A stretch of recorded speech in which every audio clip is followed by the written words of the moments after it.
Protagonist was seen playing video games with litter around his table. He was continuously growing in his game with a marked date on the calendar, the day he was going to be admitted to the hospital. 2 years ago, Doctor calmly sat him down to deliver some news. As the words left the doctor's mouth, his face turned pale. Our MC had been diagnosed with incurable last-stage brain cancer. He traveled to different hospitals, however, the results were the same each time, and at that moment, he was just surviving on medicines, passing the last 2 years. His condition was getting worse every day, and the moment arrived when he even started spitting blood on his hands. It was his phone which reminded him about the appointment, and it looked like everyone had cut off from him since the moment he had memory loss. There were only letters with fake concerns, and the protagonist was full of them. While he was frustrated, a status screen came out of nowhere in front of his face, and he decided to start the game after creating a new character with the name of Carl. For the character creation, he chose the first skill to be mana and swordsmanship, and was equipped with a penalty trait for choosing more than one trait as terminally ill. Those words were not new for him, as he was already going through that phase, and that is how he decided to start the game with no changes in the character. Out of nowhere, he was being pulled from his chair like a black hole. Numerous status screens started erupting on his face, increasing its synchronization, which stopped at 71%. As he opened his eyes, he was in a completely unfamiliar place with a feeling of déjà vu. With some understanding of the surroundings, he realized that he had become the worst villain character of the game in the form of Nox. Actually, it was a game of family which was associated with a lunatic criminal organization, so it is supposed that whoever bonded into such a family had some exceptional skills. However, on the contrary, the only non-talented guy among them was the protagonist, Nox. As per the story, Nox ended up signing contracts with demons to emerge as one of the worst villains in history. The protagonist was confused with his fate, and once again, numerous status screens started interrupting, giving him some basic information about his name, age, and traits. It was all looking like a game with a character having the worst stats in all the areas. There were a bunch of negative traits, including illness, weakness, sickness, and possession. His hunger for one more good trait had made him fall into such conditions, and the only reason he might have done it was that he wanted to see how a character like him would really survive. Suddenly, mail arrived in his mailbox, and an unfamiliar person tried to be friendly with him, calling him by his previous name. That name was given to him by his parents before he could comprehend the real situation. The mysterious voice started praising him for his good work during the past 2 years and even gave him a welcome back on the status screen. To make things precise, we can say that the protagonist of your reality was going to be in that world, and he was done with no choice at all. The mysterious voice wanted to help him and further commanded him to join one of the prestigious academies, the Elden Academy, to reveal the truth eventually. He was filled with various questions in his head. He tried to summarize everything but was sure of one thing, that he was going to die as per the end of the story. Finally, he determined himself to find out his motive in that world by gaining memory and playing the role in the story too. Everything was familiar and similar to his previous life. As before, he was ill, and he had lived his life with the fear of dying.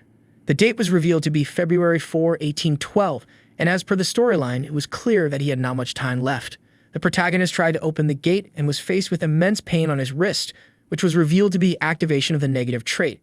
Things were much worse than he had imagined, and in the moment he was comprehending such things, a maid bashed into his body and ended up getting on the floor in a compromising position with plates scattered all around. Even though Nox was in pain, he found that she was Rona, who started pleading fervently on the floor. In the main story, she was a character who badmouthed our protagonist in front of others, while at the moment she was playing the role of an acute maid who had done nothing.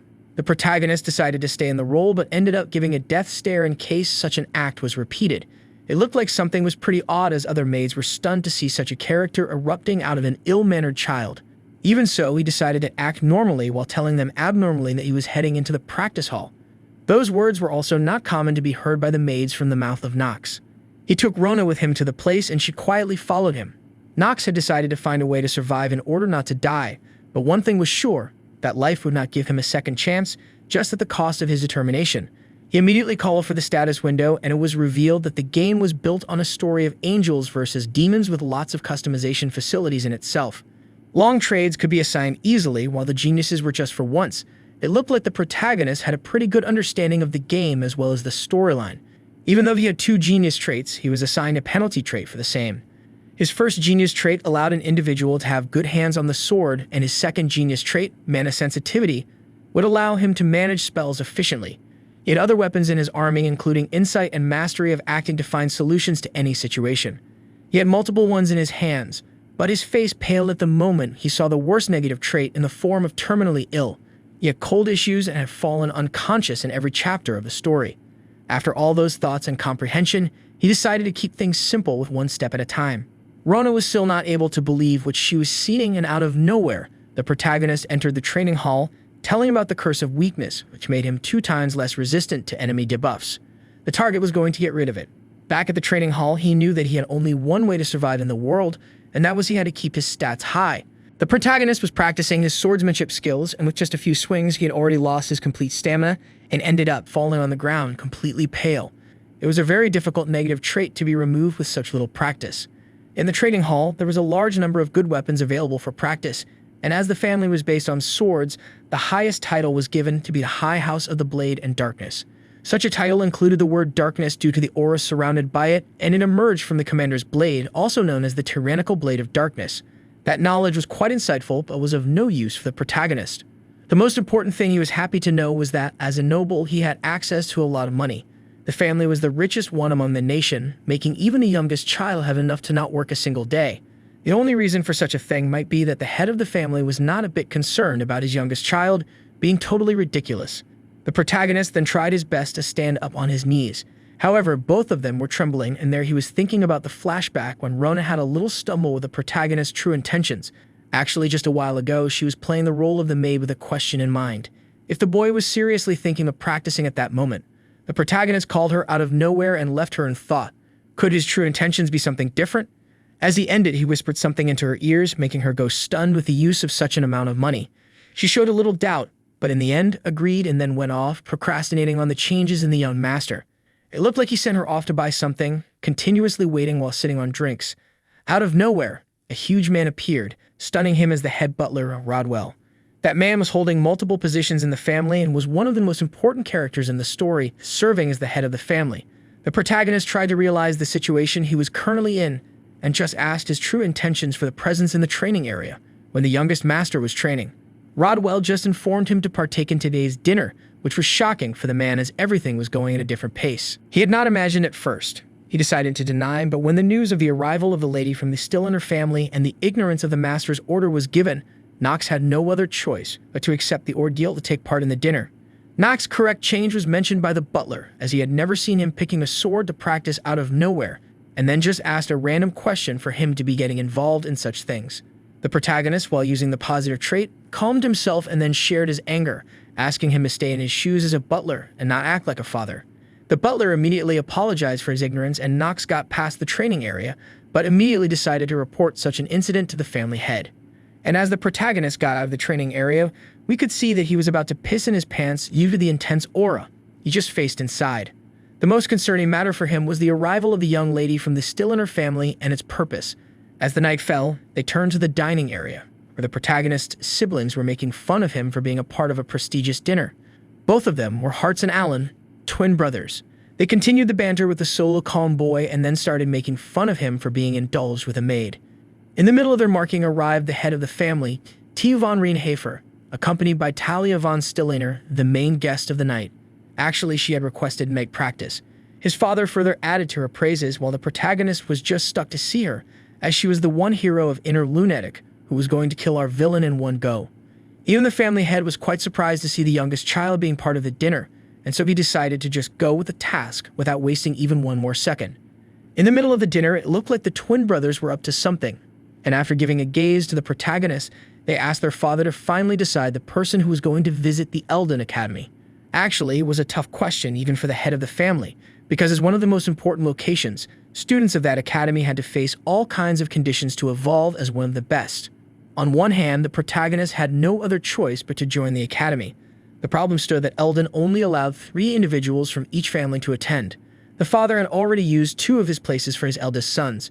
They were left with only one, while the protagonist was pretty sure of getting his hands on the ticket, as it was the only way out for him to survive. Father had decided to follow the traditions, and the tradition was going to be a fight between the brothers to see who would emerge victorious and get admission to the Elden Academy. The date was decided to be 1 month ahead, and the venue would be the practice hall. Twin brothers started making fun of the youngest son immediately while asking him to back out. On the other hand, the protagonist calmed himself using his positive traits and just mocked them even more. One of them got pissed and tried to attack the protagonist, while he just ignored that taunt and confidently declared that he would be the one visiting the academy as the 3rd individual from the family. Talia was also impressed with the confidence that the man was holding, and such a compliment shook Nox's soul from inside. Later that same night, the head of the family was informed by the butler about the change in the behavior of Nox, and he was also quite curious about the reason for the change, as the outcome might be that he was possessed by a demon. He just commanded the butler to continue spying and following the same. He found Nox running around the palace for training and being the point of talk amongst the maids. They were not happy with his preparation style of just running and not doing any practice for the duel. They were far behind, but the protagonist was good at hearing them. And just then, the status screen informed him about an increase in his stats by 0.1 in stamina, which was not at all good enough against what he had put in to get it. Actually, as per the norms, his skill of swordsmanship could only be used when his stamina level reached 4. After 1 month of training, he had just increased his stamina by 1.9 points due to his negative trait of the Curse of Weakness, dividing every effort by 2. In short, with his current condition, he needed to put the strength of 4 people in order to get his way ahead in the Elden Academy. His highest stamina level was going to be 15 due to his terminally ill characteristic, and just then, the maid arrived with a rolling tray, bringing everything he had requested the last day, while whispering in her ears. Those things included some poison, a scroll, and a core of a golem. Using all that, he was willing to do something through his knowledge, while the maid was confused to see him using useless things for a process that no one would even search for. Protagonist was still pretty sure of his calculations, and he took away the poison bottle and immediately drank it, completely shocking the maid with his actions and the outcome. Poison started taking its toll on the body, and the status screen reflected his health increased by 1.5 times, giving him 10 minutes to reach his death. As the lady decided to call for the butler, the protagonist just started consuming the golem core, shocking her even more and getting petrified from the poison. The process was going well because he was aware that the golem core was the best thing to petrify or to create artificial golems. But when the same was used with the poison, a special effect was activated, leading to the deactivation or removal of his negative trait, Curse of Weakness, from his stats. Mission was successful, and being completely drained of energy, he decided to take off the clothes for some better air, again stunning the maid with his actions. Nox ignored her display of emotions and just picked up the dew and poured it upon himself, disappearing the purification of the golem. As a gift, he was given the blessing of growth until his time reached 5, and as the last item was left, he tore that scroll in half, doubling his stamina growth rate at once. The curse was eliminated, and through all the calculations, one thing was pretty sure. He was ready to increase his time at a faster rate. His concern was interrupted in the middle of his happiness by worries about his true condition at the moment. Both of them acted like a coupled child, battling over the stupid decision he had made with all those acts. She still insisted upon calling the butler for help, while the protagonist just denied and then decided to go for a run once again. This time, both of them were running continuously around the palace while Talia was witnessing them. Their ridiculous way of finding a way to win against the brother made her call it pretty rude to act in such a manner. Talia was pretty sure that this was not the right way of training. Anyhow, some individuals had even tried to help him, but he turned them down. So she believed that the young master was going to be defeated at the time of battle, for calling his confidence truly nuisance. After a while, she already had enough, and so she decided to go by herself in order to tell the boy what the right thing to do was. In the training grounds, when he was resting a bit, she immediately introduced herself, making him question her purpose. Nox showed her a cold attitude, while Talia was just happy that the boy might be lost in thoughts due to his beautiful face. Turning out the curious question, she asked if his way of training was right, as there was no way that he could win if he just ran more. Even though she was ready to help him train through swordsmanship, he immediately turned the offer down, making her annoyed by such a denial. She immediately got pissed and then decided to walk off, believing that he was not going to take her help anyhow. Things were getting complicated, and as he saw her status screen, he was impressed that she had lots of talent and huge stamina, even against normal human beings. The 3 source masters of the continent were holding even much more than that, but she was the one holding the potential to reach that level. Her main element was fire, which was going to awaken into the white flames that would be used to kill the demon Nox in the near future. He had various thoughts in mind about changing the storyline with his sharp chess moves, but for the moment, he had to focus on the battle to get into the academy. Not so long, and 1 month had already passed, and while Talia was coming back from her training session, she was remembering how some of the knights were praising her for her quick skills and bloodline. With those words, she remembered the flashback when she used to lose against her sister in every sword battle and always wondered if she could really become a knight. Those are the humans who sacrifice their lives for someone's good. Then another question popped into her head.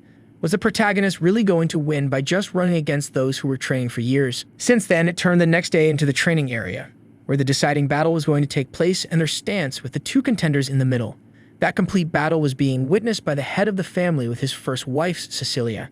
As the head of the master asked his advisor about the duel, he just kept his demeanor before answering. He decided to start the battle with a declaration that one winner would enter the academy, and then declared the beginning of the battle. As soon as it started, the protagonist was seen under the sewing of his elder brother with no way out. The butler was asked once again, and he kept his answer straightforward. Alan would win the battle due to his practice. The butler had still questions in his mind about whatever he had said out of his mouth, and he believed there might be a chance of Nox winning because he was aware, from the moment he had walked on the path, that it was not the sharpness of the sword which would decide the winner, but the blood and sweat one had given to sharpen it. Only one thing could make Nox win such a battle, and it would be overwhelming talent. The question is, did he really possess that? The head of the family believed that the possibility of Nox winning was never zero, as he was born with the sword of an hour. In the middle of the training hall, Nox was pretty unlucky because he did not have swordsmanship. Even after increasing his stamina stats by 0.1, he had reached only a level of 3.8. Back at the training hall, she also helped him keep his towel behind him, and as he decided to take a look at the time, he was pretty stunned to see it at the level of 4.5. Even after being passed, he could not do anything, and just decided to continue with his practice forever. Alan simply asked the boy to give up before getting hurt, while Nox himself was trying his best to mock the boy as best as he could.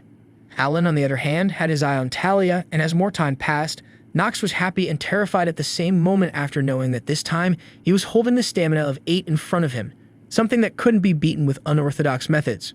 Referee once again announced the beginning of the battle, with no objections to be raised on the outcome while the protagonist was nervous. He had too many responsibilities on his shoulders, including finding the truth and the man who had been sending the letters in the period of 1 year before his death. As soon as it began, Alan jumped off to deliver a powerful swing, while the protagonist somehow managed to dodge it in the middle of it. Then he slid off to create a distance between both of them, while that boy gave his best to stop him from doing so while praising his defense and making him fall on the back foot. He was aware that if he lost, his entire life would be for nothing, and his motivation rose at the moment when his stamina increased by 0.1. Alan did not like such a smile on his face and, being pissed, decided to hit him even more with continuous strikes. Alan's mother was happy as she was worried for nothing due to the change in the attitude of Nox. Even the head of the family was calling such an act totally pathetic, and it looked like he was much more disappointed than before the change in his attitude. The father believed that there was some nice talent blooming among the twins, but not much superior to match the level of his first ones. It looked like he was searching for the dark sword of domination, one who could keep everything under its feet. After losing hope, he was about to stop the ridiculous battle, and just then, Nox's stamina started increasing by 0.1, making him reach the level of 4 and activating his street swordsmanship and combat genius. He further pulled it up to use the skill of the Hour of the Genius, which slowed down everything for the protagonist, keeping the pace of time the same for everyone. And since his trade had already been activated, it looked like it was all over. So the protagonist immediately budgeted off and attacked his brother, making him lose control of his sword, and without wasting a second, he declared himself to be the winner of the duel. His continuous strikes finally won, and Alan was on the floor, accepting defeat. The protagonist still was on the back foot as he could not let his guard down due to the armor of genius, which would only last for a particular time.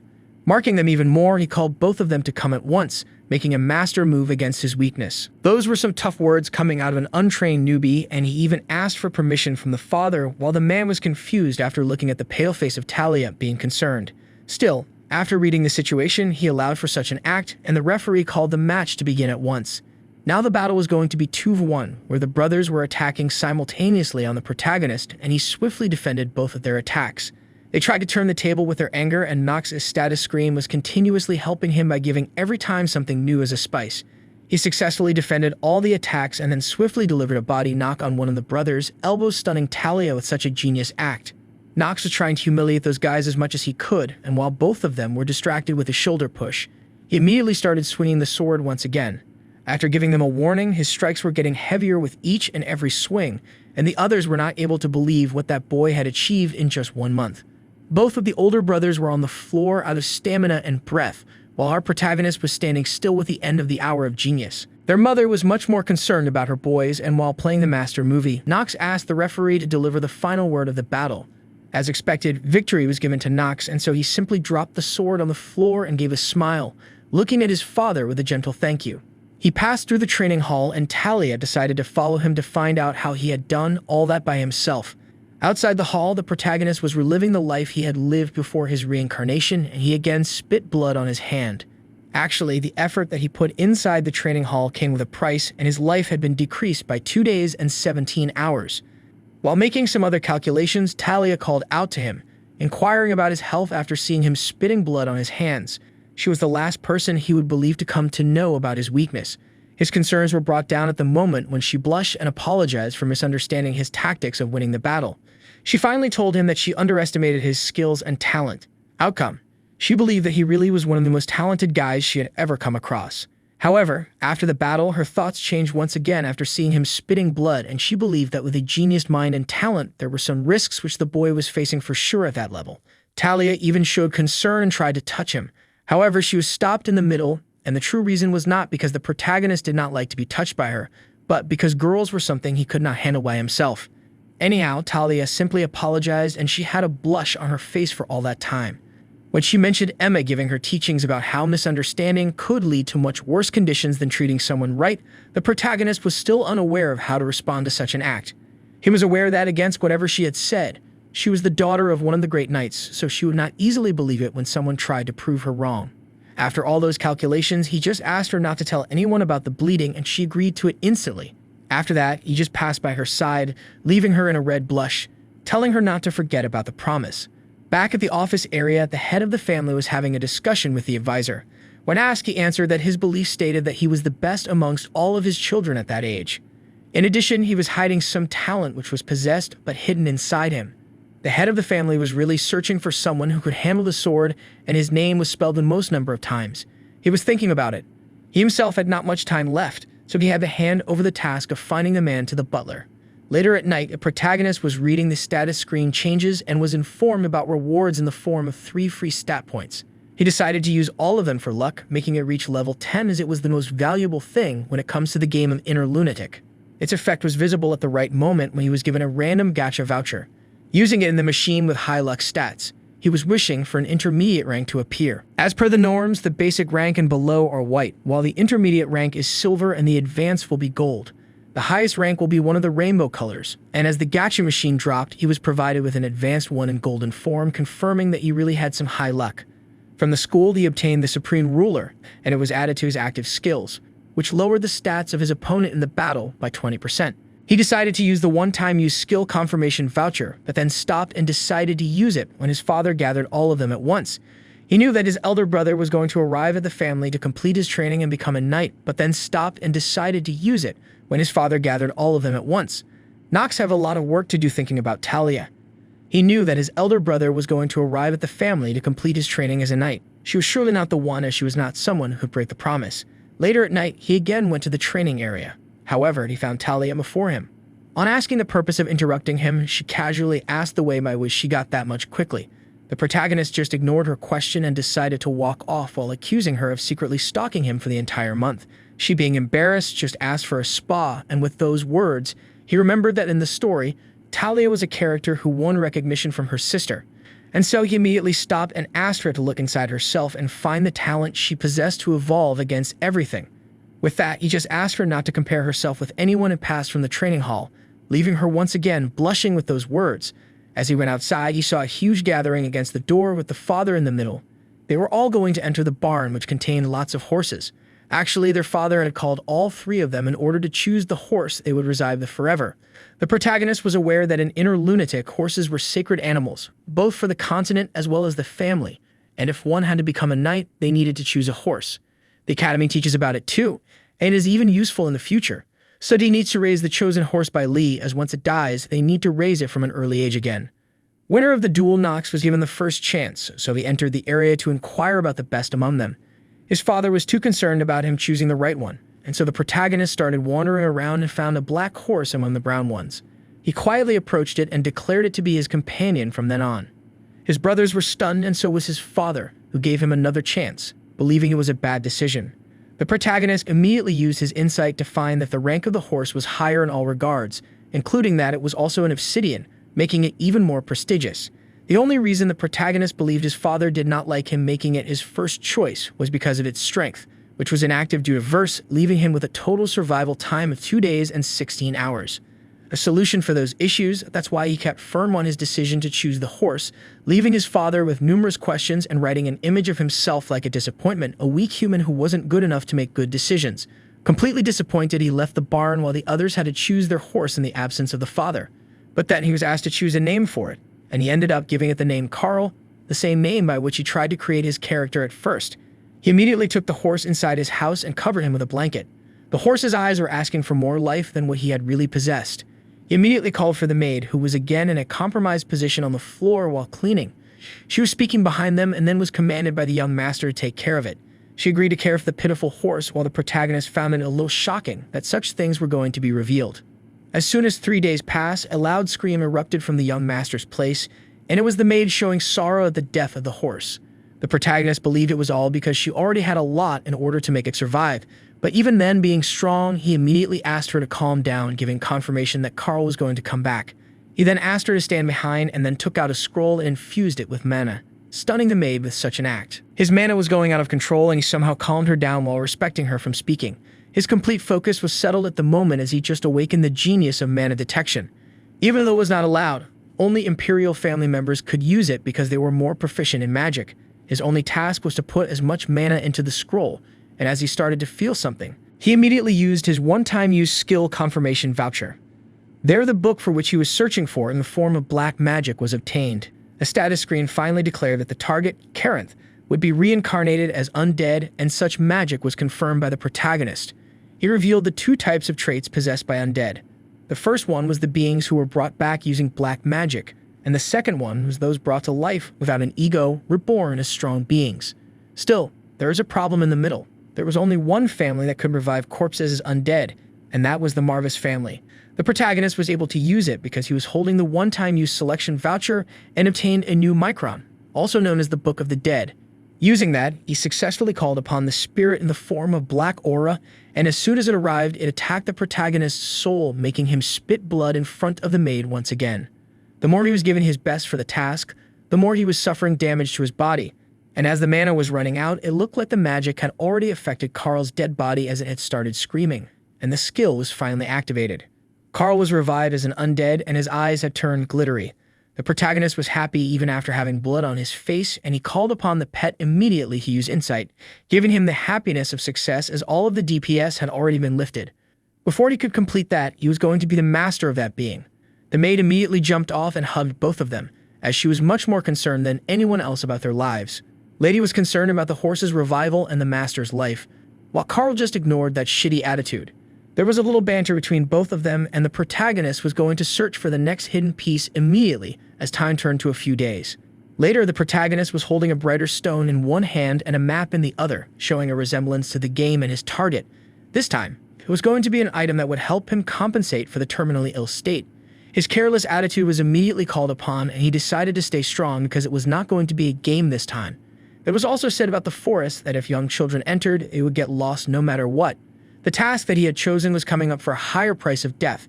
If he was not able to clear it, it was a territory that was prohibited from entering, and due to the darkness, it had always been a challenge to find the way out. For once, it had a meaning that whoever entered would get lost, and for the others, it was stated that if an adult killed a monster, he wouldn't be getting any artifacts. Even in the game, players had died a lot to clear it, and that's why the difficulty of this level was set at 2.5 stars, which was 50% of the total margin. The item emerging from it was a perfect item for the terminally ill, and that's why he lit up a fire in the middle of the forest and started searching for his way out. He was using it to find the directions of his movement, but before going, he called upon the one who was hiding inside the forest against him. And as he even called it out, it did not come out. He slashed those bushes with the sword.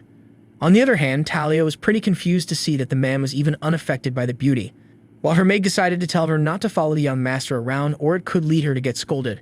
Talia was really acting like a stubborn child, while Emma was the one spoiling her even more, believing she was ready to become the next head of the family. Only her elder sister was not as talented as she was right now. She tried to inquire about her house at midnight, believing she would be sleeping, but was completely stunned to see her room completely empty. Without wasting a second, she started calling for help to find the missing Talia. As expected, she was the one who followed the protagonist inside the missing child forest, and before he loaded her with a lot of questions, the protagonist found something unorthodox and immediately protected her with the burning wood. His intuition worked fine as a gray wolf appeared, lurking and started howling in the middle of the forest like sending a signal to the others. The protagonist immediately attacked it with the help of the burning flame, making it fall to the floor completely unconscious. Talia praised such a swift movement inside her head and then had to answer the question of Nox for following the man without any information. She tried to act cute once again, but the protagonist was not budging, and that's why she immediately caught him by the hand and with a trembling voice revealed that she just wanted to be strong and wanted to know how he became one of them. That's why she decided to follow him and saw the forest and, without thinking much, entered its darkness. The protagonist was just happy in his head, knowing that one of his most important enemies was believing and thinking highly of himself. And then, with no choice, he decided to ask her to follow him from then on, making one thing clear, that he was not going to help her, as it was just a situation in which he could not leave her behind. Talia apologized and then thanked him.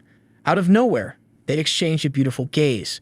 Their long moment was welcomed by some other beings watching them from the bushes in the form of the gray wolves, called by the howl of the previous one. The protagonist stood in the middle, trying to protect the lady from any harm that could be caused by the wolves. He handed her the flame, asking her to stay behind, and then decided to use his sword against all of them with sheer focus. As per the box, a light monster would surely appear, evolved from the gray wolves. And then suddenly, a bunch of wolves plunged forward against the protagonist. In the middle of his thoughts, he tried to protect himself using his attacks. He was driven into a corner, and one of them found the chance to rush against him, making him swing the sword with full pressure and end their lives in one go. Talia found it quite amazing, and she was at a loss for words when, while holding the burning wood, she was thinking to herself if Nox believed she was a weakling or something. Just then, she felt a different kind of sensation while the protagonist was ready, as it marked the arrival of the elite gray wolf. All of them were looking at him, having a glitter in their eyes, ready to kill. Outside the forest, Emma and others were searching for the young master and Talia with their best and other subordinates. Then they were informed that it was pretty sure that those guys had gone into the forest through the forest marks. Emma was not able to digest those words, and she fell to the ground in absolute fear. She had shown a little agreement in visiting the forest, but immediately called it down while telling that the forest was something the family had yet not cleared. They had already lost many children inside it. Even being the best around the nation, that was something they were not able to clear, being incompetent in doing so. But she still had questions in her mind about the reason for the young master visiting it. Since there were no signs of breaking the barrier for the family, it was assured that the protagonist had entered the forest by his own will. One thing was sure, Nox was not what he was before, a frail weakling. The only way both of them could return from the forest was with the help of the protagonist clearing it. All they could do was wait and watch, while Emma had lost all hope with tears in her eyes. Back inside, when they were facing the elite gray wolves, Talia decided to help while asking her to stay calm, as she would get out of it with ease. The boy was giving his best in order to save the life of one of them, even though killing them was not much dangerous. He wanted Talia to be on her toes to run in case something went wrong. He was ready to give her the chance to guard the back, and then immediately activated the Hour of Genius to kill them in one go. Just then, one of the wolves caught the protagonist's eyes, and he had a different kind of smile on his face. At that moment, it rushed, and the protagonist kept his guard to slice it down in one go. The slice was delivered, and the protagonist successfully sliced it open, while lowering down his guard from the back, which was left to be covered by Talia. One of the wolves tried to attack him from the blind side, and Talia successfully defended it with a thrust of her dagger to the neck, commanding him to be careful. She finally had to believe that she could also help in finding the way out of the forest. She was pretty concerned about the health and wounds of the protagonist, and the protagonist was happy that he got someone to help between the conversations. He took down 2 other rules, informing that he was alright and being concerned about why he showed the pathetic side of not covering his back. His hands started trembling due to the negative trait of terminally ill, and there arrived the most dangerous-looking elite gray wolf for the fight. Both of them started facing each other. They went around in a circle to inspect, and then the light gray wolf rushed forward without attacking him, as it passed by, leaving the protagonist questioning its intention. Not long after, it went back at intense speed to deliver a fang attack on his shoulder, leaving him injured for the first time in the battle. The level of the battle was surely not to be rated only 2.5 stars, as there were some of the smartest animals there too. That monster was using the best geographical advantage and was rushing toward him from the blind spot. However, for the first time, the protagonist was able to find his way and deliver a swing, which ended up in nothing. As soon as this was completed, the monster again tried to attack him. He was waiting for it to go down, but he had completely lost hope, and due to the recall, his hands were not moving, so it looked like he was going to die even after clearing the same level multiple times.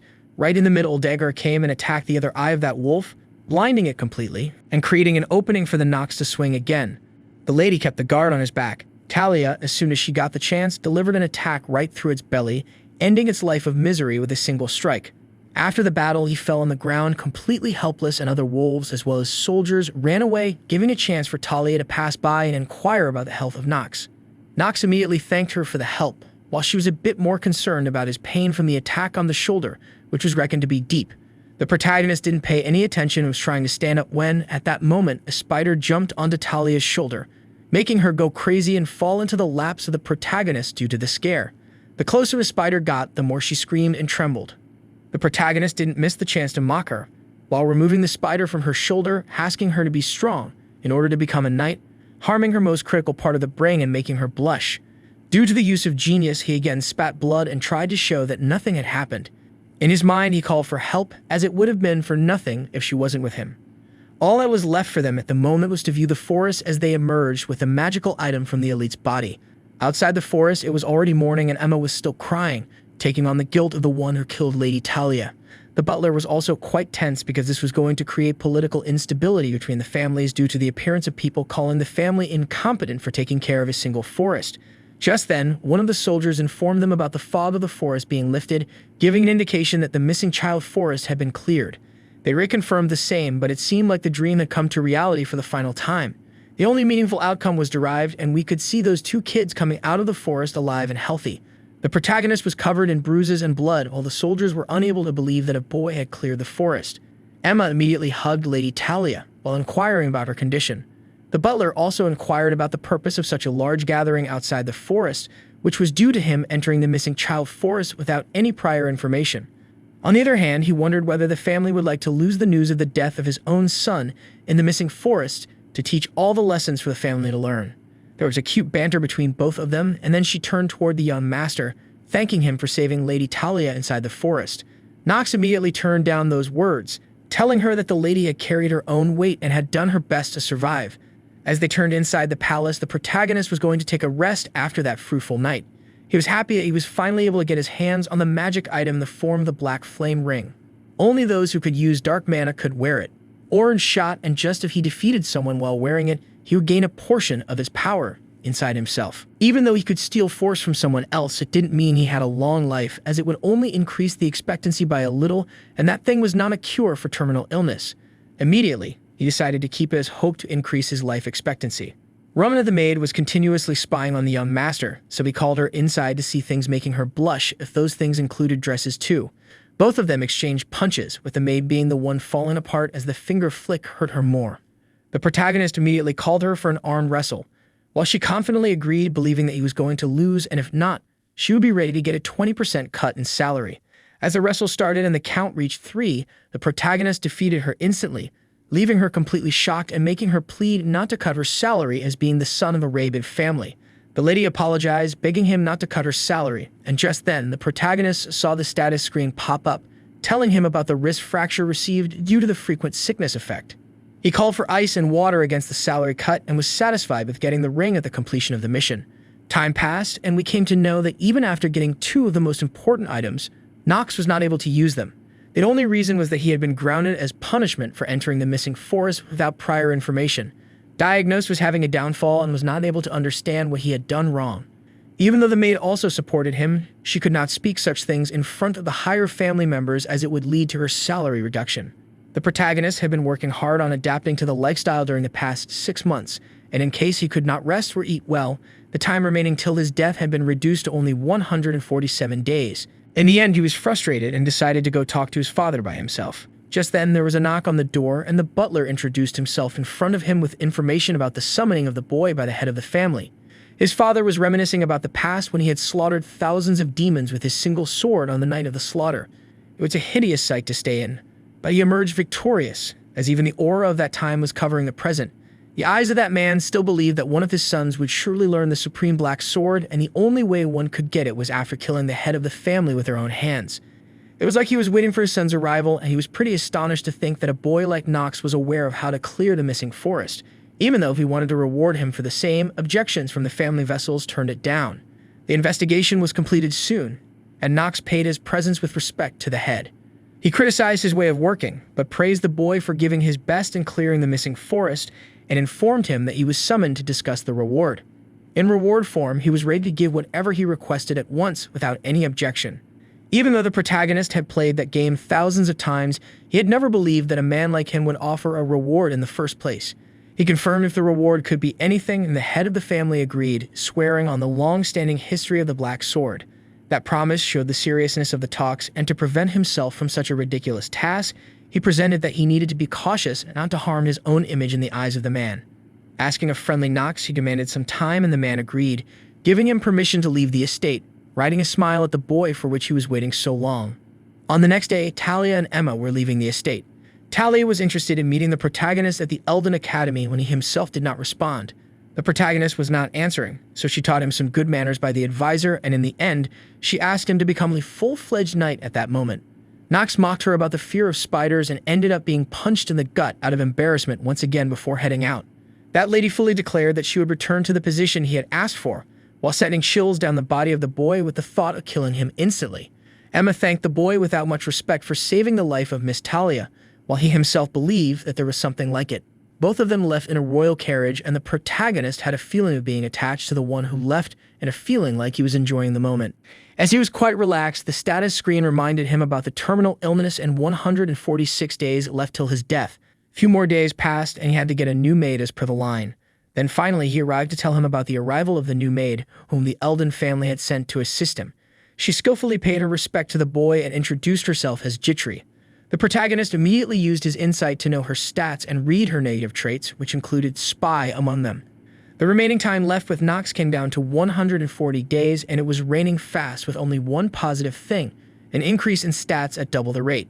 2 months from then, he was going to attend the Elden Academy, and as the maid said those words with a happy face, it looked like she really wanted him to leave. Rona tried to act a little cozy, however, the protagonist did not like that and stopped her with another warning of cutting her salary. He needed to improve his stats anyhow to survive in that academy, as it was the most prestigious and constituting the strongest cadets around the country. Further, he had to play the role of the villain after entering the main part of the story, and with those thoughts, he believed that everything was off. Jitri was sent to help him do his best. His father, Theo von Rienhofer, was one of the strongest and ugliest villains in the story. One of the reasons he reached the top was that he was strong and confident, and the second one was that he always had a professional skepticism towards those who were beside or behind him. That's why he had sent Jitri in the role of a maid to inquire about his son with a promise to help her in the session if she succeeded. She was ready to assist with the utmost faith, but her intentions were turned down. With the lady starting from the ugliest villain, she understood that she had to monitor him strictly but not support him.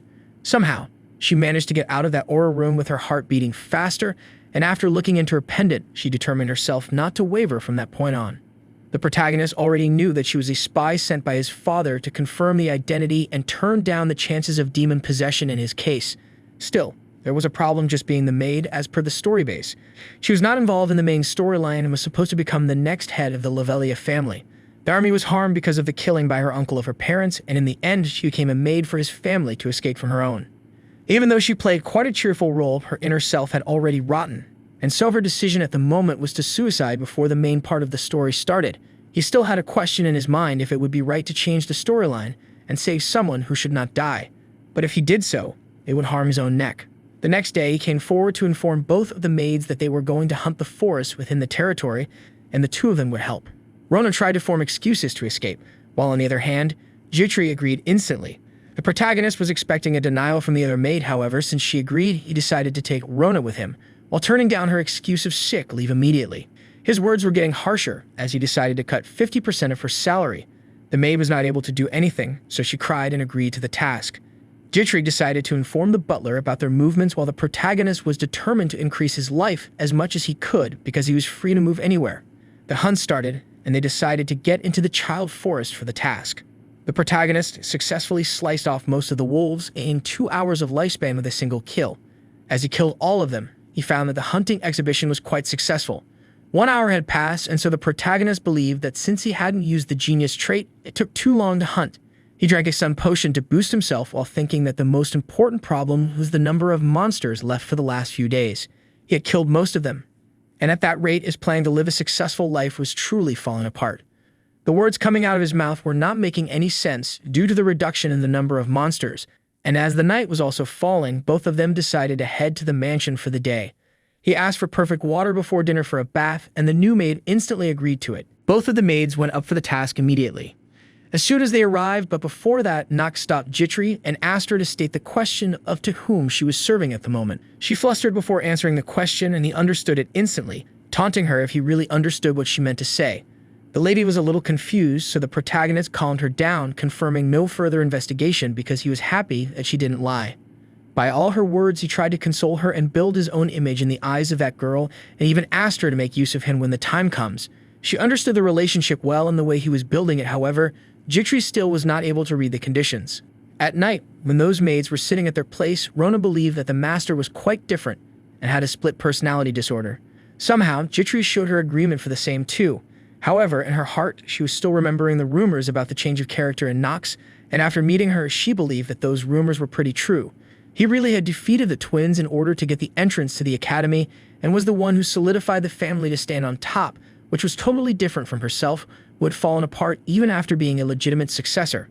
The words of making use of each other had somehow caught her attention, but she was not able to really understand the meaning of it.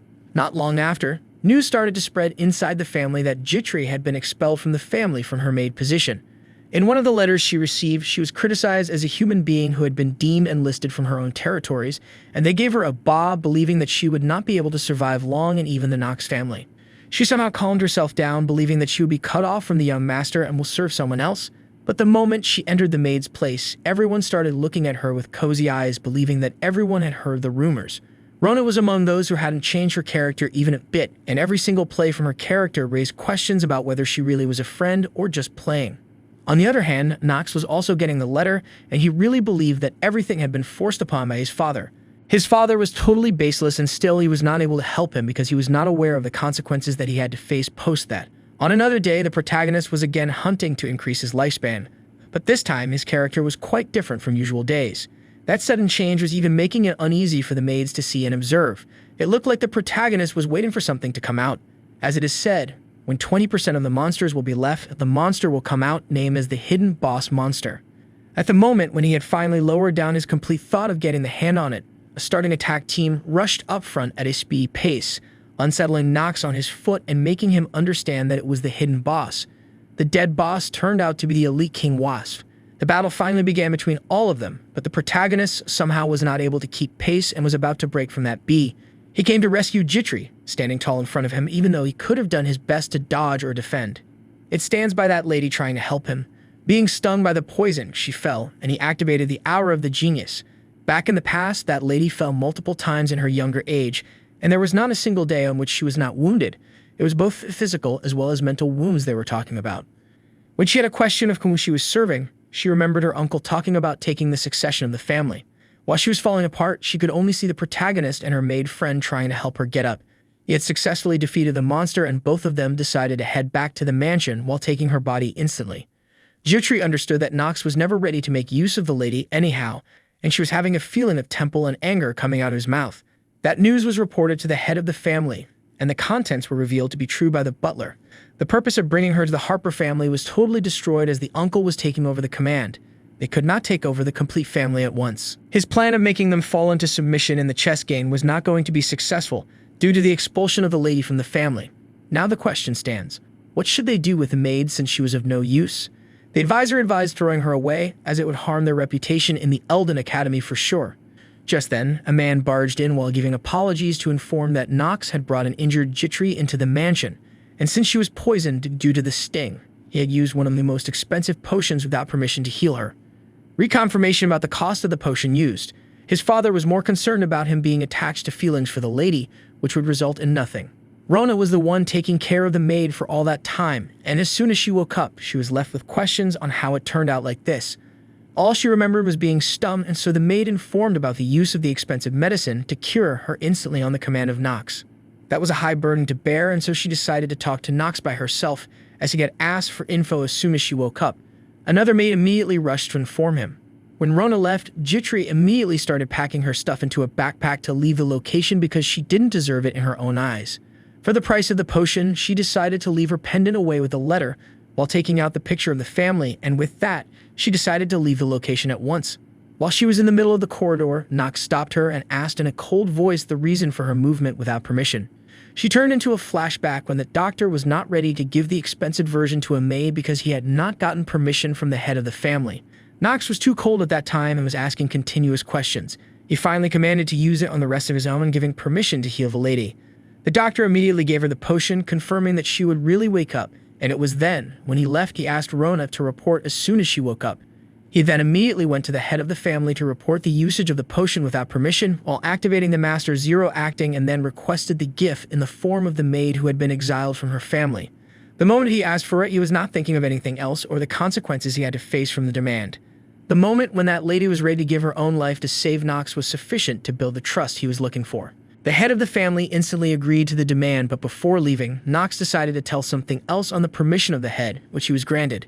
As soon as he got that, he was a girlfriend in emotions, leading to the drop of the Master acting. Then in a hard voice, he asked that man to stop playing with his own people. She turned back to the corridor where Jitri was stopped by the Master, and as she tried to explain her condition of living, the protagonist didn't hear anything and then asked if she had taken the permission. Before leaving, she revealed that it was his father who had given the permission to spy upon him, and then inquired about the reason behind him trying to hold her back even after knowing the truth. She had 3 tears flowing through her eyes at the moment when she confessed her true self. The protagonist was smiling at that moment as he saw the real her after the removal of the two-faced enemy. He didn't pay any attention to the deceiving part and then asked her to pay for the price of what she had done before leaving him anyhow. Finally, he commanded that she was going to reside in the place without any family name, as he wanted the talent possessed. He then passed by, stating that all he wanted was to stay in the position in the capacity of his maid without any false intentions. Those words again made that little girl go into tears, and she agreed to it. She decided to stay by his side until the end to assist him. The only answer she got on her tongue to the question of who she was serving was going to be Nox from then on. Rona, on the other hand, was telling the story to the other maid about how the protagonist acted and threatened the daughter. Just then, Nox called her out for playing the role of the one deceiving the Master and not regretting behind his back. Protagonist was holding 2 types of maids, one who was creating problems and the other solving it. But he decided to keep that topic aside and asked if Jitri was aware of visiting the Elden Academy on behalf of his maid and whether she had already made all the preparations for the essentials. She needed to be taken away along with her for the task. For the first time, he believed that the lady was not forcing herself to smile and was in her true character of her true self. There was mutual trust between both of them, where they were not going to betray each other even when their backs were facing each other. That was a good feeling anyhow, to build such a strong relationship with the one he was about to live his academy life with. While they were sitting, Jitri asked the protagonist about the negative rumors spreading around him, which stated that there might be some personal reasons for hiring a non-family member maid for the purpose. Protagonist trembled at those words because he had some bad reputation with girls and so apologized for making things complicated for her as well, while the maid was a little bit uncomfortable knowing that things might be scary for him. At the present, Nox was not worried about any kind of rumors as he believed that they had already spread a lot worse than that. Jitri decided to lie to keep the heart of the man, that the man didn't like lies in the first place like every other man. The rumors included him being petrified and others, and some of them had left him with no other answers at all. His image had just improved since the time he had taken over the role of Nox. Presently, he was just a brat and weakling, supposed to reach no level anyhow. He reminded himself that he was not the protagonist, but the villain, and then decided to stop the rumors while giving her the task to help the man prepare to survive in the Elden Academy.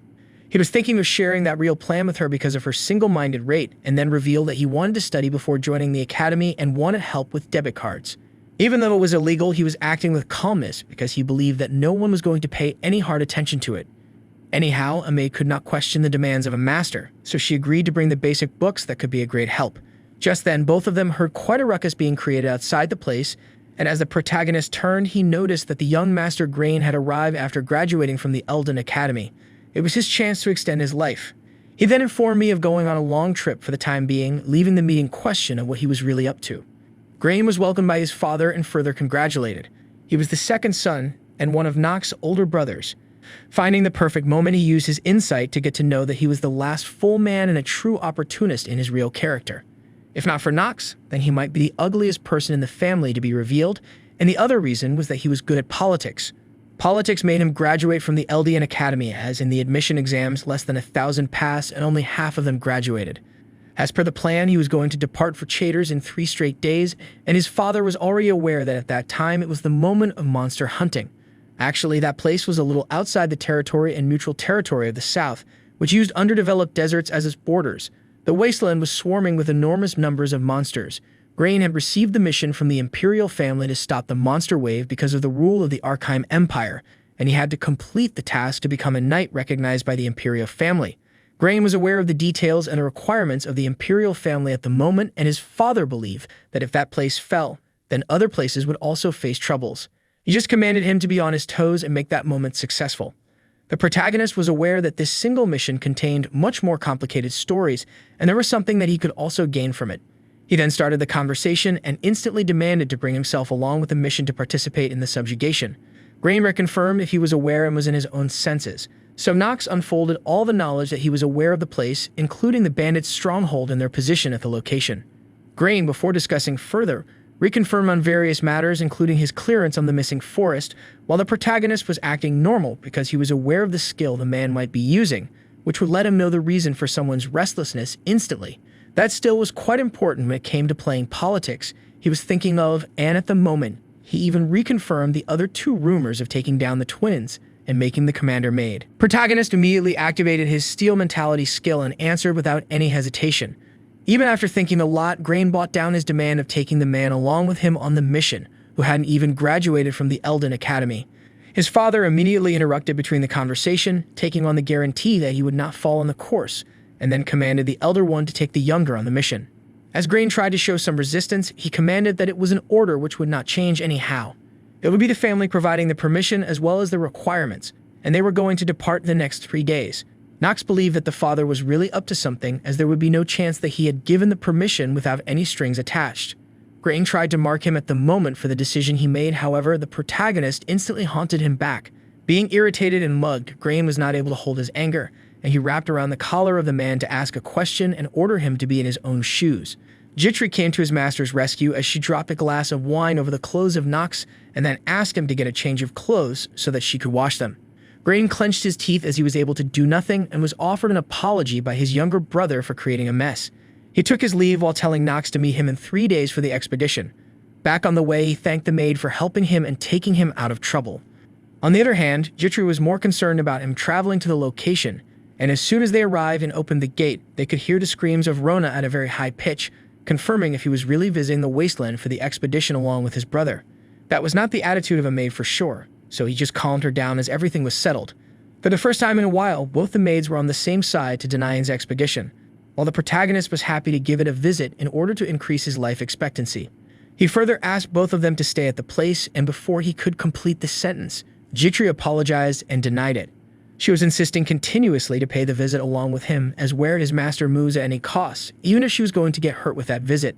Excusing the boy being prone to illness along with missing things here and there, in the end he was not left with any other answer and decided to agree with the request. After pondering on the situation, she would be in if he died. Nox then asked her to learn how to write Carl, and it looked like she had already been up to it after feeding him top-grade sugar cubes with half of her salary. He really was not paying any attention to the hag being offered by Rona, and she called Nox a monster in the conversation and ended up being head-on. In any case, Rona was worried about the protagonist visiting and had tears in her eyes with a pounding face. Just then, when he was about to leave, arrived the butler, requesting the protagonist to pay a visit to the head of the family as he was willing to give an item to him. It might be one of the supplies she was talking about, and without any hesitation, he paid the visit with respect, asking for the reason he was called. The man was ready to hand over the item, but it would depend on if he could take it. He then presented him with the sword of the first head of the family.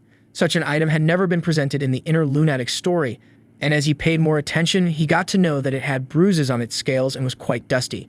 Theo cleared the doubt in the young master's head by telling him not to go on appearances as it had much more history behind it. Nox was given permission to try to hold it, and as he did, he raised it up high in the sky and instantly started consuming mana from his body. The color of the blade was significantly changing with the consumption, while Theo informed that the sword would absorb the mana of its master and would unleash it in several folds. Out of nowhere, it changed its color once again, and the status screen showed a warning about an increase in the consumption rate, unlocking the master acting. Things were getting much more dangerous, and it was then when Theo informed him to hold the sword for 10 minutes in order to gain possession of it. That was when the Strombringer introduced itself. Not long after, multiple status screens started flashing in front of the protagonist, talking about the darkness held by the sword and the ability to convert stats every time it hit something. However, to unlock its power, one needed to consume the highest amount of mana, but he was not interested in any kind of information, and then finally the status train informed him about the forceful conversion of the player's life force into mana, and with that, the color of the sword changed once again, depleting his life force instantly. As it was already down, he had to give it up anyhow, but was not able to let go of the sword. It looked like Theo was well aware of it, about the kind of sword it was, which brings harm to the one holding it. Only the first head of the family was able to wield it, and post that, no one had ever been able to even hold it. as a normal person would instantly collapse with the absorption, and even the world's strongest man could hold it for only an hour. Theo had instantly ordered his youngest son to hold it for 10 minutes, even though he hadn't learned how to control his mana. He believed that all the sudden changes in the protagonist's character were not a coincidence, and in his heart, he believed the boy was really a fourth emperor. One thing was sure: if the mark of 10 minutes was passed, then Nox would be the strongest head of the family, unable to surpass the current one. During all that time, Nox was somehow holding it while putting it back to the ground, which made him angry. As the mark was finally completed, Theo commanded his son to keep the sword, while the boy was demanding the life force that was consumed. 3 days passed, and the day of departure finally arrived. Jitri had gathered all the important items in the dimensional pouch, while the protagonist was not looking in a good mood and was exhausted. Even though Nox was happy and had his hands on the new item, he was not happy about having his life taken away so easily. And at that moment, he also noticed how his brother had bought a lot of things. He was not required once for that petition, and it might be through the training he had gone through at the graduation academy. But we're only a few steps ahead in that expedition, and the direction people were already fighting. The man was on the right way, and with that, Grain was really not looking that happy. While engaging in the conversation, he came to know that Rona had not taken another way, marking the loss. Interrupted into their conversation, the protagonist told him that there was something going on while he was not much interested. He clarified that they had finally lost the way. Grain was fearful of his words, and it was done when he was informed that he was aware of the way, leaving a question in the elder brother's mind about how such things would be possible. His lies were increasing with every passing second, and he even declared that a vessel's health praised him as a pathfinder, and for all that, his maiden was aware of what he was doing. Grain faced a calculation to bring down the confidence of the man. He agreed to the pathfinder to lead the way. All of them agreed, and as the night was about to fall, they decided to set up camp as they had reached the south border, which had not been explored yet. The most angry person at the time was his brother, who was not ready to believe that something which even an experienced guide could not do was done by his younger brother. On the other hand, Nox was aware of such things because he had played that game and cleared it 27 times and had visited the Chater's location more than 100 times. There was something he could not tell the maid directly, so when she questioned, he told her that he followed the footpaths of a monster named Owlbear, whose habitat is the South Chater's border. Such monsters would not be an issue to face at night during the camp because they were afraid of fire, and in the meantime, everyone could hear people discussing how Nox had changed and was much better than his elder brother, who studied at the academy. Grain was really getting much more pissed with those things, and he was interested in knowing the strength of the man. One of his companions presented one of the items from his pocket, which would be perfect for testing his strength. For the first time in a while, when the expedition started, Grain had a sinister smile on his face. At night, when everyone was sleeping, the wood fire had already burnt out, and it looked like they had been surrounded by monsters. The protagonist was the only one sitting in a meditation form along with the sword, and it looked like he was waiting for it. He immediately went out of the camp, asking his maid to wait inside. As expected, those were some huge monsters, and the protagonist identified them as ogres. The only reason could be that the soil might have been mixed with female hormones, and it was a move by his older brother to intimidate his younger brother. The protagonist, on the other hand, was seeing them as his life force and was ready to battle with them using the sword given by his father. Without wasting any time, he sliced the first one with an instant rush and took it down with one swing. However, in the end, to kill it completely, he plunged the sword inside its body while the others tried to attack him from above with their wooden rods. In any case, the protagonist was much stronger and faster than them, and he delivered a few more slices using that sword successfully, while praising it as it was now absorbing the mana of those monsters to help the man by himself. He had taken down 3 of them, and there was only one more left, which was trembling in fear and decided to run away. This could not be allowed by the protagonist, so he ordered Carl to take it on his back, and he followed it. As soon as he covered the distance, he delivered another sword attack, slicing it down and taking it down. With the battle, he got the life force equivalent to 1 day and 9 hours. In the meantime, when he arrived back, he saw Jitri being worried about his master, questioning about the appearance of the monsters out of nowhere. It was purely intentional, and he was aware that the doing of such things would only be from his brother. That man was truly trying to keep a check on him and any other place. His politics were aimed at understanding the power possessed by his younger brother so that he could not get in the way of the succession of the family. Nox then decided to take some of the blood from the ogre, as his plan was to lure more and more of them using it.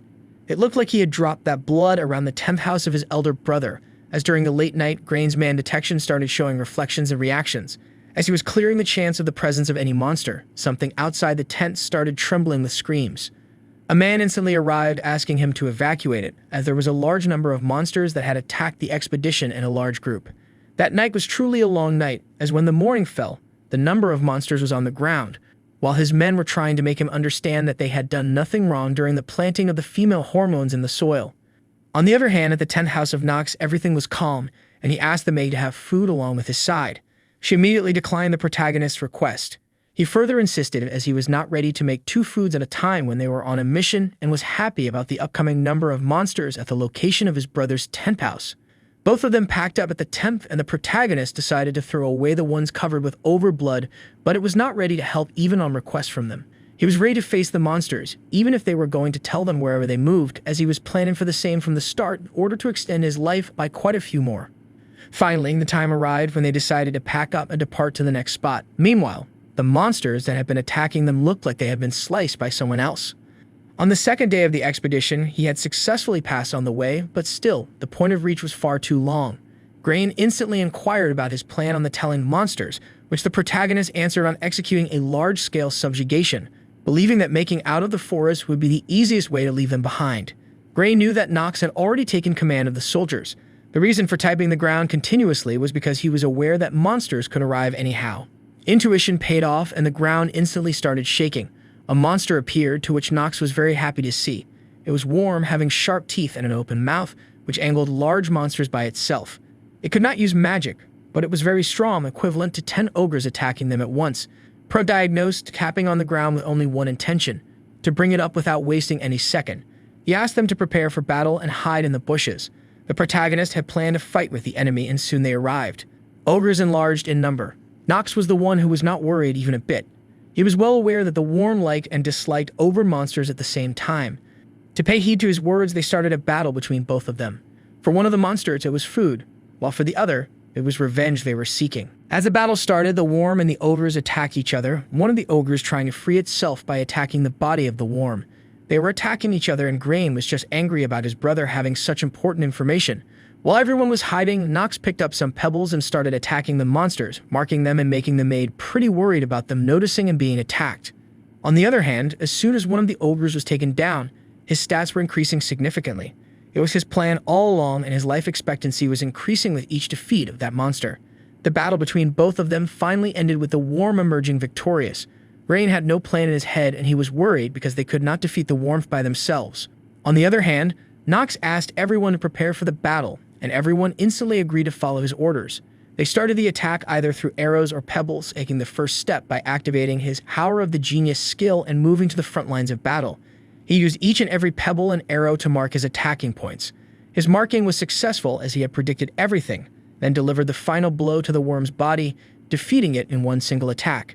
He increased his life by 10 days, bringing it to 122 days. Well aware that it was not only him, but also the other monsters that helped in defeating it, his time had now increased. His skill, Minute East 5, disappeared after reaching that level of stamina. He praised the other soldiers for helping him, while they continuously praised him for being the best during the battle. When everyone else was about to reorganize, another worm appeared out of nowhere. It was something that no one had planned for. Everyone asked Nox to get out of the way, but just then, within a blink of an eye, a man arrived and sliced the worm in half with ease, leaving a question in everyone's mind about his presence. That man was introduced as the Sword Genius, one of the strongest in the Inner Lunatic, and one of the 3 emperors, along with Theo and Celsus' student, Paracelsus. That man hated nobles to the core, and the noble companions were much more interested in knowing the identity of that man. He introduced himself with the name Paracelsus as a mercenary. Nox was having a greater issue with why he was encountering him at this moment when it was planned to be at the Eldian Academy for the first time. Nox was left with nothing and was just thinking about what his next move should be. From then on, all of them moved forward together, where Paracelsus revealed that he was also there for the location, intending to hunt monsters. Even in the main story, his character was the same, where he used to travel to different locations and random areas. On the other hand, his elder brother was much more interested in Paracelsus and raising his skills. He was even ready to pay him handsomely if he was going to join and work under him. Paracelsus, as a character who hated nobles, was much more interested in the strength those 2 brothers possessed. Grain was not getting angry because his intention was to recruit him anyhow, as he had the necessary skills and requirements to clear the petition. After a few more days of travel, they finally reached Chaders. It looked like barren land. As soon as they reached the gate, they were encountered by a lady beggar asking for something to eat. However, the nobles paid no attention to her. Grain looked a little bit concerned about her, but it was of no use, and there arrived a man named Tegan to welcome them as the security chief. Tegan was well aware of the identity of the noble cats and the mission for which they were on. On the other hand, he was assessing those kids as he was much more interested in them, especially Nox, as he had taken down the Worm with some skillful attacks. However, he believed that both of them were sheltered and full of disappointment. Tegan was well aware that the city had not been given any protection or resources to develop it and was afraid of monsters. They were just in search of food. Tegan asked all of them to rest for the day in the inn, which was not too good but enough for them to survive. Before entering, Paracelsus denied the offer given to him to join the group, and Grain was much more angry with such words being on his face. Paracelsus did not answer any questions being asked by the nobleman and wished him safe subjugation while mocking the incompetent trait upon them. When the night fell, Nox asked his men to rest as they were going to move the next day. He saw some of the children through the window, hungry and sitting around the bonfire. He went to them with a bag and offered them food. From the beginning, he had a soft feeling for them, even though he couldn't save everyone. He was happy with the thanks he'd received from those kind kids because his plan was to create a future where no one had to beg for food. Jitri was the one telling him at the moment because she was aware that her master was just acting cold and it wasn't his real character. The next day, the chief security member took them on a walk around the city, telling them that it had always been full of monsters, and they had been demanding funds for security and survival from the imperial family. The walls protecting the city were still covered with bruises from the attacks of the monsters and were not enough even to hold for an hour if the stampede began. Nox was already aware that this place would be one of the most expensive in the near future. The chief informed them about the increased number of monsters from last year, even at the peak period. People had even witnessed griffins around it, and it was the most important point for them to try to get away behind this subjugation. Griffins were basically eagle-formed monsters considered to be the king of the wild. They were intended to be tracked away, not defeated, while the protagonist had planned on defeating them. Back at the end, Ron's knight was not happy after reading the letters sent for him, full of praises. It looked like he was taking the place of his master, and so he was not ready to let him go easily. Just then, Jitri came down with some clothes of his master and was stopped by that man who held her by the hands, asking her to stop immediately. Pervertedness was dropping from his eyes, and he wanted some private time with that girl. At once, Jitri denied it while snatching her hand away. However, that man had no intentions to stop and reminded her that he was one of the knights serving his master's elder brother, so she should obey the orders given by him. Jitri somehow tried to understand the condition and realized that if she rejected, then there might be chances that her master, Nox, could face issues from the elder brother and could hold the attention to it, so she was ready to take the suffering. Just as that man was ready to make her pay for the sense of her master, out of nowhere, Nox arrived and knocked off that man's arm, which was touching the maid. As the camera angle changed, it was revealed to be Nox himself with the sword. He was a young man with purple eyes, and the knight, trying to play dirty, was warned not to get away with it. He believed that his master, Grain, would make him pay for it, while on the other hand, Grain was turning more sinister and angrier. He sliced off his other hand as well, as it had also been used to touch the maid. It was a proper bloodbath as the boy cried in pain with both hands severed from his body while trying to fight back. The protagonist raised his sword and plunged it inside his body, leaving him to die. That man was dead, and the maid was terrified by the death act. Not so long after, Grain arrived with his elder brother, questioning the rackets being created and confirming if he had killed his knight. Nox confirmed it, and Grain then filled him with many more questions, not ready to listen to even the minor details and the reason behind his brother's such an act. Out of anger, he caught Nox by his collar, continuously questioning the reason why he killed his knight and threatening him with punishment. It was then he revealed that his man had tried to sexually harass the maid, which was only his. Therefore, he stopped and killed him. Grain got even angrier listening to that, and as soon as the sentence was completed, the entire room was filled with the purple aura emitting from the body of the protagonist due to anger. His eyes turned sinister. He was looking much more serious and angrier than before. Terrified, Grain relieved him from the collar and snatched it, believing it was the power of that young man. His attitude changed significantly, but Nox was just playing the role of his character, where he acted on his own accord without informing anyone. In the end, he offered a solution to leave the decision to the father to decide what was right and what was wrong when they reached back. Grain agreed for it too, and then Nox, without wasting a second, asked his maid to accompany him and left the tavern while everyone, terrified, continued watching them. His brother was finding some resemblance of the sword possessed by that man, as it was the same as his father used to hold. At midnight, both the master and the maid were standing beside a well. Nox was aware that there were two groups of soldiers discussing whom they would follow, the younger or the elder brother. Jitri, on the other hand, was trembling in fear, and when asked, she, with tears in her eyes, asked for the reason behind his actions at the tavern. Nox acted calmly, reminding her of the type of master she was working under and further warning her not to speak anywhere else but to him. She agreed to it while wiping tears from her face. Meanwhile, inside the inn, Grain was boiling with anger to see his younger brother climbing above him, still thinking about the sword the boy possessed. a resemblance of his father's son. Just then, a man arrived informing him to take care of the situation on the first floor. Further questioning the difference in Nox's behavior from the rumors they had heard, the man even believed the elder brother was different, as he had graduated but had less information than his younger brother, who had just read books and possessed knowledge. Grain immediately ordered that man to take care of the bandits, as he was not going to pay them for free for asking him to report immediately if Nox acted strangely. That night, along with his maid, Nox was seen inquiring about some bottles of different colors while questioning his way of dealing with the monsters. As soon as he inquired, he decided to go on the way to recruit one individual for their team. That character was going to be Alina, a genius potion maker. When they moved, they arrived at a shabby place while covering their robes, and during all that time, Chitru was doubting that someone that talented could be in that village. Actually, everyone had to clear the hidden area to meet her, and Nox was aware of it. So he asked his maid to follow him without any questions. Soon, they arrived at a location where there was light at 110, and they could see a woman drinking a beer bottle, emptying it, wearing some shabby clothes with long purple hair. She questioned something to herself out loud, which she had not thought of. That girl was terrified when those guys paid her a visit, unable to believe that someone would arrive at such a place. She fell from the chair onto the floor, compromised in position like a total drunkard. Soon, the location was shifted to a better place where Alina was apologizing for not recognizing them. Nox was aware of the information from her, as she was a genius potion maker. He was there to get her flaws and inside information, which reflected that she was a low-ranked spirit image and had a negative rate of drinking. Her harsh behavior was quite problematic for the reputation of the family, and even Jitri, after looking at her current condition, believed that she was not the one who would be hired as a drunkard. There was a little discussion between both of them, and Elena finally questioned the purpose of their arrival. The protagonist instantly asked her to join the team, promising to give whatever she had lost.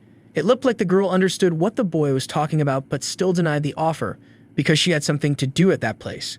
He then took out the trump card and started discussing how her friend was going to be executed in the near future, and those words made the girl stand up, bashing the table. She further told them that if the offer was accepted, there might be a chance they could save her. Once again, he repeated the question and asked if she was ready to join the team. When both of them left, Elena was still thinking about the execution of her friend and the offer of joining them. Her one and only friend was raising a voice against the increasing taxes and the people dying there. She was dragged away for it by the security chief, and while thinking about it, Elena had tears rolling down her eyes because she was unable to rescue her friend on her own. The sister was thinking about the options to save that kid. At the tavern, some individuals were drinking booze, and Ram was among them, finding Grain as an idiot individual pretending to be the order. Everyone around them started laughing, and one of the men took an item from the pocket, which they got from the headquarters while swarming around. It was enough to get them some higher jobs. He threw it to Ron, and Ron caught it with his fingers, claiming that it was surely going to benefit them and reach the position back at the family. Their plan was to hold Grain as a hostage to get the payout, and among them was a man who was shivering after listening to their discussion. He was terrified because they were talking about one of the most influential families in the nation, and others started getting angry with him for not thinking much before speaking up. Ron calmed that man down and pointed to a location to tell him that they were in an area even given up by the imperial family, so they could easily get some money and get out of there, because he was sure that the family would not do anything in the emanations surrounded by sand. Everyone was happy with the captain, but that man surely was not, because he was afraid of Nox. Ram, while thinking, believed that Nox was a dangerous individual, while the others found it not convincing because he was still a kid at the moment. While every other soldier was laughing, the lights around the place started going out immediately, and darkness spread. Before they could comprehend the reason behind it, a face covered in blood fat appeared. Upon further interrogation, he came to know that his friend's body was standing beside him, with no head on top. He tried to move forward to inquire and then stepped on one of his other men, who spat blood. He was terrified by seeing his men falling down and thought there might be some enemies nearby. When he questioned, he found that it was the protagonist Nox standing behind him in his sinister form. Ron immediately created a long distance between him and the boy, while Nox was just angry to see that there were rats in the army trying to fool the family.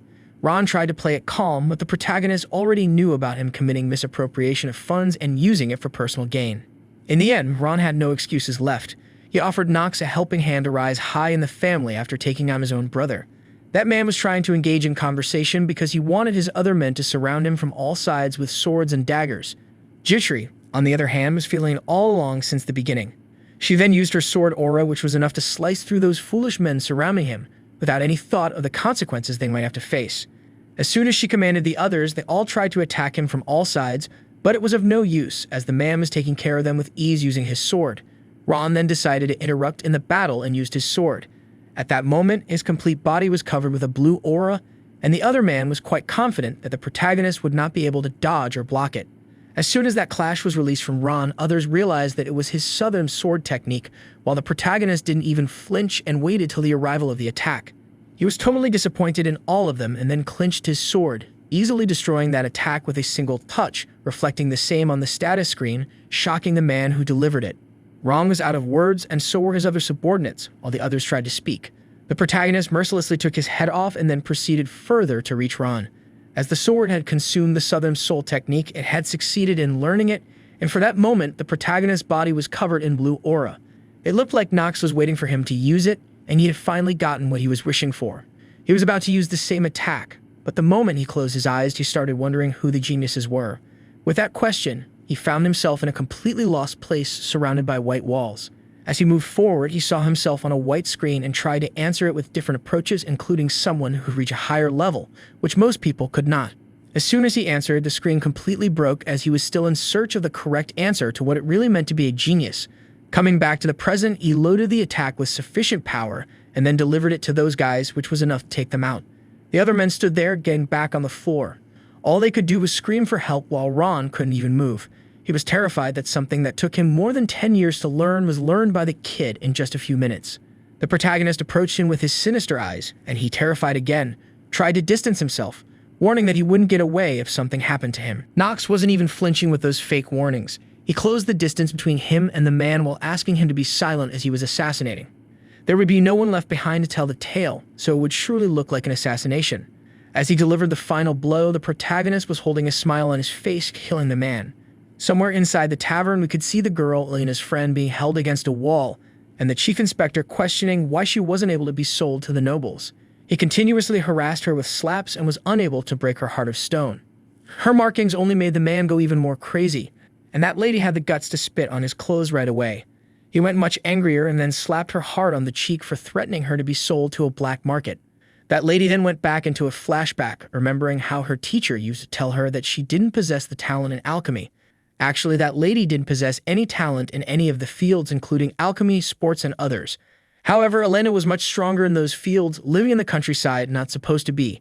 Her teacher had been continuously planning to take that girl out of the orphanage, and she, being a genius, was believed to not be from that city. Despite her appearance and the knowledge she possessed, Elena never ever reacted with an attitude when anyone called her to play around whenever she went. It was the only reason she had decided to sacrifice herself on her behalf. Keeping all those thoughts in mind, she further went on mocking the guy, sticking her tongue out. The amount of slaps the lady received was unbelievable, and at the moment when she was about to get the final one, it was stopped as someone interrupted. When the man moved behind, he saw the protagonist, claiming that Elena wouldn't be happy if her friend was injured while presenting. Nox immediately declared that the man had committed a crime by the law of the imperial family and should be executed. He then informed the man that his companion Ron was already dead. Upon reconfirming from the man that he came alone, Tegan shrugged, claiming it was a bit too much, and that he couldn't defeat him alone. With that command, he took out his sword and called up for the soldiers who were hiding inside, instructing them to kill at once. Those soldiers appeared while the protagonist opened his eyes and used Hour of the Genius, slowing everything down, and then simply passed by all of them, slicing and cutting their lives in 5 minutes. He was left with 4 minutes and 55 seconds more of the time, and then used a potion to pour inside the mouth of the lady who had been beaten up. As she went to sleep, he gave her his name, and the man, Tegan, was just terrified to see that all of the soldiers had been taken down. The moment he tried to attack the protagonist, he fell right on the floor and then realized that his legs had already been sliced off during the Hour of the Genius attack. He thought his death was around the corner as Nox stood in front of him completely cold, and he couldn't believe he lost to a kid. The protagonist once again questioned what it really meant to be a genius, as that man lay helpless on the ground with his sword pointing at him. At any moment, it could be used to take his life away. Before meeting his death, even that man thought about his previous life and remembered his father, who was the head of the mercenary group and one of the most respected persons in the village. Tegan, being a kid, always wanted to be like him. But his father, on one hand, was gaining respect from the village while harming his own family and the mother to show his power. He believed that the only reason he was being respected and paid respect was because of his strength, as with his strength, he could do anything. When Tegan reconfirmed that his father was the strongest man in the nation, his thoughts were brought down as he believed that there were much stronger people than him outside the continent. His father wanted his son to be much stronger because it was the only way to survive in a continent under war. Before his death, he noticed that Nox was one of the people his father had mentioned and praised the talent he possessed. The protagonist did not show any kind of mercy and ended the life of that man instantly by plunging his sword into his heart. Both the protagonist and the dead lady then reached Elena's place where she was sitting, thinking. At that moment, she saw the face of May. She immediately rushed and hugged her out of friendship. Both of them shared a heartfelt reunion, with tears flowing through their eyes. May realized that being selfish was never fruitful, as she could not do everything by herself. Elena wanted to meet Nox, but he was busy wrapping up things, while the maid believed that he was headed to have some heart-to-heart conversation with his brother. Back at the inn, Grain was waiting for the arrival of Ron, but there arrived an unexpected visitor in the form of Nox, asking for a moment to chat because it was something important. Grain did not pay any attention to it as he was not ready, but then again, he faced the anger of his younger brother, who turned sinister and demanded an instant discussion. As the scene turned back to the main man, it was seen informing the head of the family that the young master had purged corruption inside the city and was asking for a reward for his accomplishment. Actually, no one had ever been interested in taking care of the corruption at that place, as there was no benefit coming out of it. Since the place was crucial for the imperial family, as it held the monsters and breaking it would allow them to reach the center, the imperial family had invested a lot of money for its protection. However, it was a place that could not be abandoned, and people believed the wasteland had no value. The butler showed concern about handling a large number of bandits at once, including Ron's bandits, which was much worse. However, their father believed that they must handle such little things in order to be called part of the family, and they had already been protected by the Black Sword Knights as security. After reading the complete letter, his father came to know what his son's true intentions were. Actually, Nox was asking for the command of the wasteland, claiming his rights as the youngest son of the family. If not succeeded, Theo immediately accepted the offer without much thought, as he was ready to let Nox take the command by himself. The order was understood by the butler, who was ready to send the letter to the Empire to begin talks. Theo was really understanding what his son was planning, but was confused about the endgame. When Nox informed his brother about the plan involving Ron and Tegan, he started trembling in fear. He was totally disappointed in them. He was turning more and more serious, realizing that the one he had kept under him was a snake. Changing his thoughts, he looked at his brother and then realized that Nox was really trying to mess with him at that moment. In order to become a knight, Grain believed that he had to clear the mission and then accept the offer. Nox then finally presented the offer where he demanded all the command of the soldiers under him, to which Grain agreed instantly. In exchange for the guarantee of his life and the outcome, Nox evaluated his brother's presentation for two demands, life and the outcome. At that cost, Grain was ready to offer Nox mineral rights and control over large mines. It looked like Nox had gotten everything he had dreamed and demanded for, so before heading out, he threatened his brother not to do anything rash. Back at Elena's place, she was busy making some potions which she had never made before, and it looked like all of them had heard the plans, which they believed were too dangerous. The protagonist had planned to kill Griffin, and the dangerous level of the mission was agreed upon by the other two girls instantly. The protagonist was not flinching in his thoughts, but he was aware of the wellness of those guys, as they were not aware that he was willing to take some life force through it. Everyone decided to work hard to arrange the things he had demanded, and then finally he came up with a plan of how they were going to execute it.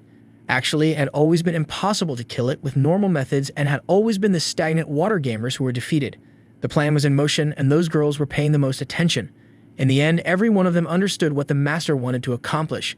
His only intention and purpose for killing the Griffin was to get the highest level of reward, which he would achieve afterward.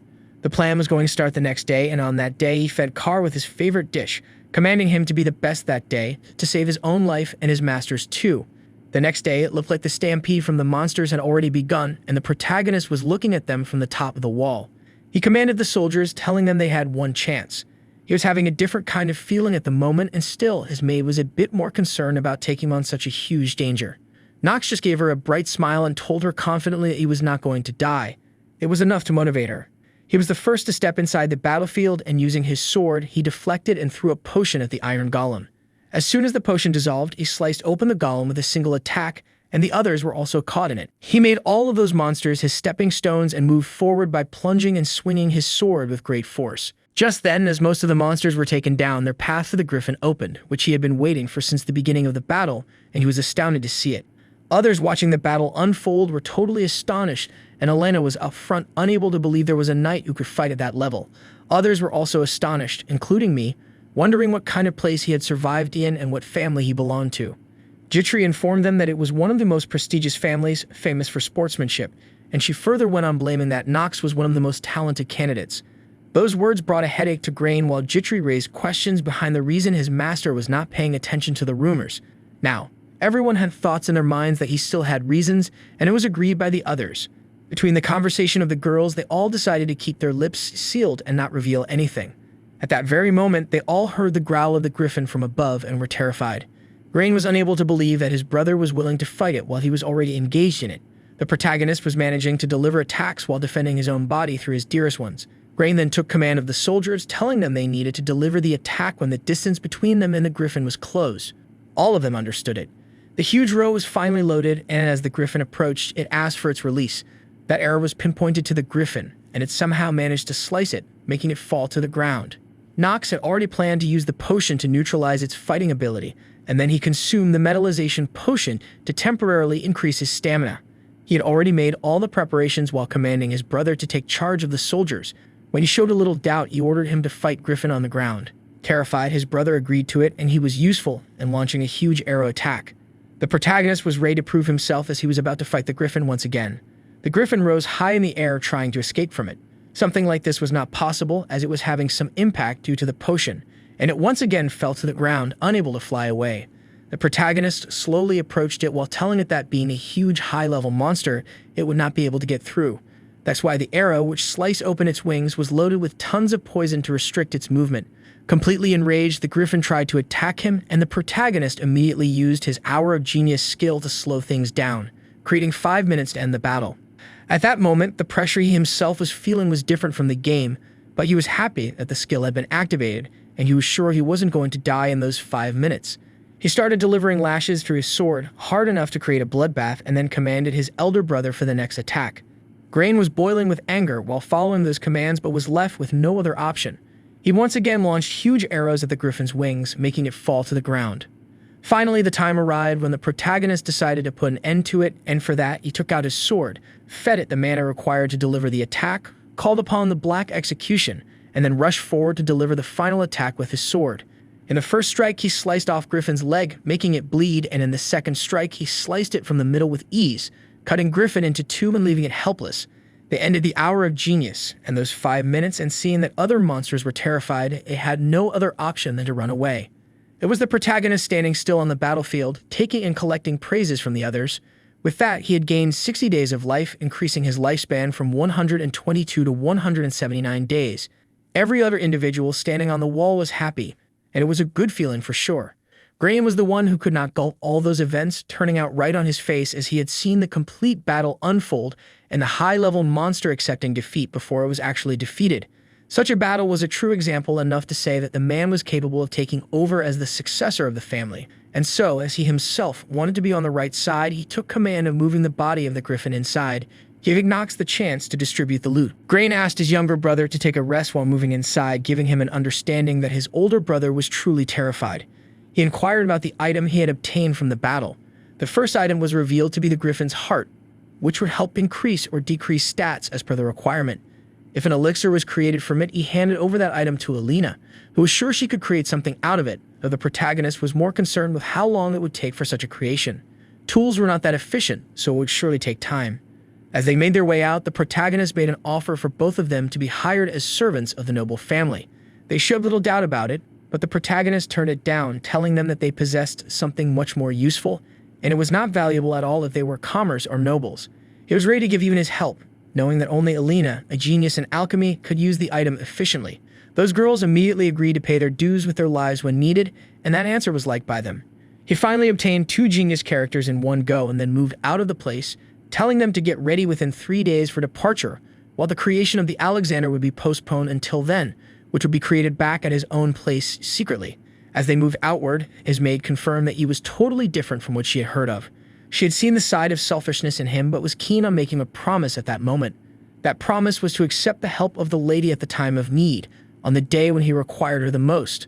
The protagonist agreed instantly and then asked her to get inside as it was already turning chilly in the nation. Things turned out completely different when they arrived inside. Nox was lying on the ground due to fever, and that event clarified who was most ill-mannered and careless. All the sickness was caused by his negative trait of being terminally ill, which was not liked by him. As the scenes turned, they finally arrived back at the place and were welcomed by the butler, who reconfirmed if those two were the new servants accomplished by Master Nox. There were talks amongst the cities about him bringing girls too frequently as a pervert, but none of them could speak out loud because all of them wanted to live long. Nox decided to play along with the game and then acted more abruptly toward the citizens, giving them a star look as if they were good-for-nothing individuals. As soon as he arrived, he got the information that the head of the family immediately wanted to meet him privately. He immediately made himself present to Theo and paid him the respect he deserved. He was sure there was an important exchange of information between father and son, and father went first for it. Theo was aware of all the events that had unfolded during the expedition, and he reconfirmed that even his elder brother had praised him. The words from his elder brother were of the most value, as the protagonist himself had never imagined something like that happening. Theo then came back to the right topic and discussed how he had cleared an important matter and brought honor to the family. He was ready to keep his promise and then offered Nox whatever he had proposed. There was a seal of the imperial family, which stated that chasers belonged to him from then on. Nox thanked his father for the generosity, but it looked like his father still had many things to discuss at the moment. Out of nowhere, Theo brought up the topic of handing over his own seat to the youngest of the family. Those words were unexpected by the protagonist, and he was not able to understand the reason behind such an act. On the other side of the nation, news arrived that a man had killed the griffin, and the nation of Chaders had been offered to the youngest son of the Rainheifer family. Without wasting a second, a man commanded his subordinate to prepare for war. Actually, he believed that the family had lost something most valuable, and there was nothing more to lose. As that old band proceeded, he took a little girl beside him to tell her that the time had arrived and it was time for her to awaken and take hold of the nation. Back at the family mansion, the protagonist still was not able to forge the answer he needed to give when they were interrupted by the advisor, telling him that it was too early to answer the question. The head of the family did not flinch and kept the question open for the man. The advisor again interrupted, telling them that it was not the right time for him to be handed over the position. These interruptions were raising the temperature for Theo. Finally, Nox spoke up and denied the position, giving the reason that he was responsible for something he had done which he should not have. There was a little exchange of words between both of them, and the father finally decided to wave it off for the moment, telling him that he needed to be on his guard, as human beings would always test him. The protagonist then took his leave and reached directly to one of the trusted maids, telling her that it was nothing, and that he had just been called for a talk. Accommodation for the other two maids had already been taken care of, and he was billing that all four of them should reside alongside each other, helping each other. He praised Jitri for doing the best in the business, and she too thanked him for the praise. Now the time had finally arrived when he had to visit the Eldian Academy to become the best in the place. Inside the chamber of the head of the family, the advisor was still stuck on advising that it was too early to make such a huge decision.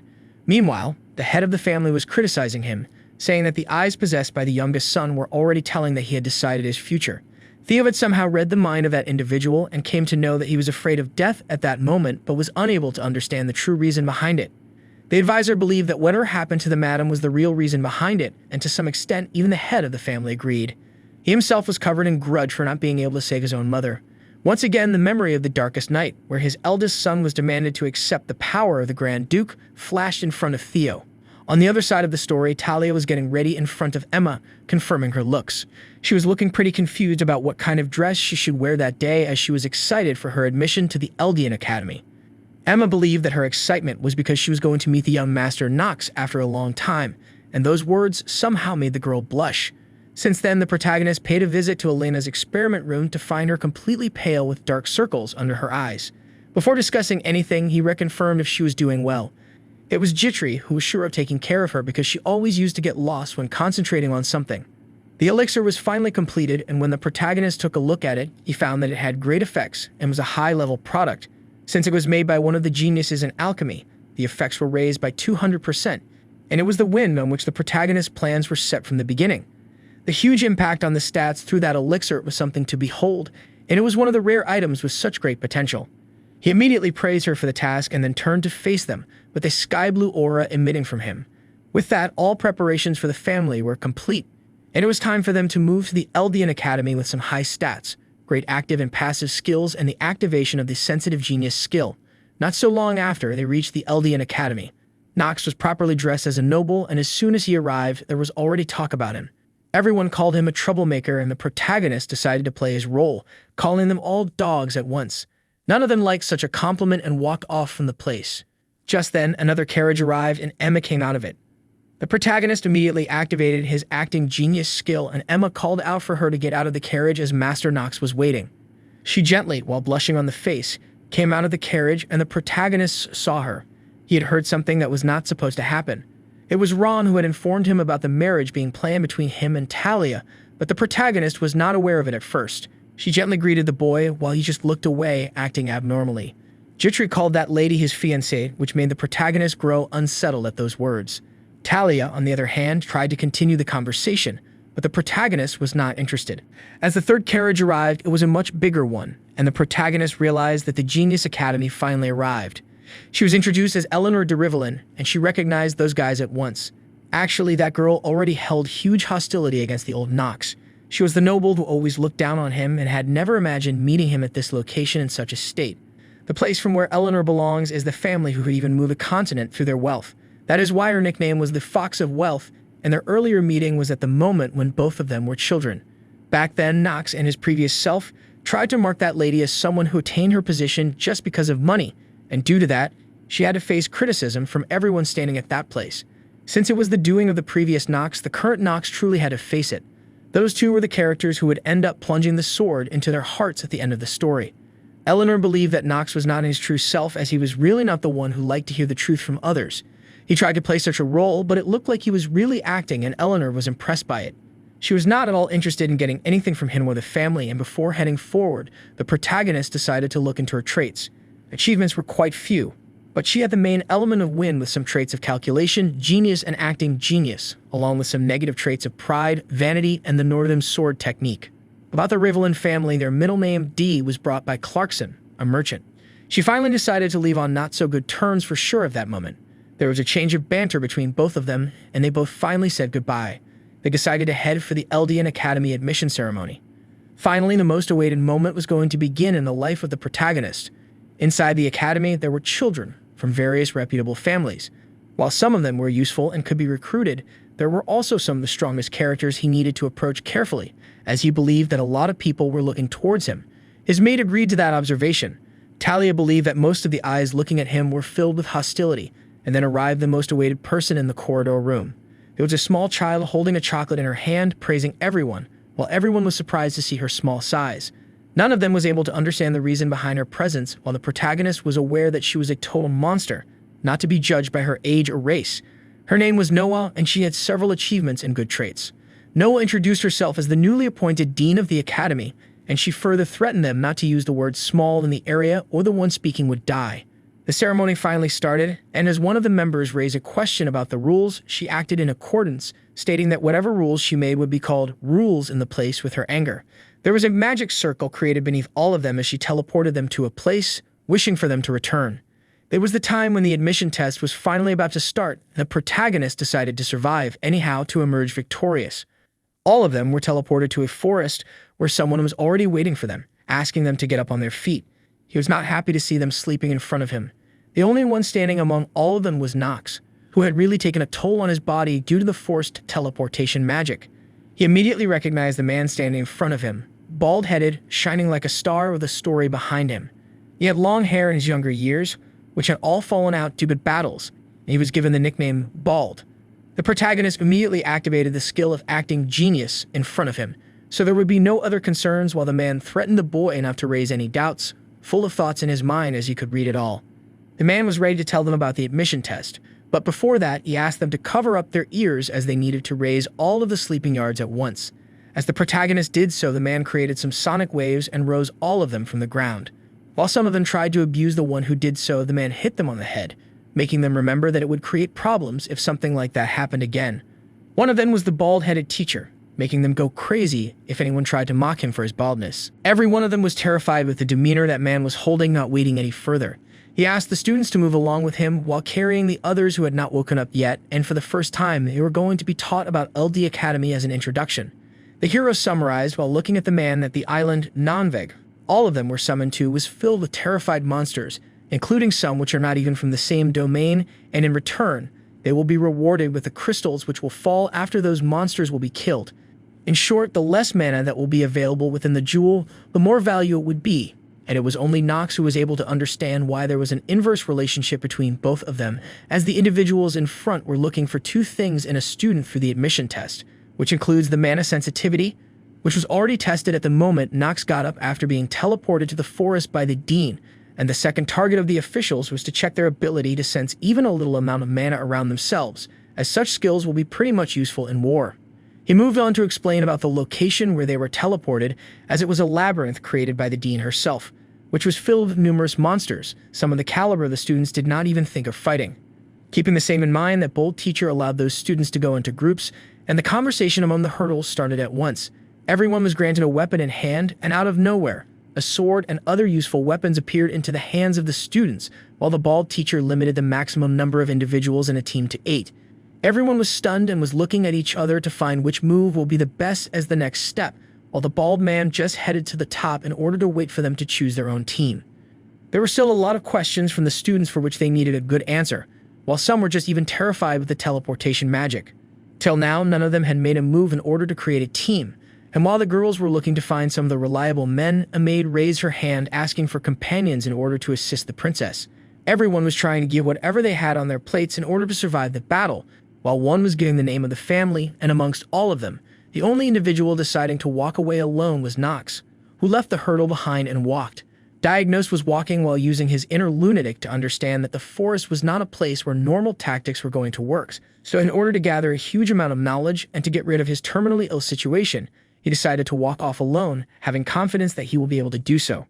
The complete movement was being witnessed by the teacher from the top, who was wearing his hat this time in order to hide his baldness and was pretty concerned to find a new student who had survived the dean's teleportation magic, as well as decided to go alone by himself without hesitation on his face. That man had a lot of questions in his head, yet he decided to get the answer from the boy himself, willing to find what he was really capable of. On the other hand, Nox had already walked his path and had sliced lots of monsters on his way using his sword without breaking a sweat to shear them, collecting the crystals he wanted to. It looked like someone was telling our protagonist from the beginning, and it was revealed to be a girl. On the other hand, another group had already tied up with each other, and they were slicing off the monsters with their weapons, while Talia was thinking about Nox as her plan was to move alongside him. It looked like she had lost concentration, and so her companion scolded her in a loud voice to remind her of the duty of protecting the princess with her own life. Soon, the intermediate battle was completed, and the princess was holding the mana crystal in her hand, while her companion reminded her that the crystal was not of the highest level because she was expecting much better from the dean, who was one of the 4 sages. The princess realized the same. However, she immediately turned her face down and was looking pretty worried to see the conditions of the individuals walking alongside her, as every one of them was already exhausted with the battle they currently had. Her companion was worried too, if she was still willing to fulfill her promise to make the princess reach the highest level, because she was aware that the empire from where the lady comes from is already rotten, and she was the only one who could take it to new heights once again, and before that, she was willing to do whatever she could. Talia calmed the princess, telling her that she was good, and both of them decided to move further, and the princess decided to give it a thought too. It looked like her intention was not at all to move forward. However, due to the suppressing pressure of the elder brother, she decided to move forward until none of them was going to be able to walk. On the other hand, Nox had already reached a part of the labyrinth where it was pretty cold, as the complete place was covered with thick ice. Immediately, the terminally ill issue decided to hit him with several others, making his magic effects decrease to a significant level. It looked like he was already aware, so without wasting a second, he clicked his fingers in order to ignite a little fire, and as soon as the firewall appeared, he got a little warmth from it, and again the status window appeared, telling him that most of the penalties from the cold had already been wiped off. His intention was clear. In order to get his body moving throughout the period, he needed to remove the penalties inside himself first, and with that thought, he started marching forward, seeking the top. The more he walked, he got to understand that it was all the power of the dean which had formed such thick ice, and even though the top of the mountain was visible, it was pretty hard to reach due to its thickness. Nox then decided to inspect even further to find out what was the real condition around himself, and as soon as he used the magic, he came to know that the complete place was formed by magic and eaten. Every content was consumed by mana. Even the living organisms as well as the monsters residing in the place were made by mana. And that thing raised a question. What was the capacity held by the dean? Nox still was not even budged a bit, and with a grand smile on his face, he decided to move forward without thinking of it as a problem. Just a few minutes later, when he reached an intermediate part of the ice labyrinth, he found some huge monsters standing in front of him, while the boy held a sword in his hand, thinking about the ice trolls, who are some notorious monsters, and even though it was quite harsh, they were no match for Nox. One of the ice trolls tried to attack him instantly from above, while he dodged the attack soon, and another one tried to swing his weapon from the back of his head, and Nox somehow managed to get the innovation and do the same while ducking against the attack. For the third one, Nox was standing firm on his location, and he blocked the attack using his sword without dropping a sweat and realized that it was the true intention of the dean. Why she was pushing him this much further, as such a test was not made for ordinary students who had not even reached the ice labyrinth. The trolls were not something which could be handled by some mere ordinary students who had not the sufficient amount of mana to face them, and he was trying to find the answer. What were the real intentions hidden behind the same? While he was battling those ice trolls, still a lady was following him at that time, and he, on the other hand, had already understood the kind of attack 4 of the trolls were making. While the first one was delivering a vertical hit, and the second one was delivering a horizontal one, standing from one corner to another. The third and the last one was using the stab attack, and it was the weakest in terms of power, and with that understanding, Nox was ready to take them down with a smile on his face, and he did the same without wasting any more time.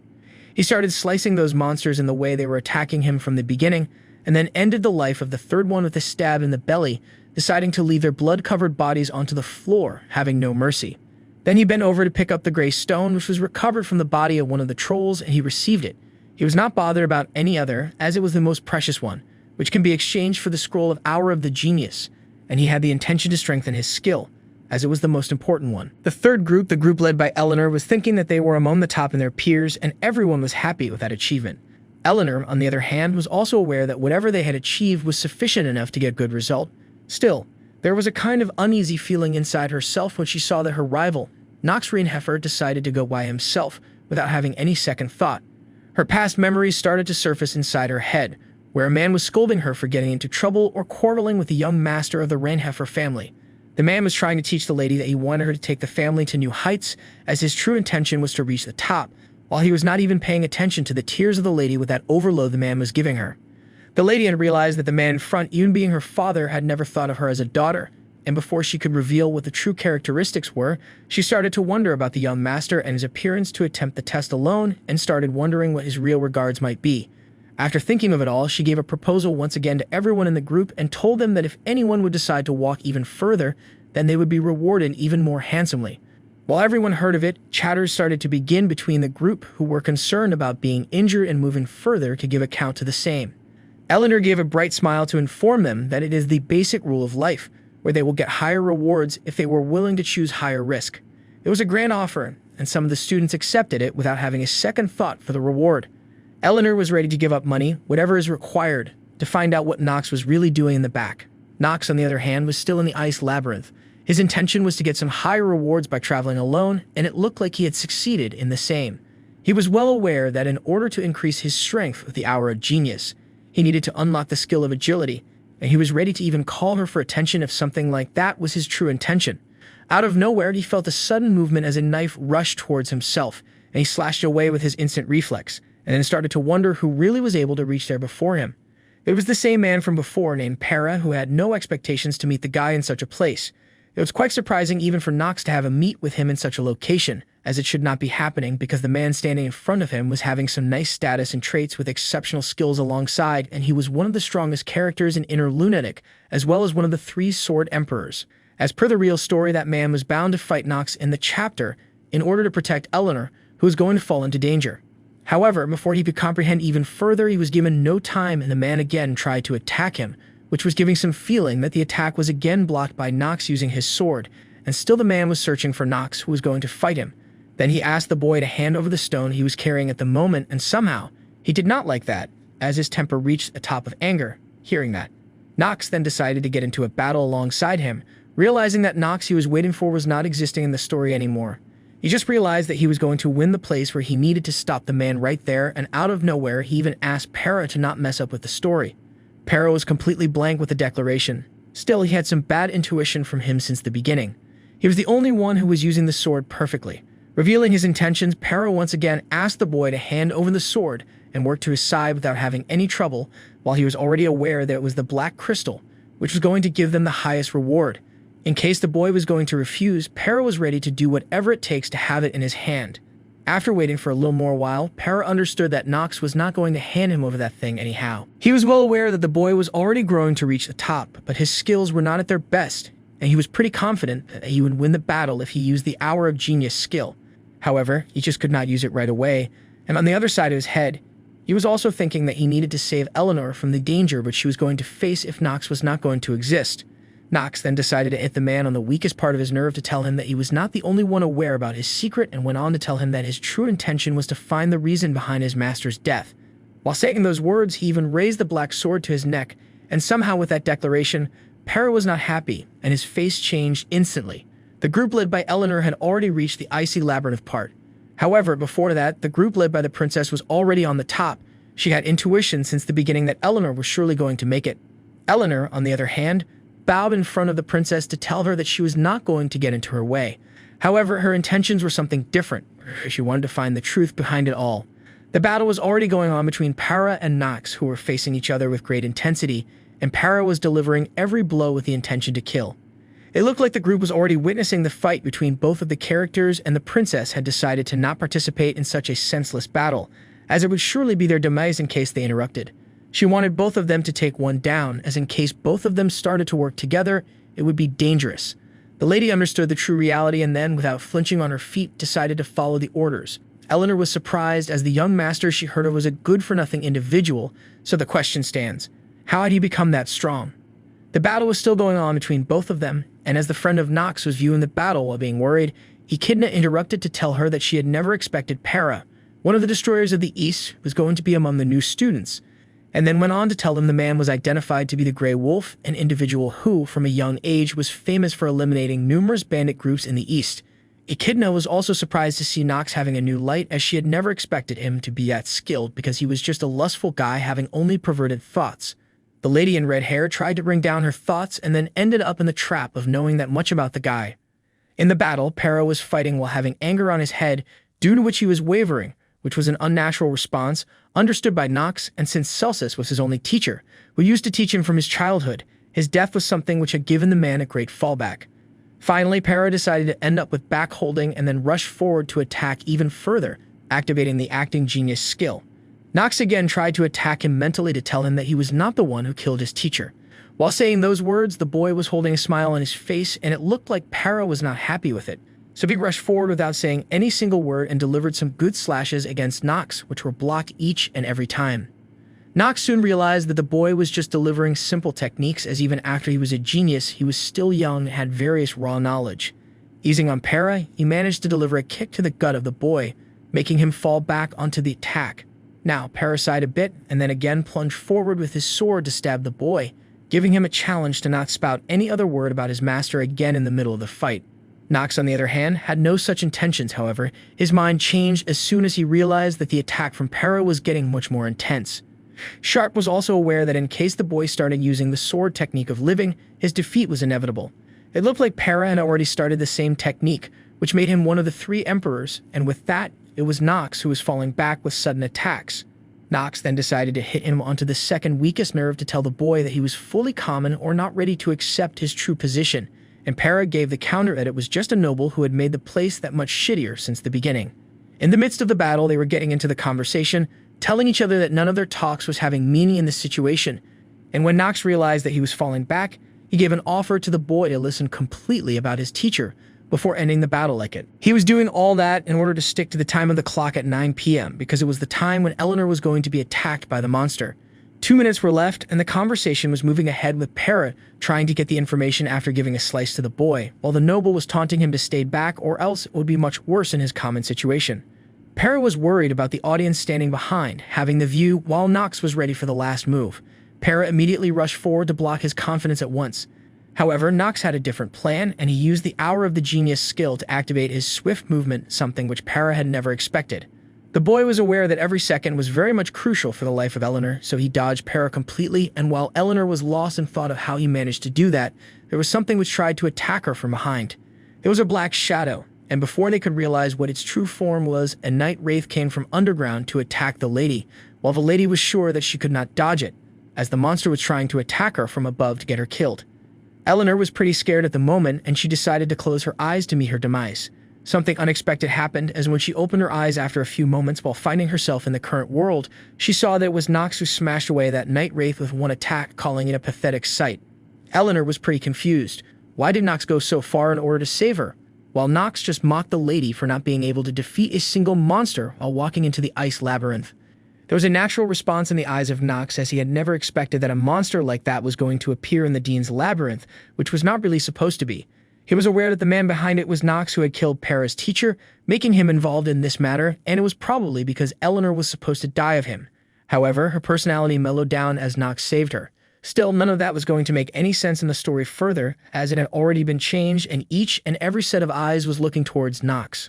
The princess decided to come forward to tell the boy that it was not what he was supposed to say even after saving Eleanor, as it was an abnormal situation.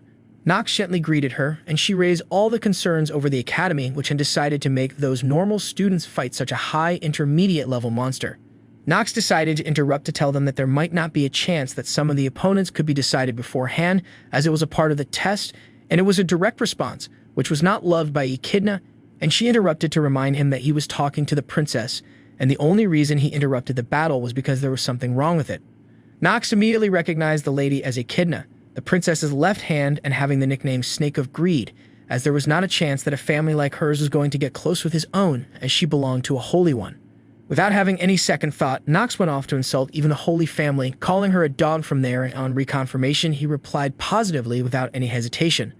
While both of them were having their childish quarrel, the teacher from before interrupted, asking everyone to go silent, and he climbed from the top to the bottom with intense speed to teach all of them a good lesson. He further informed them that all the tests had already been halted, and Nox then showed him the black jewels in his hand.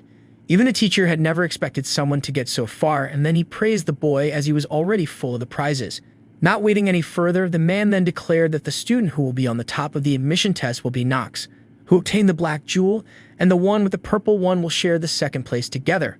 None of them had any objections. However, the princess came forward to reconfirm if the attack just before from the Night Wraith was taken into consideration for result determination, as she believed that it must not be the case since none of them had the skills to defeat it, and they would need further clarification on the same. It did not look like the bald teacher was having any concerns in answering the question, who decided to move further into the interrogation and then offered compensation to comfort Eleanor for whatever she went through. The teacher was willing to give Nox also a reward. However, he just denied it and walked from the location, telling them that he was not in need because he had no intentions to get along with Eleanor in any other situation. Furthermore, he had no intentions to show that he stepped into saving the lady. He was ready to avoid any kind of misunderstandings as much as possible, while again, when he decided to move further, he was stopped in between by the Lady Eleanor, who still wanted to know his true intentions behind saving her. At the moment, his skill of acting genius was wavering because of his nervousness, and he acted to tell her that his intention was just to kill the monster while he was in the battle and nothing else. Eleanor had not expected that response, as her face changed quite dramatically towards him, and even though he again decided to move forward, he was aware that he had not done well. The true Eleanor of which he was aware was a lady having cold and calculative decisions. She was the one who had the thought that everything could be bought with money, including someone's devotion as well as love. However, there was a sudden change for sure in the current Eleanor. The moment she was heading back into her cabin, she was still thinking about the true intentions of the boy and the reason why he decided to not take the reward. The answer given by Nox was continuously rolling around her head, as she was aware that it was a lie. A boy sitting in front of her in the car decided to remind her what she used to say about him, as he was a good-for-nothing noble.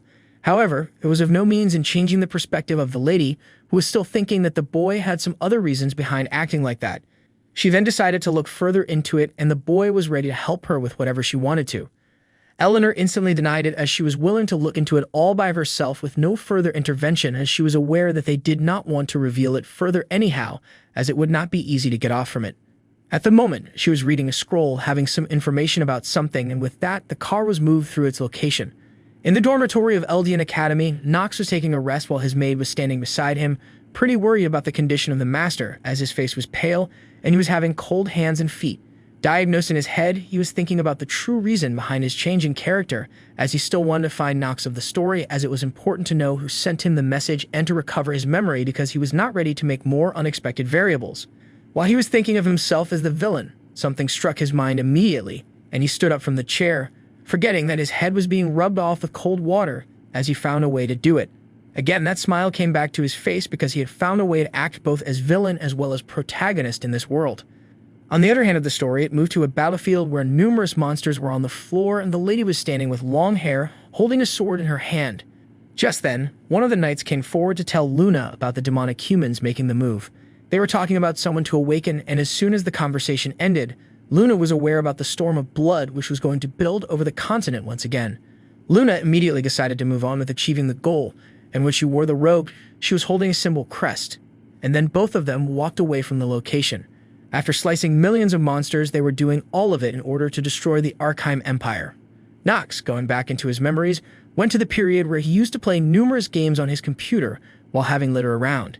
He recognized that there was a similarity between the feelings of the gamer who had played a lot of games, that there was a very thin line which separates Nox from the villain.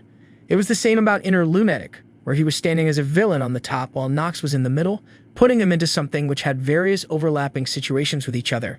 Excluding the boss monster in a labyrinth, each and every villain which was formed in the story had a devastating past that had turned them into their current self, and it was the same with Nox, who had seen numerous deaths in front of his eyes. Some of his loved ones were also slashed, and which is why he decided to come forward and stand against all those troubles. It was only the mentality of those who were watching the story, whether they considered someone a villain or a hero. Thinking of the same, he was walking down the streets in the city while wearing a robe, verifying that it was never the same, that good character and a villain were completely the same, because the villain is always a villain and could never be a protagonist. Nox was aware that he was living in a real life where the place was heading to destruction, and his way to survive in his clothes at the moment was to act both as villain as well as Nox. Walking ahead, Nox reached a location where there was an aura surrounding in front of him, and he realized that it was a different place. Even though he had never thought of risking his life, since he was not left with another choice, he decided to get into a meeting with the greatest villain organization of Inner Lunatic, someone who was willing to take down the Imperial family together. He used his hand to get into that blue light, thinking of going into the Lunatic, which was considered to be the code word. Back in the Chamber of Teachers, everyone had gathered with the dean sitting in the middle, and the old man was trying to get into a conversation. The dean was not paying any attention to anything, and the teachers were pretty confused about what really happened during the test because even the instructor was not ready with the answer. One of them mocked the bald one for his mistake, and he somehow did not like it. The dean was still pouting. However, anger rose, and she broke the popsicle in her hand to tell him to stay within the limits. The teacher decided to play along, acting like nothing had happened, and then decided to continue their discussion where they left off. The dean then told them that she had already informed everyone about the contents, and it was just two of them who had not heard it at the right moment. They could see the angry face behind the lady. The old man understood that the dean was talking about the one monster which arrived to act as an enemy of the academy in the middle of the test. She was aware that whoever had done it was holding the intention to take down the Eldian Academy as well as the Empire under her eyes. There might be some true intentions behind them. The attack on Eleanor, who was considered to be the star of the finance world. One of them was aware about the answer that it was the same family which contributed around 70% of the merchandise which was rolled around the empire, while the other was aware that if the target was so pinpoint precise, then it might be true that they had already formed onto the next one. The dean understood the same and then told everyone that they should be ready with the preparations as they were not aware of what was coming, and it was agreed by each and every teacher sitting around the table in one tone of agreement. It was not the end of the discussion, as the dean came forward on the table to tell everyone that there was one more person who could be considered dangerous, and everyone was waiting eagerly to hear the name of that individual. The lady who was tailing Nox without letting him know of being tailed was someone who was considered by the dean, one of the students who was the most talented in the new batch and someone who could be dangerous. Even the teachers were not aware about it, and they were shocked because they never expected the dean herself to praise someone, as it was the first time that happened to the princess. She clarified that it was none other than Nox, whom she acknowledged, while the others were calling that guy a good-for-nothing student. She, after hesitating a bit, walked to a location and told them that the boy might be even stronger than her true self, which meant that Nox was much stronger than the dean. The teachers found it ridiculous, and none of them was ready to believe that whatever they heard was completely the truth, and every one of them was stunned with that declaration. Nox then reached the location, and he entered a bar where the server confirmed if the boy was lost or something to reach the location. Nox realized the true identity of the server and then told him a code in a different manner about cheering the Empire, and since the code was something that both of them were familiar with, the server decided to let him in as he was aware about the secret code without being bothered by the true intentions of the man behind it. Nox decided to get the introduction beforehand, and the man introduced himself as Karen as Nox moved. He touched some of the bottles and then started counting while picking some of them, and then merging each other to create a bluish aura around himself. As soon as he drank it, his body was exposed to high-level magic and talked about his flow of mana getting reversed. As soon as he was about to be located, he closed his eyes and was feeling a little dizzy. However, something unexpected happened, as his sword was pointed to the neck of Nox, not allowing him to move. When the boy turned, he found the same yellow-haired girl, Luna, standing in front of him while putting the sword, asking about his true identity. He immediately acknowledged the girl, while the girl was not ready to hear any other word before his introduction and gave him a little scratch on the neck. Nox acknowledged the leader of the Lunatic and then called her one of the 3 Sword Emperors, whose real face was not known to the world, designating himself to be someone who was ready to serve her. Luna was shocked that the boy was not only aware about the secret headquarters of the organization, but also aware about her, so she confirmed his true identity. The boy gently introduced himself with his true name and showed his will to join the lunatic. Since then, switching back to the dormitory where Para was sitting on the window and still was having thoughts about Nox and himself. He was aware that the boy knew something about his teacher's death, because with the words of the boy, he was aware that Nox was also not thinking that one of the emperors coincidentally lost his life to someone. He had also got a completely different picture against what he used to hear about the youngest son of the Rainhaffer family. He was also remembering the moment when Nox used his skill of the Hour of the Genius and defeated him while rushing forward to kill that shadow monster. The only understanding he was able to get at the moment was that Nox's information was manipulated since the beginning and everything about his behavior was a lie.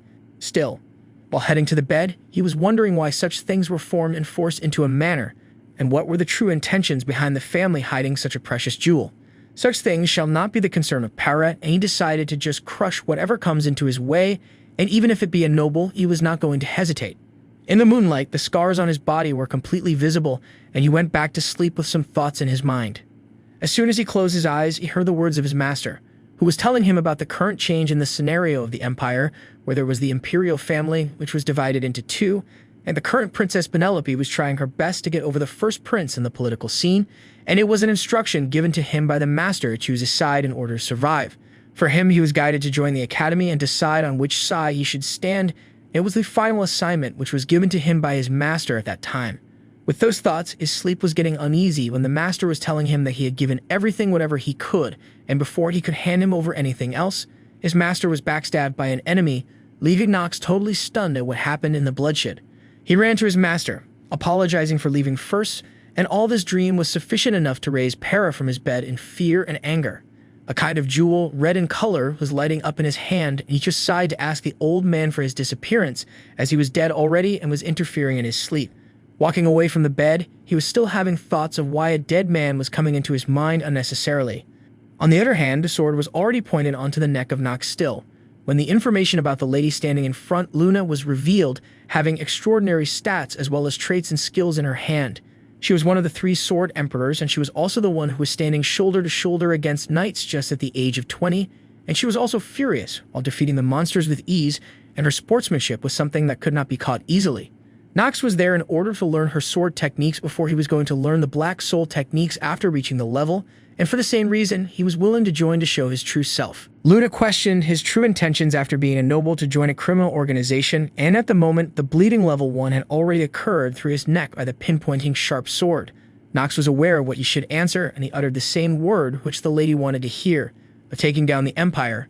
And before she could raise any other question, Nox continued to tell her that in order to do so, they needed to take down the Eldian Academy first, which was under the influence of the Empire. He then decided to take the role of the spy for the criminal organization, while Luna was not sure if the boy was competent enough for the task. Nox showed confidence and then agreed for it instantly without hesitation, and with that, Luna lowered her sword, asking for the name of the bold boy standing in front. He introduced himself with his true name of Nox, and then Luna called for Duff. Her subordinate was already sitting behind to prepare for the lunar trial meet. It looked like Duff had not expected to hear those words. However, left with no choice, he decided to go on with the command. He then handed him over a cloth, asking him to wear it and follow him, and Nox, as commanded, did so. He walked into the trial area, and the sun was getting up while Nox was happy that it was going as planned. Duff commanded the boy to go on the top of the Elder, kill all the monsters while keeping in mind to not get off the robe. He was asking him to follow that command because it was the only way by which he could save himself from facing Berserk. Nox was already aware about the reason behind holding on to that robe, because the one thing that they were talking about was one of the worst traits, which will give him power in return for him to get crazy. Once he was revealed to that instant, he would not be able to keep his command over the mind, and it was the Crimson Moon of which they were talking about, which would make the one getting under it go crazy. There were 2 conditions in order to pass the trial, of which one was to get Berserk while standing under the Crimson Moon, and the second was to defeat the monsters that appear while holding onto the robe. There was no prior introduction of how to clear the trial, as no one would like to get into a criminal organization, and because of that, it was the truth that none of them was aware of how to pass it. However, Nox was sure that he would be able to do it because he was holding a smile on his face at the moment. Luma interrupted to tell the man that there were only 2 outcomes he could barely think of, where one was in case he clears the trial, then he would be able to join the inner lunatic, while the second one was to be a corpse when he was not able to do so after his death. Nox's turn at once, however, he was having a bright smile on his face, and he was ready to face whatever was up front. In order to start the trial, he sliced one part of his hand to drop blood onto the floor, and as soon as he did it, crimson light emerged from the middle of the area and numerous monsters started to appear in front of him who are part of the trial. Nox was aware that all of them were on a different level, something which he could not handle, as one of them was at least an intermediate triangle. He was aware that there is another way to solve the problem, so he immediately removed the robe from his body to get into the light of the crimson moon, which was going to help him roll over. Luna and Duff had never expected that the boy would go this far in order to join, and soon Nox was having his status screen telling him that he could lose his control over the mind due to his exposure to the crimson moon, and with that, all of his stats were increased by 1.5 times, giving him some extraordinary leverage, other than the skills of luck and charm excluded from it. It was a delightful thing to witness as the boy was under the crimson moon, holding his black sword, achieving some abnormal status and losing control of his mind. The status screen was continuously telling him the same thing, and they arrived at the place where he was completely out of his mind, not having any control over his hand, and the status coming up again and again, telling him about his improvement in stats, skills, and other things. Lumina also had not expected this, and even Duff was not ready to witness it, asking the master to stop it instantly, as he was just throwing his life away. Luna denied it because she was aware that the boy was not going to hear any warnings, and she was not going to be concerned if the boy died or not. Duff was concerned about his status and his background, as in any case, if any harm was provided to him, then his father would not be satisfied and would surely come for the criminal organization anyhow.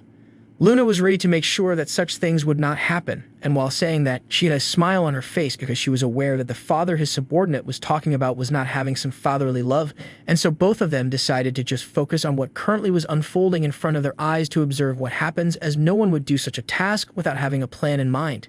Now Nox and the monsters were facing each other. While Nox's stats increased quite a fold, and without wasting time, those monsters launched forward to attack him.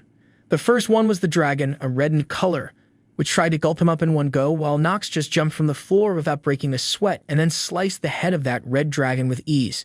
The boy was holding a bright smile on his face, remembering the description of the trial, and it looked like the boy had not lost control of his mind completely and had the realization that his stats had increased.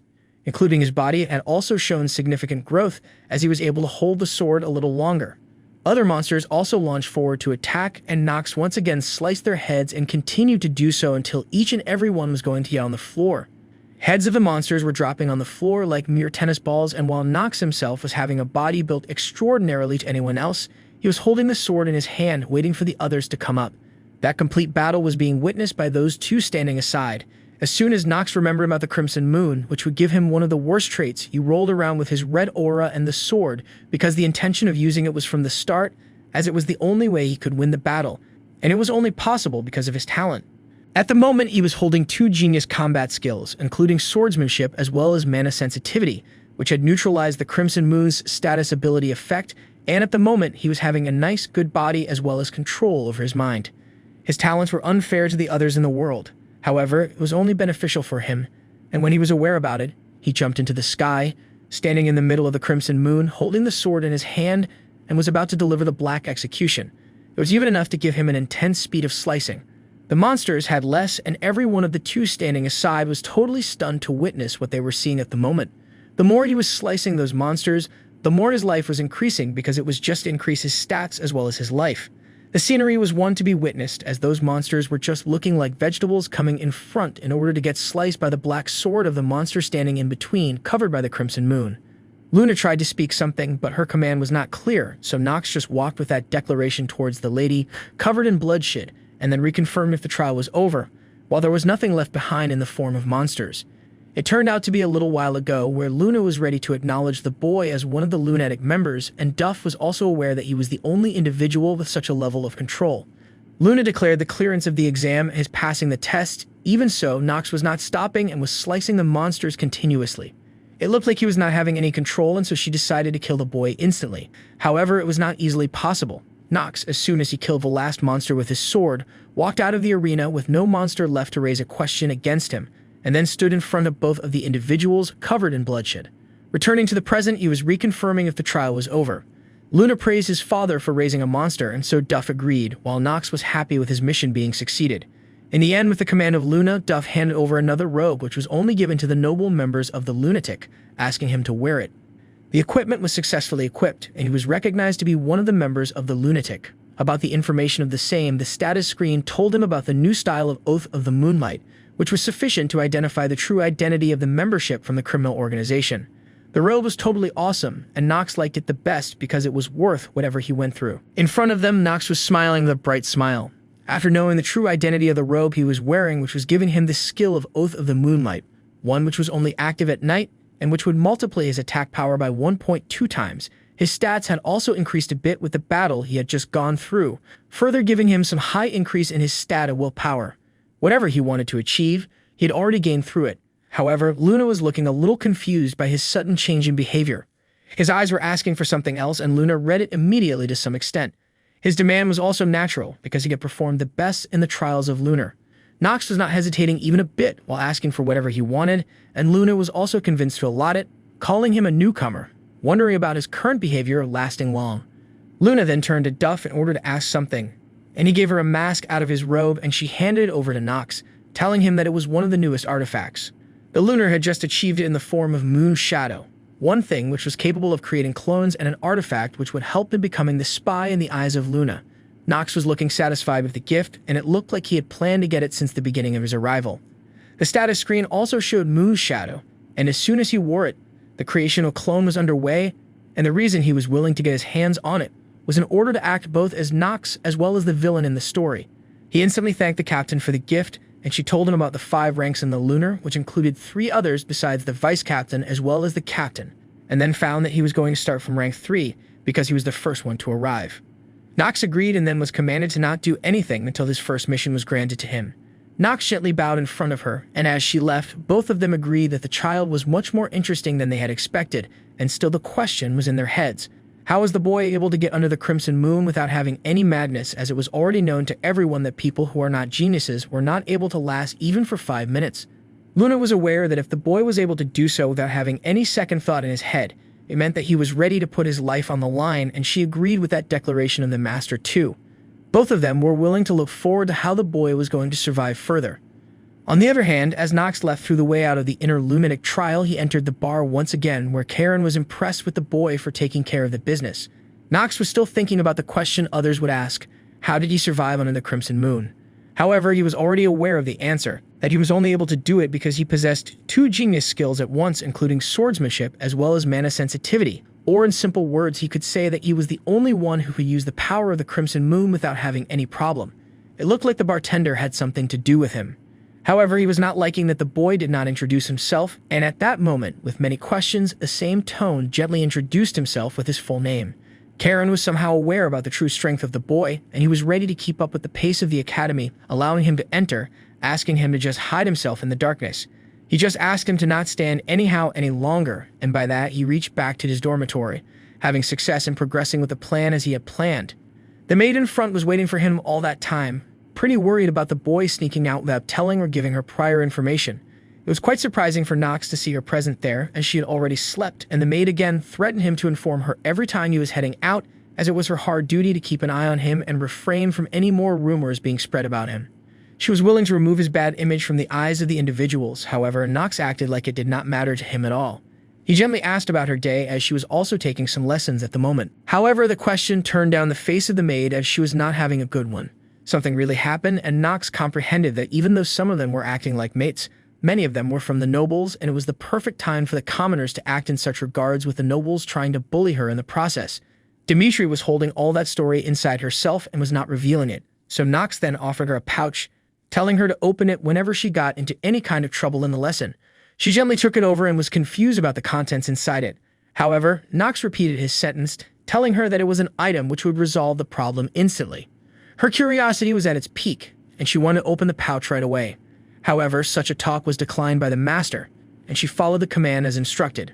Nox once again repeated the sentence, asking her to open it whenever she found herself in any kind of danger, and with that, the staff was clarifying that he had joined the Eldian Academy and had successfully cleared the first main story, which introduced him to the next mail in the mailbox. He decided to open it right away. As soon as he did so, a fairy-like woman appeared in front of him with 2 wings on both sides, leaving him pretty confused about what just happened. Again, a strange voice started echoing in his ears, being pretty satisfied with the boy reaching the academy and having received the mail, and it looked like the voice was pretty much eager to see him. Diagnosed understood the same, that there might be a chance the one who had written the letter was able to witness him at the moment, and it was sure that the person who had written it was already aware of him. The letter went on to tell him that these were only the trials for warning him about the tough times he had to face, which would get even tougher, and giving a belief that he was the only one who could achieve it. That thing was written on the status screen, and Diagnosed was viewing it with utmost concentration, as the voice believed that he was the only one who could see the end of the story. Further, the voice was ready to help him in whatever ways it could, and there was an attachment in the mail, which was kind of a gift from the voice towards the boy. Nox just did not like the contents, which were of no use. Once again, he decided to reorganize his thoughts. He rolled over into the memories and understood that the one person who had sent the letter might be the one who was controlling the game all along, as he was capable of interfering in the game from the beginning, as well as being the one who could find the conclusion the story was going to meet. His focus was going to sit on clearing the main storyline. Numerous moments started to unfold in the back of his mind. He decided to move away from the problems, as it was not something to be resolved, and then decided to find what was there in the attachment as the gift from the voice. He clicked on the View Characters system on the status screen and was shocked to read the name off his father on the top. He chose another name, Talia, and as soon as he clicked on it, her stats were pretty visible to his eyes instantly. He was able to read the stats as well as skills of an individual while sitting in the room, and it was an incredible ability for him, as in his true self. He wanted to use his power of insight. He needed to see the person in front, however, that skill was allowing him to find the secrets of the character at any moment. Even the gift was an indication that the one voice behind him was of the master who was able to send it. The most concern for him at the moment was his father, whose stats were increasing at a huge fold, and even after getting the name of the Sword Emperor, he was getting stronger with every passing time. Nox then understood that at the moment when he looked into the stats of his father, he realized that even though the world looked like a game, it was not really one, as in the mirror, there was a different identity of himself from what he truly was. Things were getting difficult with every turn of events, and he was chosen for the team of magic techniques in the academy, which went pretty smoothly. On the next day at the academy, the lessons for the maid were where all the maids were standing in a hurdle and were waiting for Digitri to arrive. Everyone started babbling about the lady as one who turned into a commoner, even after being a noble, and there were talks amongst the crowd about her being shameless for coming to the academy as a maid with a young master. None of them were leaving even a single bit of bad word to spare about her, and they were acting like the lady wanted to strike much higher to achieve something big. The talks were crossing the line, as they were talking about her like a dog who was trying to lurk over her master's wealth, and they were identifying the lady as someone who was the maid of a good-for-nothing master. Other maids were raising concerns of her being used by the master for her pretty face, and others were agreeing to the same. They were not sparing even a single word in calling out his family as well as his master, something pathetic. And it looked like everything was crossing the limit, and since the lady had endured all kinds of insults which were thrown towards her, she was ready to accept anything. However, her concerns were raised at the moment. Those guys tried to mock her master in front of her eyes, and so she decided on giving them a tough taste of their own medicine. She gently went towards those girls and asked a bit for their time, and the others acted pretty high, claiming to be the top, and then introduced herself as a daughter of the Count, who was acting as the maid of young Master Nox. She was not ready to talk to a commoner like her in the first place. However, Digitri did not pay any kind of attention to it, and then questioned why she was spreading rumors about her young master without having any knowledge. The other maid was looking very much less concerned about such things, and she called out that she was not the one who expressed rumors. The world already had been spread into higher society. As soon as those words were completed, others standing behind were also giggling at the lady's condition. She was also not ready to apologize for whatever she had said, and Digitri remembered the words of her master, who claimed that status was one thing that mattered in such a condition, and she then took out the pouch which was given to her by the master and decided to open it instantly. As soon as she did the same, an imaginary boy, quite short in size, having the appearance of Nox, appeared out of it, shocking the lady standing beside her. All the maids were scared to their toes with such an appearance, and out of sudden, that little master which appeared from the pouch started to speak and then introduced himself as one of the young masters, not being concerned about what happened at the place because he was aware that if the maid had decided to open it, then all of them were going to be in trouble very soon. The maids were shocked as well as confused about how the young master appeared out of nowhere, and Nox did not pay attention to them in order to inform them that all of them were going to be dead meat because their masters were going to be sent back to the family. With those words being completed, the young master disappeared from the middle of the maids, and Digitri was confused about what she had to do from then on. It was the most ridiculous solution one could ever think of in the eyes of the maid because he left after giving her the trouble she had never expected. Something unexpected happened, as the lady who was acting mighty just a second before went on her knees and asked about the identity of the maid. Digitri introduced herself, and it looked like the other maids were also terrified. The lady on the ground was concerned about her family being wiped off from the noble families as the one who had just threatened her, so she immediately bowed her head on the floor, asking for forgiveness for whatever disrespect she had paid to him. None of the maids, as well as the others, had expected something like that to happen, and it was now Digitree who was standing tall among all of them, wondering if that really solved the problem. However, one thing was sure. With such a declaration, there were going to be much more rumors about the young master, and so she did not like the way he resolved the problem, which was not meant to be.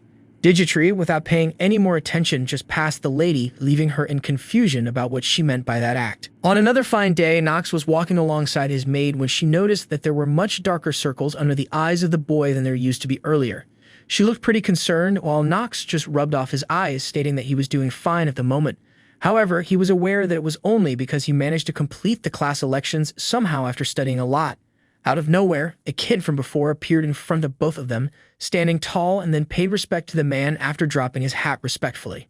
Nox asked about the identity of the boy immediately, and he introduced himself as Rick, Eleanor's servant at the moment. His respect was undue, and he was having a smile on his face after the meet, and at the moment when Nox heard the name of Rick from the mouth of the boy, he was confused about what was happening as his skill of acting genius was not working well. He recognized the boy to be a dangerous character, which was approaching him from the first half of the story. As in the story, his real name was Deceitful, having two different images at the moment.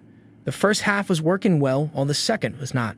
In regards, the boy was someone who was going to betray the merchant family in order to deepen his story plot, and his real identity was that of a demonic worshipper. Demons were standing behind him, acting as his friends, or in other words, you could say that the boy was someone who was going to act as a traitor who would backstab Eleanor when she would be at her lowest. The court of enemy of your enemy as a friend was not going to work in the inner lunatic, and he had believed that he was never ever going to pay any attention to the boy, as he was a kind of character who was going to bring more harm than good to him. Rick was present there with a precious artifact from Eleanor, and it was covered in a blue box, appearing beautiful. Nox did not pay any attention and just asked the boy to get lost, as he was not going to take it over. Even though the boy was curious about the artifact's real identity, he was not going to accept it because it was a sweet poison he was going to have. Rick was confused by that declaration, and he wanted a reconfirmation, but Nox did not like such questioning from him as being a noble and was about to take out his sword to teach him a lesson. Rick was buzzing a lot after seeing him doing so Nox just put back his sword into the sheath and then walked off to the other side, while Digitree bowed in front of him for an apology by his master. After that, the lady followed the boy from behind, asking him to walk slowly, as there might be a chance he would fall on his face due to his feeble body. As the boy tried to act mighty, she reminded him how he got a cold flu and cold feet at the same time, and she was calling him weak right on his face, even after being a commoner. Nox could not deny it because it was all the truth. However, he gave her the assurance that he was not going to die suddenly anyhow, but still his maid was feeling quite uneasy, and her face was pale because it was her master, who was always in the turn of events, standing in the center. Actually, Digitree was this much concerned about the boy because, in her true self, other than her master, he was also the one who had saved her life, and also she possessed the skill of single-minded, which would give her trouble in case she was going to be apart from the master. Switching back to the topic, she questioned his actions with the boy, Rick, just then, as when she remembered that he was about to take out his sword, it was something more emotional, quite contrary to his current identity. Nox, to make her understand, caught her by the shoulder and clarified to stay away from him as he was not a good character at the moment, while the lady realized that it might be because he had not had good relations with Eleanor since the beginning. There were surely going to be good reasons, and while the boy was not ready to tell her, she accepted the faith and decided to act in the same manner. Nox then walked off from the location, thinking of keeping a distance from Eleanor, as it was not going to be good for him in the future, because he would attract a lot of attention in case she decided to stay alongside him. The scene then turned to the classroom, where Diagnosed was sitting at the back, not liking the current atmosphere he was currently in, while the teacher was telling them to form teams in order to increase their team bonding activities. He wanted everyone to know each other, as it was one of the most important traits, and Nox somehow did not like it, as it was way too optimistic to be a student. He had no friends at the moment, and it was going to create a problem for him in the game too, and the teacher then asked them to form a team of 4 with their friends, and the time limit for the same was going to be 30 minutes, before which they needed to make it. Nox was aware that there was not going to be any chance that anyone was going to befriend him at the moment, as he had a different kind of image in front of everyone through different rumors. He then passively asked the teacher what the consequences were in case they were not going to form a team, and the consequence was going to be a grant of an F rank with no allowance to take the course anyhow. His message was pinpointed to Nox since the beginning, where he wanted to inform him that there was no way he could act alone, and Nox understood but was pretty concerned about getting an F grade from the start. As per the standards of the academy, graduation was something very much harsh, as even a single F from any subject would mean that he was going to be expelled. During all that time, every other individual was trying to form teams with each other, while most of the crowd was surrounding the princess as well as Para. Others were also running to Leon for the team, while Nox was still thinking, as he wanted to get friends immediately in order to survive any further. One of the boys was even trying to get in a team with Eleanor, trying to give whatever they had on hand, including a lady who was ready to treat her with some special food from the family business. Eleanor dodged both of them and then moved forward, having a different look at the moment, and then asked Nox out of the blue. She was discussing the gift he had received from her and was ready to repay her debt as a chance. Nox was not able to understand what the lady was trying to discuss at the moment, and she then showed her intentions to team up with him out of the blue. Nox had no other options, but he realized that it was not arrogance. And it was not only Eleanor alone, as Talia was also running up to form the team with him. Two ladies were now on the side of Nox, while Nox was considering both of them a kind of burden he was going to load on. Nox understood the reason why Talia wanted to team up with him, as she was never ever going to leave her fiancé alone, and she had been kind since the beginning too. Her only two intentions were help, but still the thought of being alongside her was something not much surprising. Eleanor was pretty concerned, as she had never expected that he got a friend alongside him, as he was not really the character who should be befriended. Nox was also aware about it from the beginning. However, somehow he was getting a little angry because he was in his real character at the moment, and with that, they were only in need of one more member to form the team of 4. There was a brief exchange of words between Eleanor and Nox.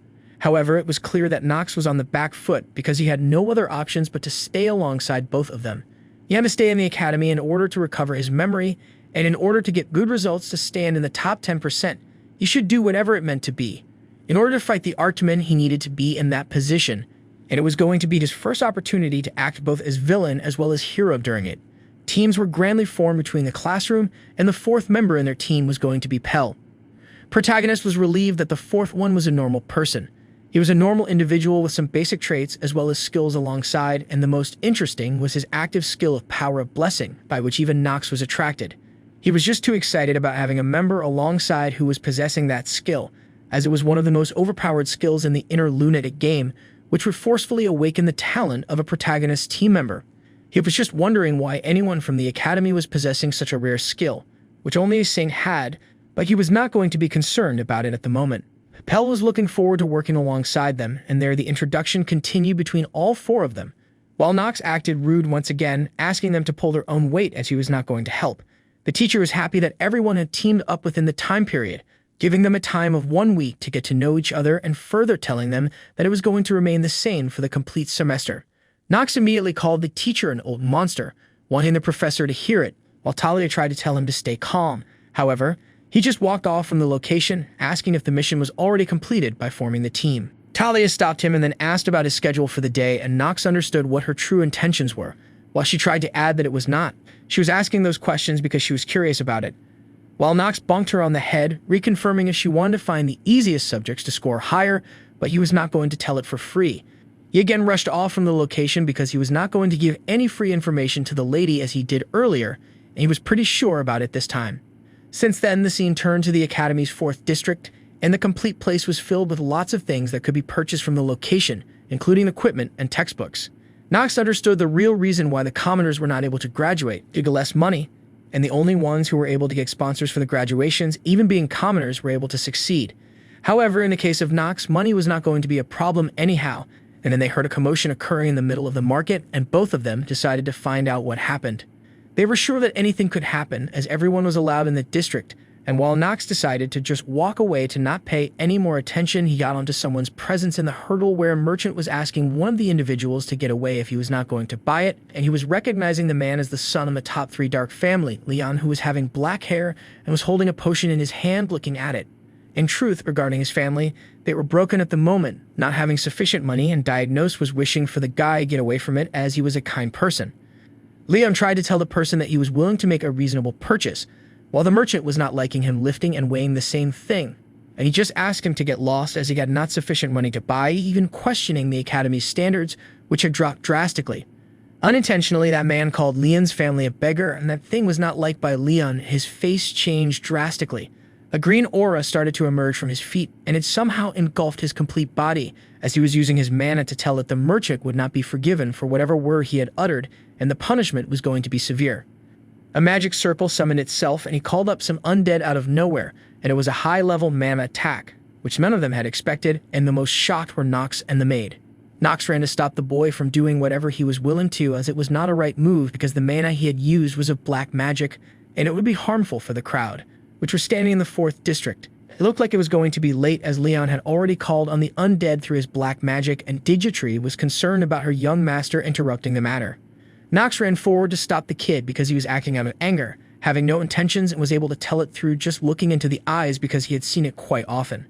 The merchant tried to threaten the boy for the act he had done right at the moment, while on his face he was looking like he was totally terrified with the turnout of the events, and he was asking the boy to stand back.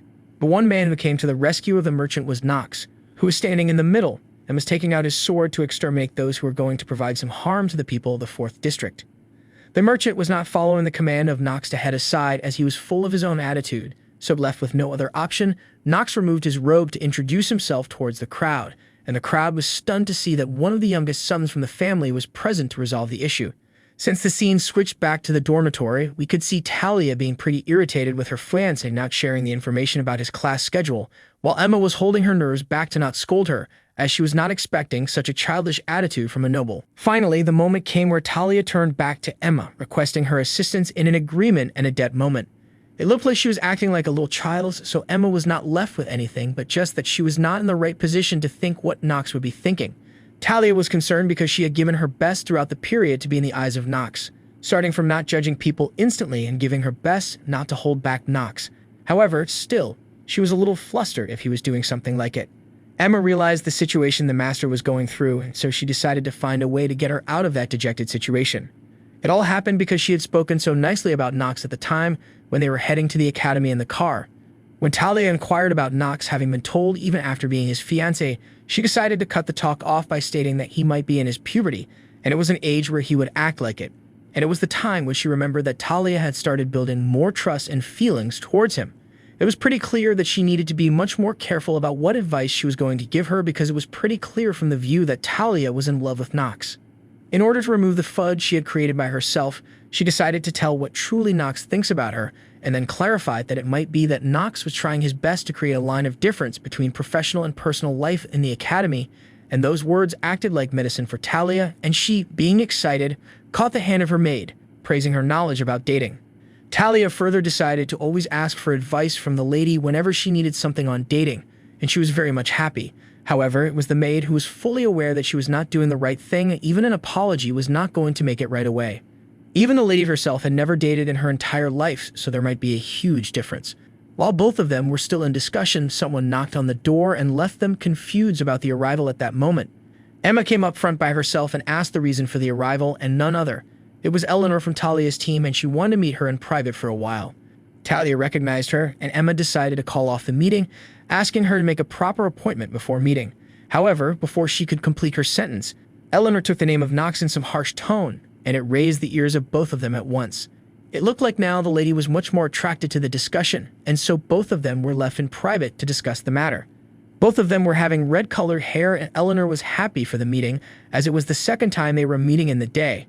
On the other hand, Nox had already introduced himself to the complete crowd in the 4th district, asked them to back off, and the crowd there had also recognized the man with the white hair and purple eyes, as he was the one from the noble family that got into the academy. Diagnosed again, asked the merchant to head back, and the merchant followed the command while apologizing for his rude behavior he had done just then. For the second time, Nox again repeated to stay back, willing to not repeat for the third time, with his purple eyes glaring at the man, making him shiver in his pants. The merchant immediately ran off from the location, and Leon was at a loss for words and the situation happening at the moment. It looked like Leon did not love the intervention of Nox in his discussion with the merchant, and so he launched his undead skeletons towards him to attack, while Diagnosed called for his purple aura into his hand against his green one and then pushed that skeleton down onto the earth, confirming if the boy was going to talk with black magic only. With that hand, the skull of the skeleton was about to be crushed, and not so long it was distributed into pieces as soon as Nox tried to clutch his hands. One of the skeletons had already managed into the thin air, and the other commoners were pretty concerned about his magic, while Leon was standing alongside the other one. Nox then turned to Leon, asking him to just back off for the Imperial family's mercy, and it somehow opened the eyes for him.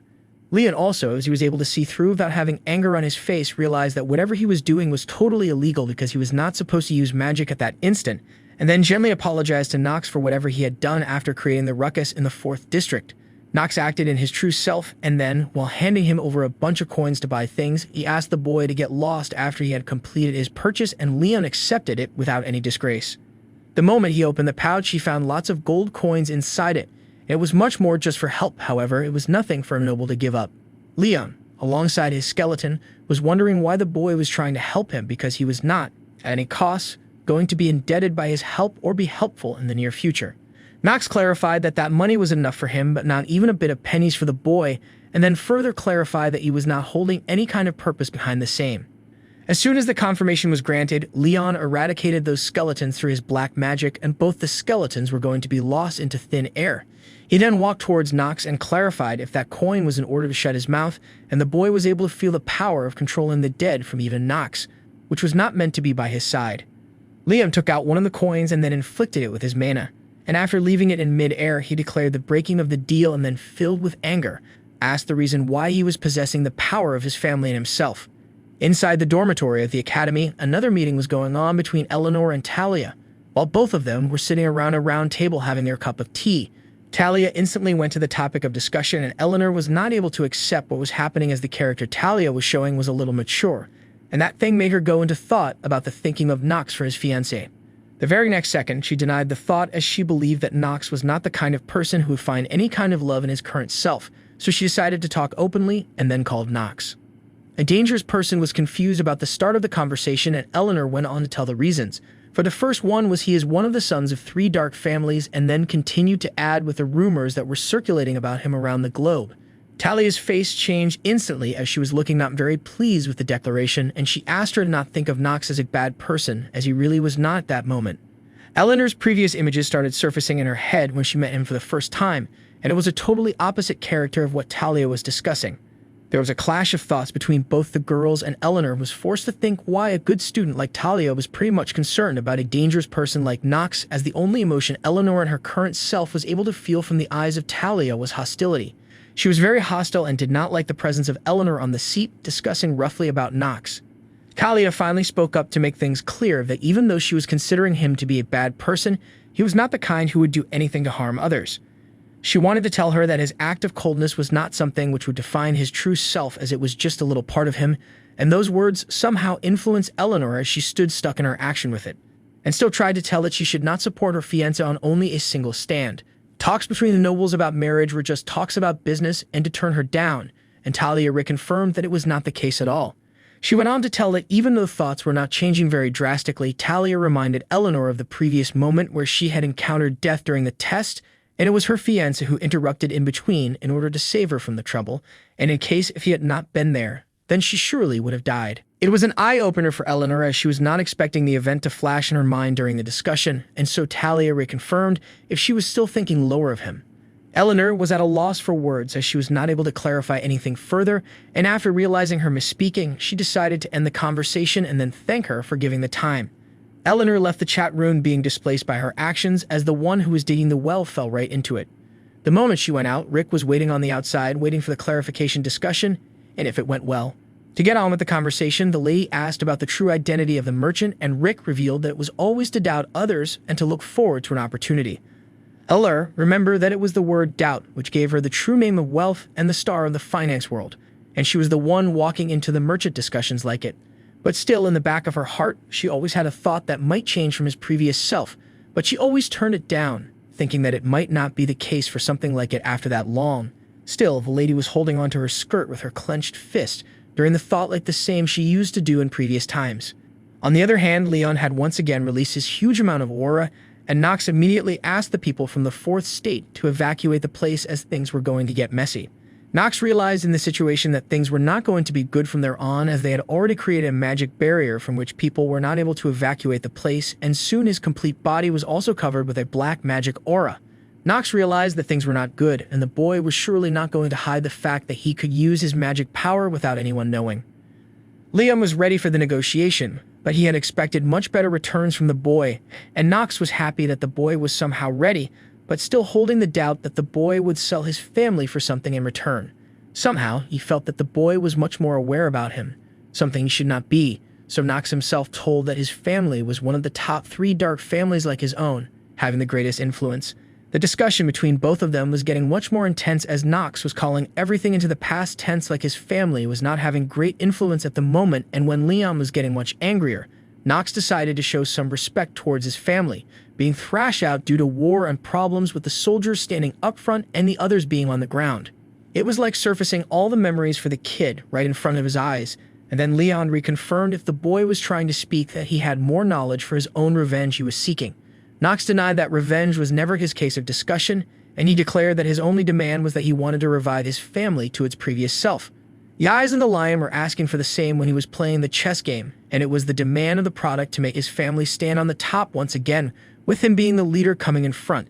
In short, the boy had just disclosed what was the real intention of Leon's true self, and Leon recognized that the boy really knew him pretty well. Still, he wanted to have the answer of how he had managed to get his hands on the power of his family. Knox acted like he was not well aware and just revealed it to be getting something by chance, and out of nowhere, Leon decided to accept it without any further question, and it was quite surprising even for Knox. Actually, Leon's true intentions were never to know how he got his power in his hands, but how much the boy was aware about his true identity and his reasons for intervening into the matter right now.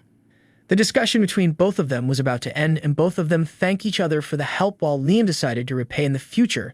It was not going to involve money. But he once again declared that he was not holding any kind of intention behind the help, and he should never repay the same.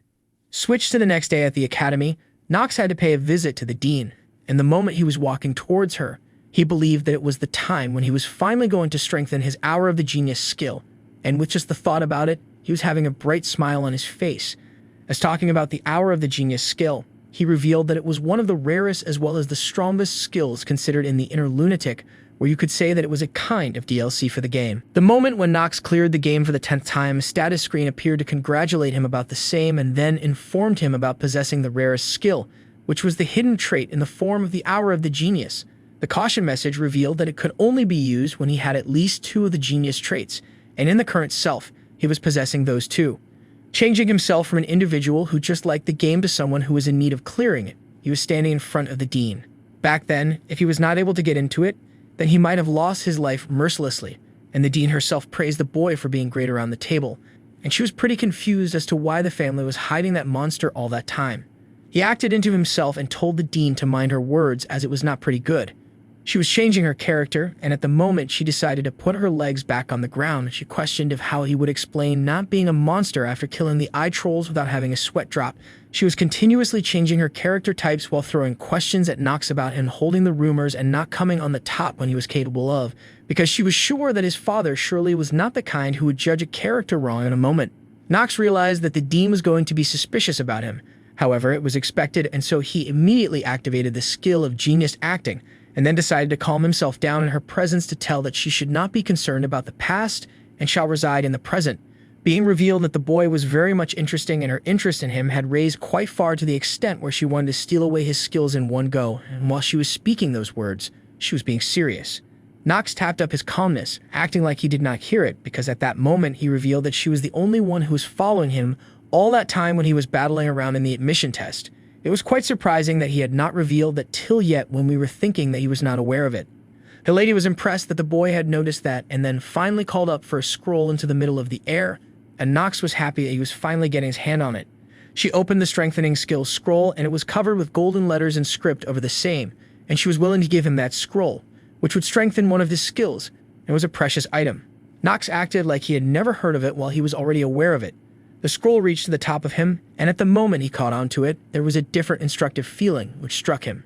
It was a slight shock, and it looked like the dean was the one who had planned the same, but he decided not to pay attention, thinking it was just an imagination. He opened the scroll with a smile on his face, and as soon as he did, the status screen accepted the artifact and decided to disclose the characteristics of it, stating that it was a strengthening scroll which would increase the effect of a single skill by 1.5 times.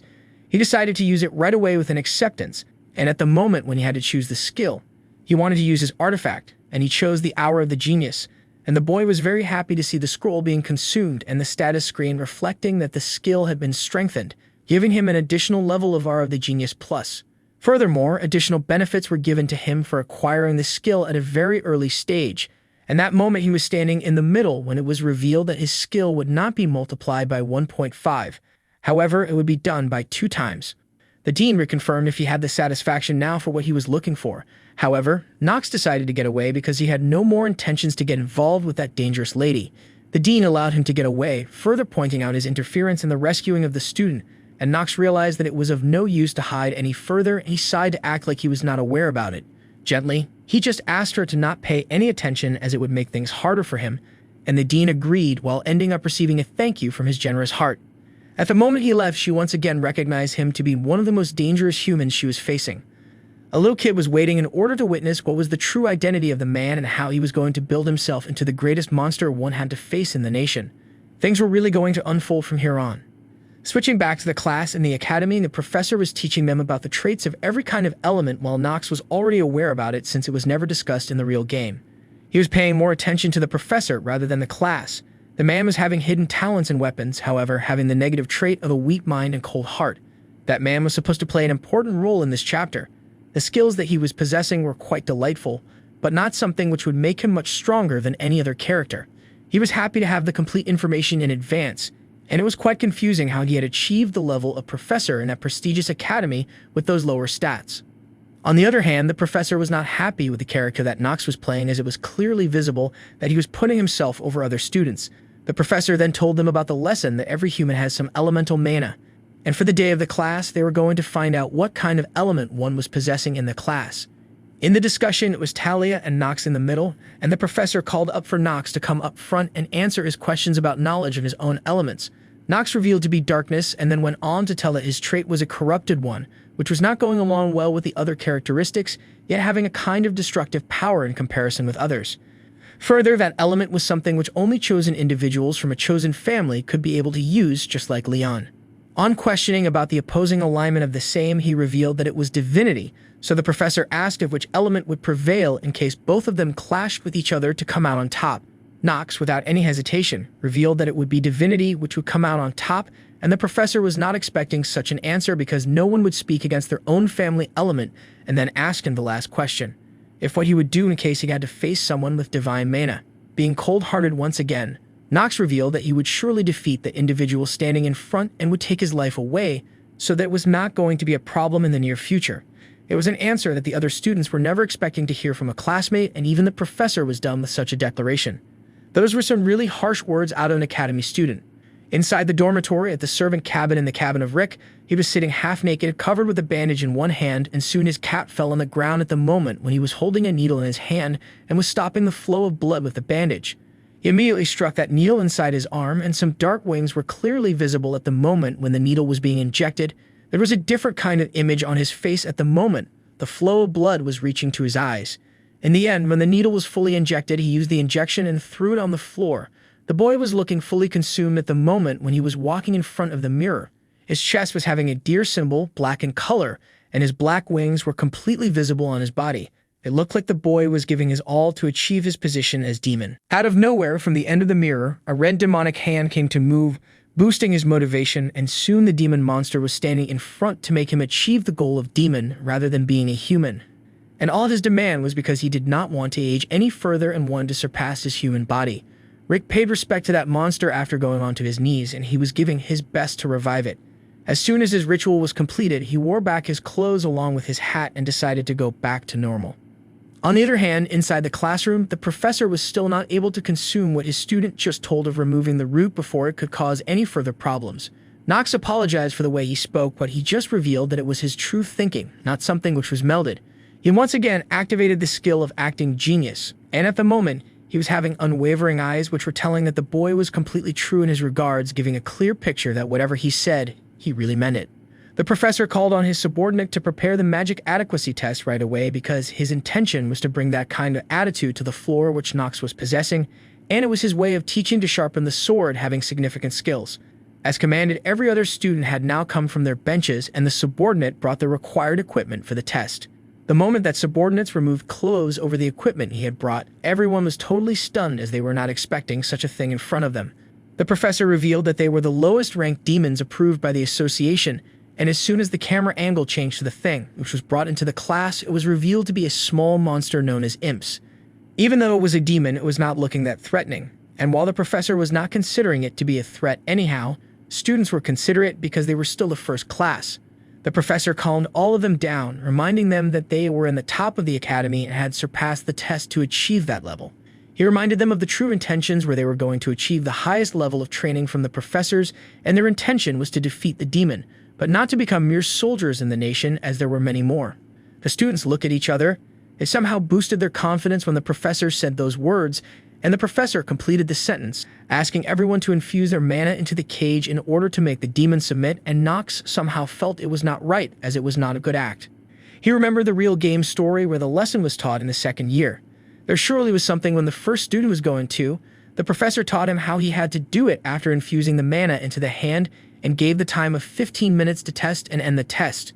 The true intentions of the professor were then revealed, where he was aware that none of them had expected that they would be brought with a demon for the discussion in the first year, and he was willing to teach Nox how things really were here. Unexpectedly, something happened which even the professor was not expecting, because as soon as Nox stood in front of one of the monster turned behind his back and was shivering in fear. He was not able to understand what was really happening, as the other students were already under the command of that demon with Talia and the others who had already lost their minds due to the influence of the monster. All of them were acting like they were being commanded or controlled by those little demons, while Nox just raised his hand, asking the professor to change his cage as the demon was already shivering in fear. The professor, who was expecting others to drool, was himself drooling as he wanted to know the answer from the man. How much pressure had he forced to make the imp submit? He once again revealed that he had done nothing, and with that he was able to get his trust over the professor also, who was glittering with the talent hidden in the boy. He was left with nothing, so he just slept, and then decided to give him a chance. The chance was going to be to become the best student. Nox was not even moved by that declaration, as it meant nothing for him, because in true regards the professor's real meaning was to make him his subordinate, where he had to work for long hours or simply meant to be an assistant.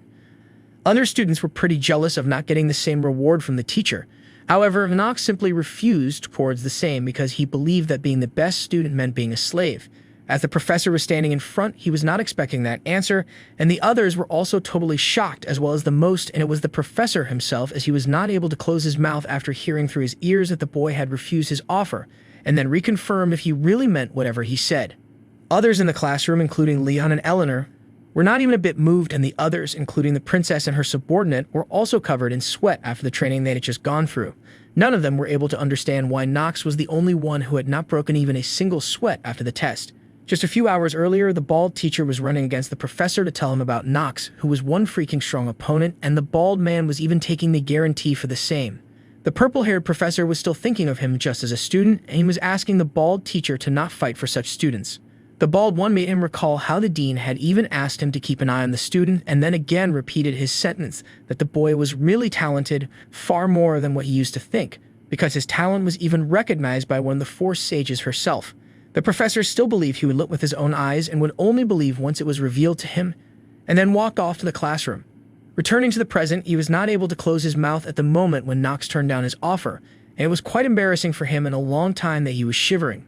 Other students were also not liking it because the boy was turning down such a huge offer, and all of them started to believe that he was truly a good-for-nothing student, not able to understand the true rewards he was getting on a silver platter. Some of them were even asking him to leave the class as he was not supposed to be in it. Nox was stubborn on his decision, and he was not going to change it anyhow. He was asking everyone to get away because there was already a student named Eleanor giving him a headache. One of the students came in front to ask a question. Why was the professor giving the chance only to him, as there were other outstanding students also? He believed that other students having significant knowledge about mana and others would be some great choices, including the princess. Misunderstood that the boy was trying to get into the imperial family, and the boy was acting in the same regards, and he was now on the radar of Nox being a smart one. The professor coughed and then asked everyone to get back to their seats because he was the only one who had the right to choose, and he told them that there was no kind of discrimination in choosing, but the others were not at the level that they would be some of the best students for him. He decided to reveal the reason behind his choosing as one of his positions, and at the moment he was looking at Nox with glittering eyes, asking him to accept even after hearing about the refusal.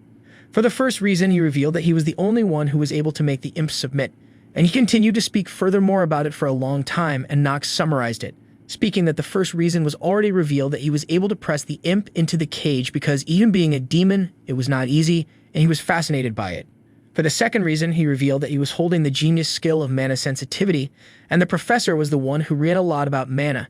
He was easily able to reveal who had the talent of magic and who had not, and he once again spoke that it was the reason he was choosing him as the best student, and Nox refused it once again.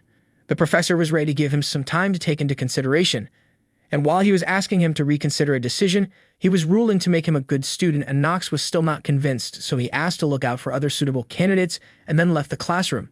The professor and the others were left in awe. Talia and Leon were just concerned. Everyone was confused because the boy was acting totally different from what they had heard of the rumors, and hearing that from the princess, Echidna apologized for her lack of information while the princess was just getting more curious about Nox and his background. There might be chances that it was the boy who was going to be the light of the imperial family, and she was taken into consideration, and on the other hand, there were also chances of him turning to be the dark cloud for them. As soon as Nox left the class, he deactivated his acting genius skill and was covered in sweat with this continuous effort, and was pretty concerned about the professor drooling over him like some food or vegetable, and it was not taking the toll on him that he was facing some ridiculous characters in the story. He was just happy that he had now rubbed off on the professor from his discussion. However, at midnight back at the dormitory, when Nox was sitting on the table, his face was completely pale, and it was looking like he was not having a good day. On asking about the reason, he revealed that there was something very much awkward that happened throughout the day as the purple-haired professor was following him in each and every class, asking him to be the best student, and he was not leaving him even at the canteen, and the worst of all was when he was urinating in the toilet. The professor was climbing onto the toilet room again, asking him to become one of the best students for him. In the toilet, other students were not liking the professor in that situation, and as soon as Nox came out from his toilet room, he repeated the question, making Nox pass away from him in anger, and out of nowhere, he called him a crazy bastard. The professor somehow was not displeased with that declaration, and he was continuously holding the glitters. Even at night, he was having the thought of that professor trying to convince him, while Jitri was convincing his young master to not speak roughly about the professors with those words, and then reconfirmed if he was discussing about the professor who was the top in magic theory. And Nox replied positively to it. She was not able to understand why that man was doing such a thing, as from the info, he was a good character having a different behavior. However, Nox had the answer for him, where it was his negative trait to be abusive about a person. It was only because of the traits. On the other side of the story, at Nox's home place, every soldier was on his guard, trying to stop someone from getting inside, while the man in front was holding a sword covered in blood and having a completely different aura surrounding himself.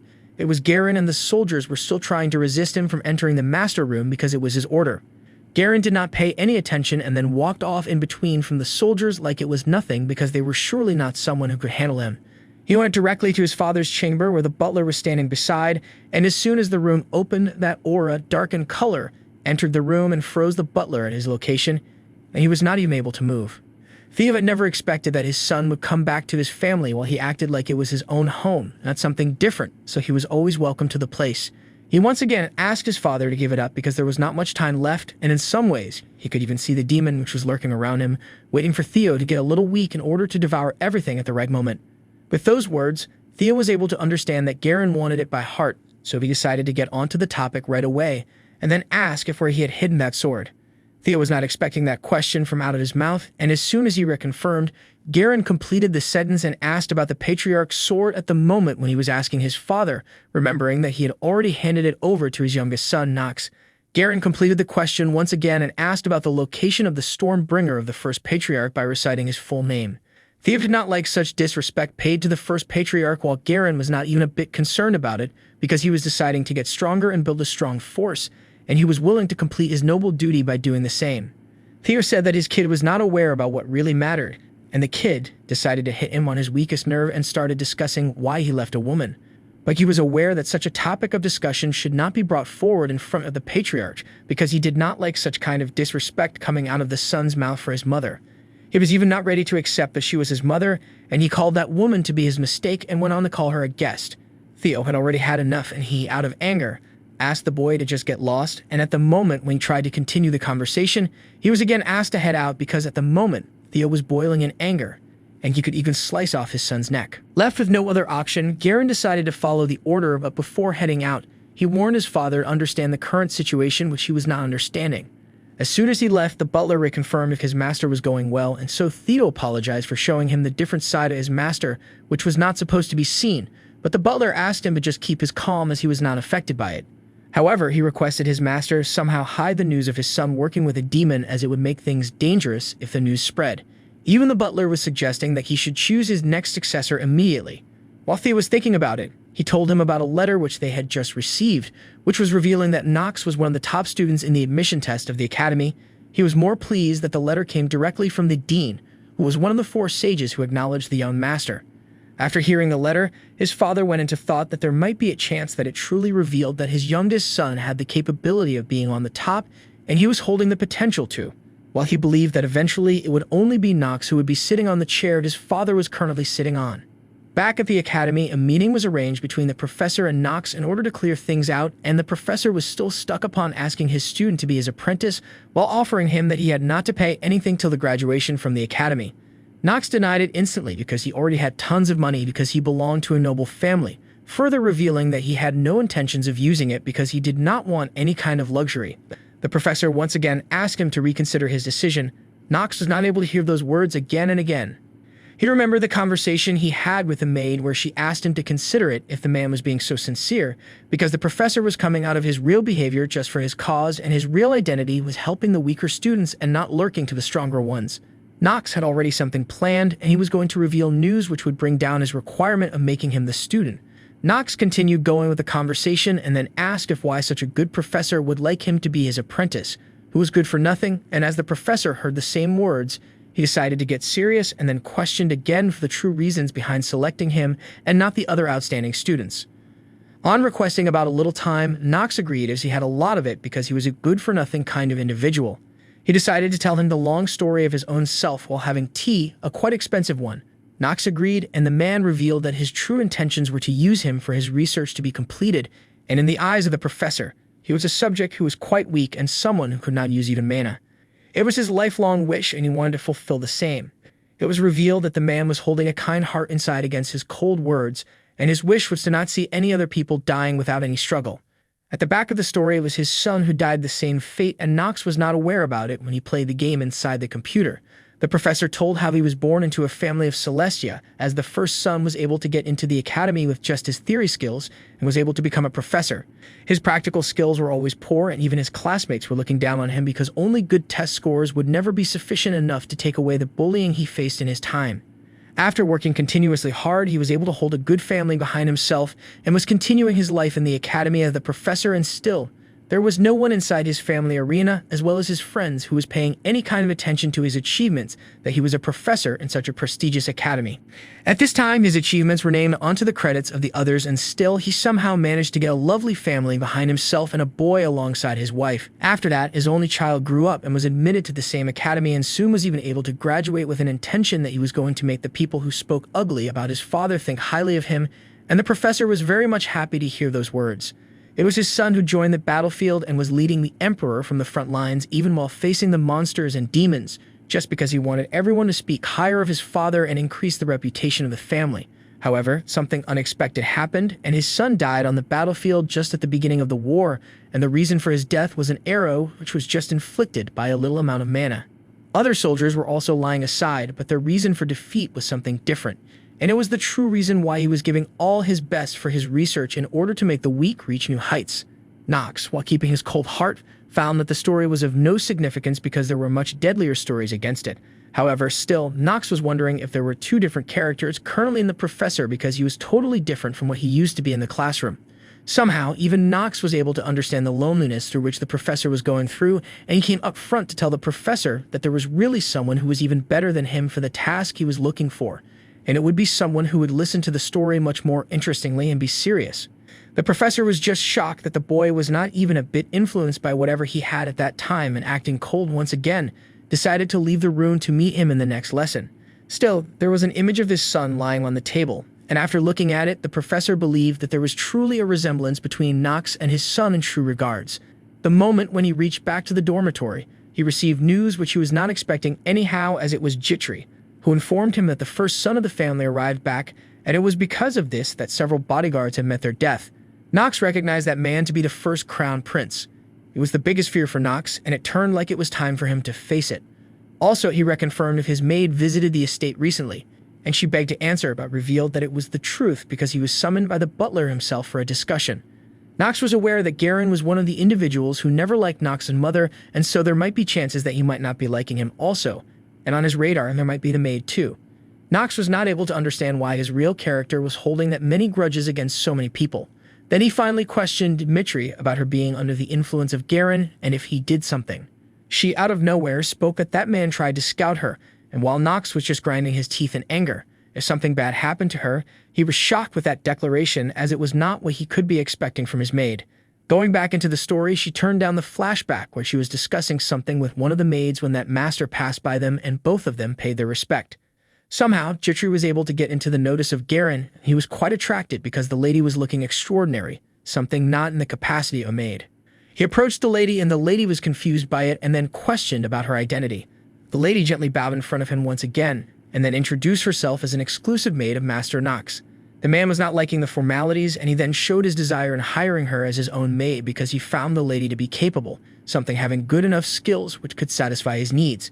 Jitri gently apologized as she was not ready to do so, and then decided to reject his offer instantly, shocking even the guy as he was not expecting it. He again tried to show his status in front of the lady, and the lady, while clenching her fist on her clothes, still was not all convinced of attaining the place of maid under him.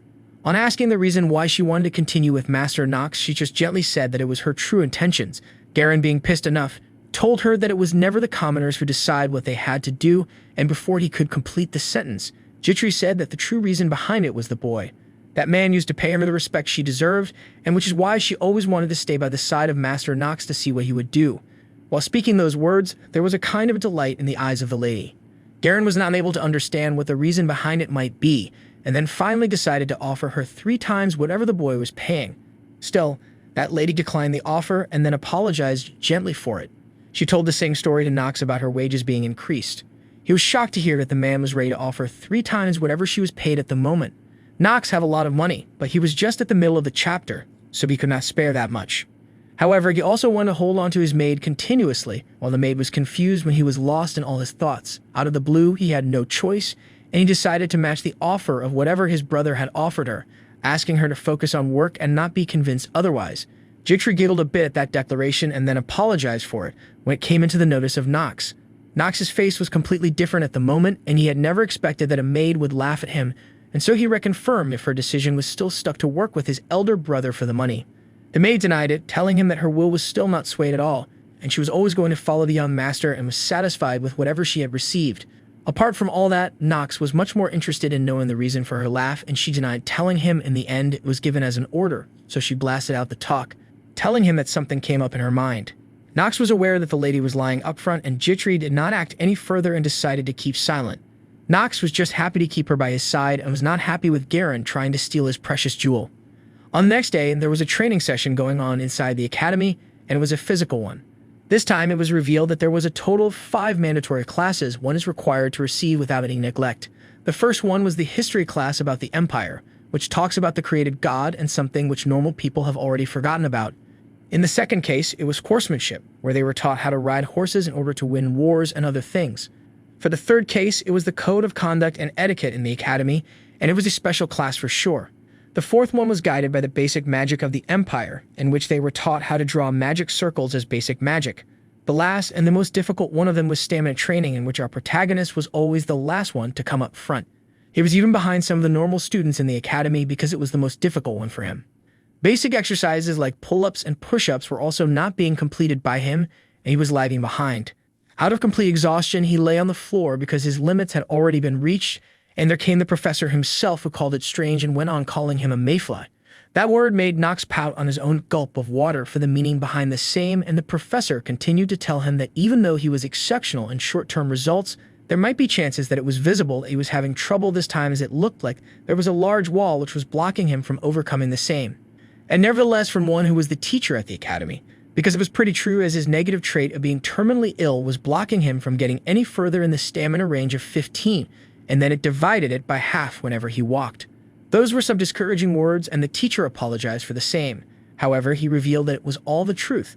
The teacher even asked him to not move recklessly, as it would reduce his life, and he decided to follow the command. Even the status screen said the same words, that there was a decrease in his lifespan at a higher rate because of whatever he was going through, and it was pretty annoying for a man like Nox. However, the same was being witnessed by Para all along during all that time. Para was not able to figure out the real character of the man because he was the same one who taught the admission test exam. Still, he believed that the boy was acting to stay in the shoes of a good-for-nothing. However, he really was not. And as Nox noticed that he was being watched, he believed that the man was really going to take it to his martial arts once they were fighting again. One fine day, when Nox paid a visit to the 4th District, once again he met an unexpected guest, as it was Rick who paid him a visit, and Nox was not at all happy with him being the one following. He believed that the boy was a game destroyer, and he wanted not to be involved with him anyhow. Nox was well aware of the real identity of Rick and his real name. He even had the image of him in the demonic form where he was no normal human to fulfill his bloodlust, and his status was the same as his elder brother. Even the stats were telling the same story when tried to look through insights, having several negative traits, basic stats, and other visuals. Nox was aware that he would be the same man who was going to attack Eleanor in the story ahead, which was why he was the top person Nox should avoid in any case. Nox acted like he was not at all aware and questioned about his intervention in his daily schedule. However, his genius acting was wavering at the moment. Rick acted like it was not at all intentional because he wanted to just inquire what an influential person like him was doing in the middle of the 4th District without any servant. There were some words exchanged between both of them, and as he was free, he decided to offer him a hand in making his purchase easier as a kind servant. Like that, he was not at all a bit interested in having him by his side, and through the eyes of Rick, it was pretty visible that his intention was just not to help him with the purchase, but something different. In order to find what the boy was really scheming, he allowed the boy to come along, asking him to just keep quiet and not more than required. Both of them went for the purchase. Back at the place of Eleanor, she was presented with the documents she had requested for, and as soon as she opened it, it was revealed that all those documents were about Nox, and she was a bit more interrogating about him. Still, she was on the way to find the real intentions behind his save at the admission test, and she was giving her best to find the answer for the same. There were various reasons behind it because earlier both of the families had no interactions with each other, so it took down the purpose of having some personal benefits with each other, and further, he had not even accepted any kind of reward from the family for his save. She was able to gather the info that all his changes occurred after he entered into the missing child forest, and it caused him the change of personality, but still, the reason behind his change was not at all clear. Furthermore, Eleanor was also concerned about her servant, Rick, whose movements were getting much earlier and stranger because the boy was gathering people inside the merchant tree. After reading all the documents, she closed the file and then decided to walk to the window for some nice air, and at the same moment, she was having the memories from earlier where her father was calling her for getting into trouble with Nox at the function. That man was not paying any attention to the tears which were spreading from the eyes of the little girl, and it was totally ugly. Furthermore, just when she was a little lady, her mother died, and she was having more troubles from then on, and still her tears were not paid any kind of attention from her father. As planned on the other side of the 4th District, both of them were purchasing the arts they required. It was Rick who was leading the discussion as well as the negotiation, telling him about which materials should be bought and which should not be, including the orb which he was going to receive for free in the 2nd year. He then requested him to buy the pot which would be used for alchemy, and he had some incredible knowledge about the chemicals that are used in the production of the same, which would fulfill the requirements. His knowledge about the items was quite precious, and furthermore, he introduced him to the merchant tree of Eleanor, which would give him goods at affordable prices. Even though Nox was not ready to admit the talent, he was left with no options. Like his con artist and passive skill of negotiation was something which should be admired by everyone. The only negative trait he was possessing at the moment was having the demonic trait. Soon, the complete purchase was completed, and Nox was also satisfied with the same. Still, he was having the question why Rick was following him all that moment. When he asked the question directly, Rick was just stunned. Nox was not ready to let him go with whatever intention he had, so he caught him by the collar and dropped him on the floor, decided to take out his sword. However, he stopped and questioned him again. What were his true intentions in following him? Rick again acted like he was not aware, but Nox was not ready to let him go through excuses, and with intense force, he questioned his intentions. Decided to go and make the conversation right away straight to the point, and he then decided to reveal his true self after casting a barrier. The barrier was instantly felt by Nox, which was the sound barrier, and at that moment, Rick asked him to betray the family and be the servant of the first prince. There was a sudden change in his behavior, and his strength had also increased to some quite fold. When the clothes unfolded, his black wings were visible to Nox, giving an indication about his demonic conversion, and he was now aware that the man who was following was not the first prince, but the demon. Rick was not expecting such a declaration from the man, as he had decided to keep it hidden for a long while. Since the boy was already aware of a lot of information, he called upon his master, who was not going to be surely happy with that. The beams were completely visible, and when he called upon it, a demonic figure was visible at the back of him in the form of a deer, a quite terrifying figure. Nox truly had no intentions of getting involved with a demon, so he decided to brush off the talk and told the boy that he should just remove the thought that his master was going to help him and fulfill his wish. The boy was pretty sure about it, and still he was holding that black deer-like figure on his chest, and as soon as he was relieved by the Nox cupboard of his clothes and went back to a normal case. However, once again, before heading out, Nox gave a warning to the kid to never ever speak about his family and his true self again in a bad manner, or else he was going to be killed for sure. He decided to keep that thought in mind, and Nox just left from the location, without creating any more terror. In the next class, it was a class which was led by the bald teacher, and everyone was gathered around the forest for the session. All of them recognized him as the bald head, and one of the students then asked the other one to never ever call him by that name. Otherwise, it would harm his ego and would make him face consequences he had not even thought of. The teacher was also holding back his anger because he could not just kill the spouse of his own academy because of his hair, and then decided to tell them about the first location where they were going to start the class. The place was introduced to be Clarabelle Plains. It had a beautiful site all covered in greenery, and that was the place having some of the amazing trees and plants around. The class for the day was going to be horse riding, where they would be learning some of the basic skills, and so he immediately asked them to ride their horses which they had brought. Every other student was confused because they were not even talked about it earlier, and some were concerned because it was their first time riding it. One of the questions raised by the student was it was a skill which they could learn by themselves, so why was the academy putting that much effort into it? And the other told them that they were not having any kind of choice because it was a mandatory subject. Nox's horse was just one he had selected back at his estate, and he called upon Carl, and the horse followed his command as asked. All of them were going to give it a try at horse riding, and then instructions were given by Nox himself. Nox was aware that his rival Para was pretty much good at riding horses because he had lived in the East, where it was a basic skill. Other students were not able to believe that Nox was riding on an obsidian horse because he was a good-for-nothing, and that aura that horse was holding was quite immense. Nox was sitting on one of the best horses all that time, and it was the benefit of him being a better player. One of the students was easily able to ride the horse, and he was enjoying the moment, and even the teacher praised him for having good communication with it. Since everyone was going well with the horse riding classes, they decided to start the main race of the class, and everyone was confused with what the teacher meant by it. None of them had expected that a race was going to be called upon in that short period of time, and some of them were even having issues with the basic riding with their life on the stake. Numerous students were calling on the predictions, and one of them was made. The teacher would be angry at him being called a bald one, and since it was already enough that boy was punished by the teacher for his continuous mocking while having shine on the head.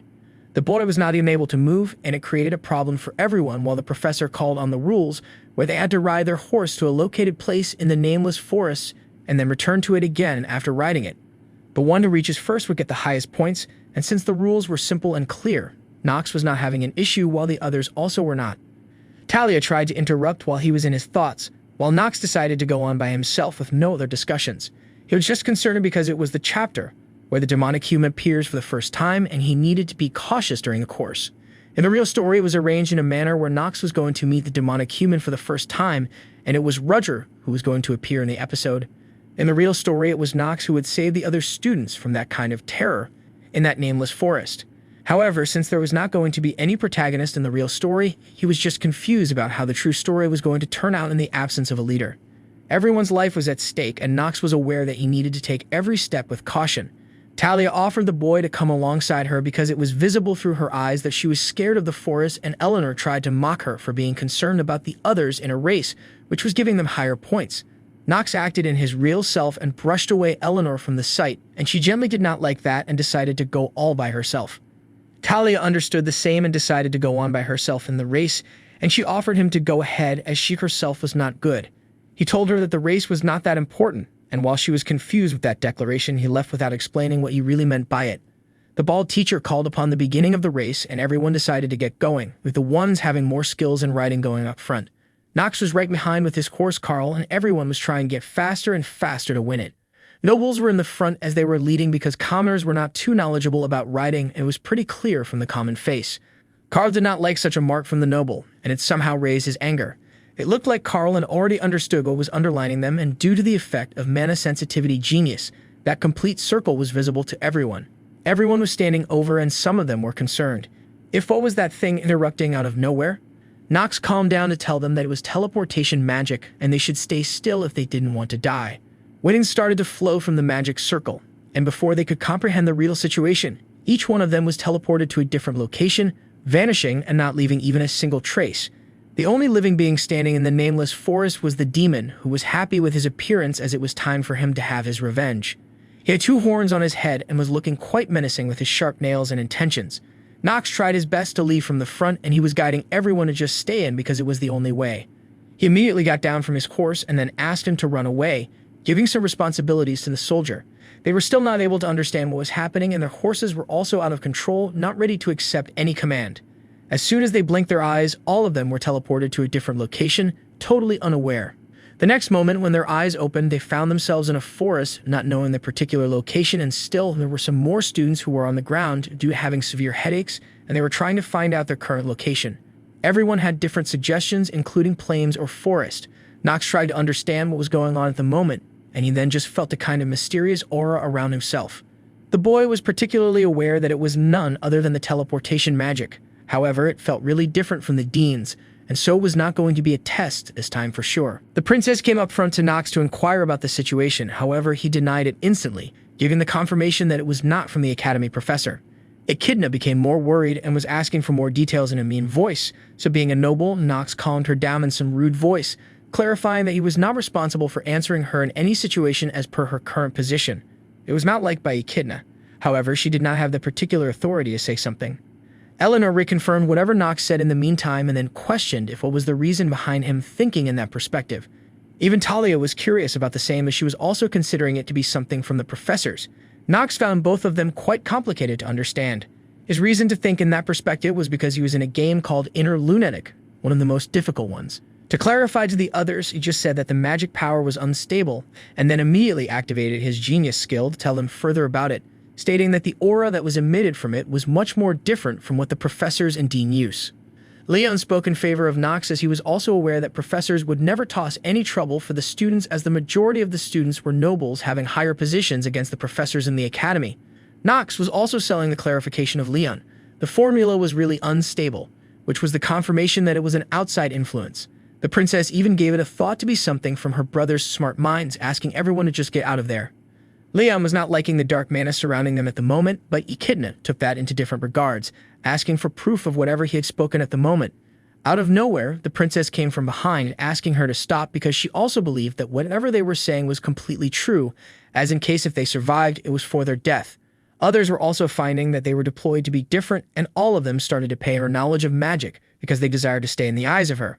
Perry did not like their shoe licking in front of the princess, raising concerns for everyone about what he was doing.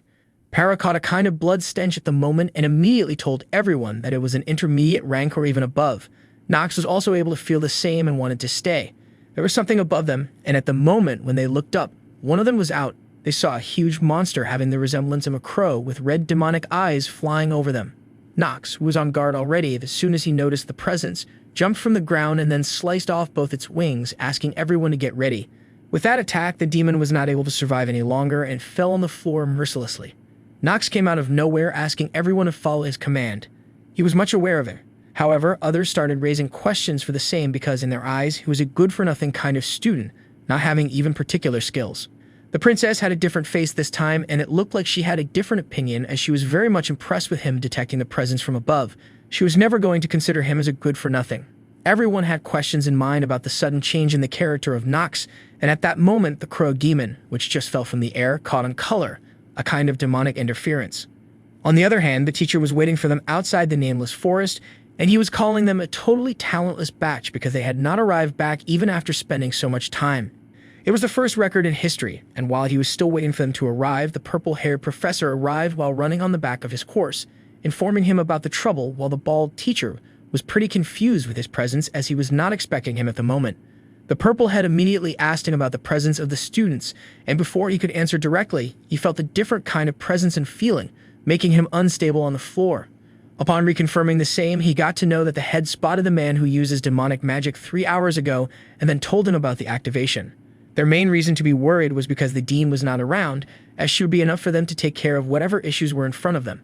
Out of nowhere, Carl, the horse of Nox, arrived at their destination and stunned both of the professors. The bald teacher recognized it up front and then decided to take out the note, which was bound against its back. The note had the complete information, including the location where they needed to reach and assistance was required, but the professors were more confused because the place was going to be the nameless forest, whose location was still unknown to everyone. Both of them decided to rush towards the location. However, it was going to take at least 2 days to reach it, and they were not even having hopes for teleportation magic. So leaving no choice for them, they just wished for the good health of the students who were teleported.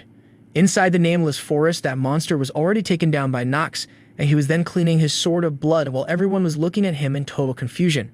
Even Echidna praised him for his tactical knowledge and his decision. However, Nox did not pay any attention to it, and then turned to the princess to tell her that whatever happened at the moment was just an extension of what happened previously, and he asked her to give the complete command into his hands by the law of the imperial family. The princess was just full of herself, and she denied it because it could be dangerous, and then decided to take the command into her own hands. Nox immediately called for the person who had the best knowledge about the theory, and then asked him to recite what the imperial law manual states. In case of emergency situation, it was Pell who recited that in case something like that occurs, then the law states that one should protect the member of the imperial family, and the command will be given to the most exceptional mage or knight. Nox turned to the princess to remind her that she was the only presence at the moment, and her requirement was very much needed in order to defeat the demon because she possessed one of the exceptional skills in the form of lightning and the power of punishment, which would decide the fate of the world. He went on to tell her that it was a requirement of the imperial law that her life shall be protected at any cost. However, the princess did not look very much convinced and pleased with that declaration, as she was not expecting such resilience from a noble. He went on to tell in front of everyone that everyone was just not doing anything, and he was the only one who identified the presence of the demonic figure above the sky and acted on his own instinct, so it might be him the only contender to be the one to take the command. He once again requested authority from the princess, and this time the princess was moved by his request, where he was asking for the authority of everyone's life and death, including her own. Tale was having a blush on her cheeks, and she was very moved by him being the one coming up to become the leader of the group. She truly believed that he was a kind of role model for her at that moment. She was looking at him with glittery eyes, making Nox confused about what her true intentions were. As there was no one standing against him with any objection, he declared himself the leader of all of them. However, he further invited everyone to prove their worth if they wanted to have any objections. None of the students had the courage to come up front, and everyone decided to just keep their mouths shut in that situation because no one wanted to get into trouble in case something occurred unexpectedly and the princess was harmed in any way. They were having the thought that the boy could not always go the right way, and there was always a chance of getting something wrong, and they believed that Nox was drinking poison, thinking that it was mango juice. His giggle was noticed by Nox immediately, and he gave him an uneasy look, or it could be said a death stare, making him totally unsure of his true intentions. No one came up front for any objection, so he immediately declared himself as the leader and then informed everyone that in case someone denied his orders, then he or she would really face problems as per the books of imperial law. The princess was also moved by it, but it looked like Echidna was not very much convinced. However, she was not in any position to speak against it. Nox, without any explanation, asked everyone to follow his command and just rush behind like sheep, and as Eleanor raised questions about the location where they were moving, Nox shut her mouth, telling her that he was not good at explanations or anything, so they should just follow without any questions. He was just sure of his decisions because he was a better player, knowing about each and every corner of the forest, and he had the map inscribed in his mind, including every location of the leaf. Inside a cave in the nameless forest, that monster was witnessing the complete turn of events where those students were fighting some low-class demons to find their way. He was having a demonic face with 2 horns, and was sitting on a throne when an unknown voice called him with the name of Rudger. That voice erupted from a stone where demonic aura started to convert to take a particular shape and was commanding him to devour all the humans from the academy because they were the sprouts which could be a problem later on. Soon that demonic aura had multiple eyes and a grinning smile on its face, and Rudger was paying utmost respect to it. He had extended his hands like he was trying to catch something, and the voice even gave him higher hopes by touching his hands with the mysterious aura, and as soon as it did, he felt a different kind of sensation throughout his complete body, something which was unwavering. That demonic voice told him that in case he succeeded in the mission, then he would be granted even more for something which he was not even deserving at the right moment, and in the greed of the same, Rudger agreed to it, given the chance to him that he was not going to be disappointed for sure. The complete power from that magic crystal was extracted, and it was transferred to the hands of the demon, and he was very much excited for the mission. It was a perfect one for him because he himself had some kind of grudge with that academy as they abandoned him midway. He was viewing that complete turn of events where the professors were rushing towards him on the horses, and his main target was the purple-haired professor somehow, as there might be some backstory behind it. As the night was about to fall, those guys were doing well as they had taken down numerous monsters on their way, and Nox felt that they had reached the location where they needed to decide roles for everyone pertaining to the condition, and he asked help from Leon as well as Para. Para agreed to the same because he was the leader at the time, and he did not want to be in the eyes of the imperial family, and so did Leon, who paid even the respect the leader deserved at the moment by bending down to him. Nox was happy that he had some of the strongest allies with him at the moment, so he then turned towards the others to tell them that they were left with only 2 days in order to get out of the forest, and that the most required was for someone to break the barrier from the outside. The second way was only to kill the caster of the barrier and get out from it, so they needed to find out which one would be the best. The second way was having the most uncertain chances. However, they were not left with any other options, so even the princess was not able to raise any concerns over the same. They were just relying on the professors to reach the outside of the barrier, and it was going to take 2 days. That is why there was the utmost requirement that they should hold inside for that period, or they could also try to kill the caster to get rid of the roots. Nox was already aware, because he was a veteran player, that the issue was not going to dissolve by the first method, and the only way out was to kill the caster if they wanted to get safely from there. Everyone was hungry at the moment, and their stomachs were crying for food at once, so they decided to go in search of food and had enough bear meat in front of them, which would be sufficient for the period. Para raised concerns overeating the bear, as he believed that nobles were never going to accept the same. For that, he had an insight that those demonic beasts which were lying on the floor were truly poisonous. It looked like Nox was aware from the beginning that there might be some poisonous things in the forest, and even any leaf from the tree could not be consumed without any precaution. Para was stunned that he was well aware of everything and still was asking them to eat, and he was never ready to get that far for his stomach. Nox had no intention to get involved with him, so he decided to take his own ways to clear things out. Nox went up for the task, and he then asked to deploy guards in the form of the undead to protect the students from the monsters, and he then commanded Para to protect the princess alone, praising his good skills and knowledge. Para did not like the command from a man like Nox. However, he had no other options, so he just somehow, in anger, accepted it, threatening him for the future. Both of them left from the location, and Nox then finally decided to get going with the task, so he sliced the meat of those monsters in some fine way out of nowhere. However, the color of the meat was pathetic, having the poisonous scent as well as looks. Other students were truly terrified by seeing the meat being grilled over the rock, as it had a pathetic color, and they were terrified as well as sure that they would die in any case if they ate it. Nox took some leaves out from the ground and threw them over the meat, which instantly changed the color as well as the texture of the meat, and everyone was confused about how such a thing occurred out of nowhere. He certified that he just normally used the plants to neutralize any kind of poison emitting from the meat because it was the perfect antidote for the same, and then further informed them that the boar meat was now totally edible. The students were hungry and they were not ready for any more conversation, so they just decided to cut off the talk, stating that he might have learned it somewhere. Still, he was worried about how he had such kind of knowledge because it was not something very common for everyone.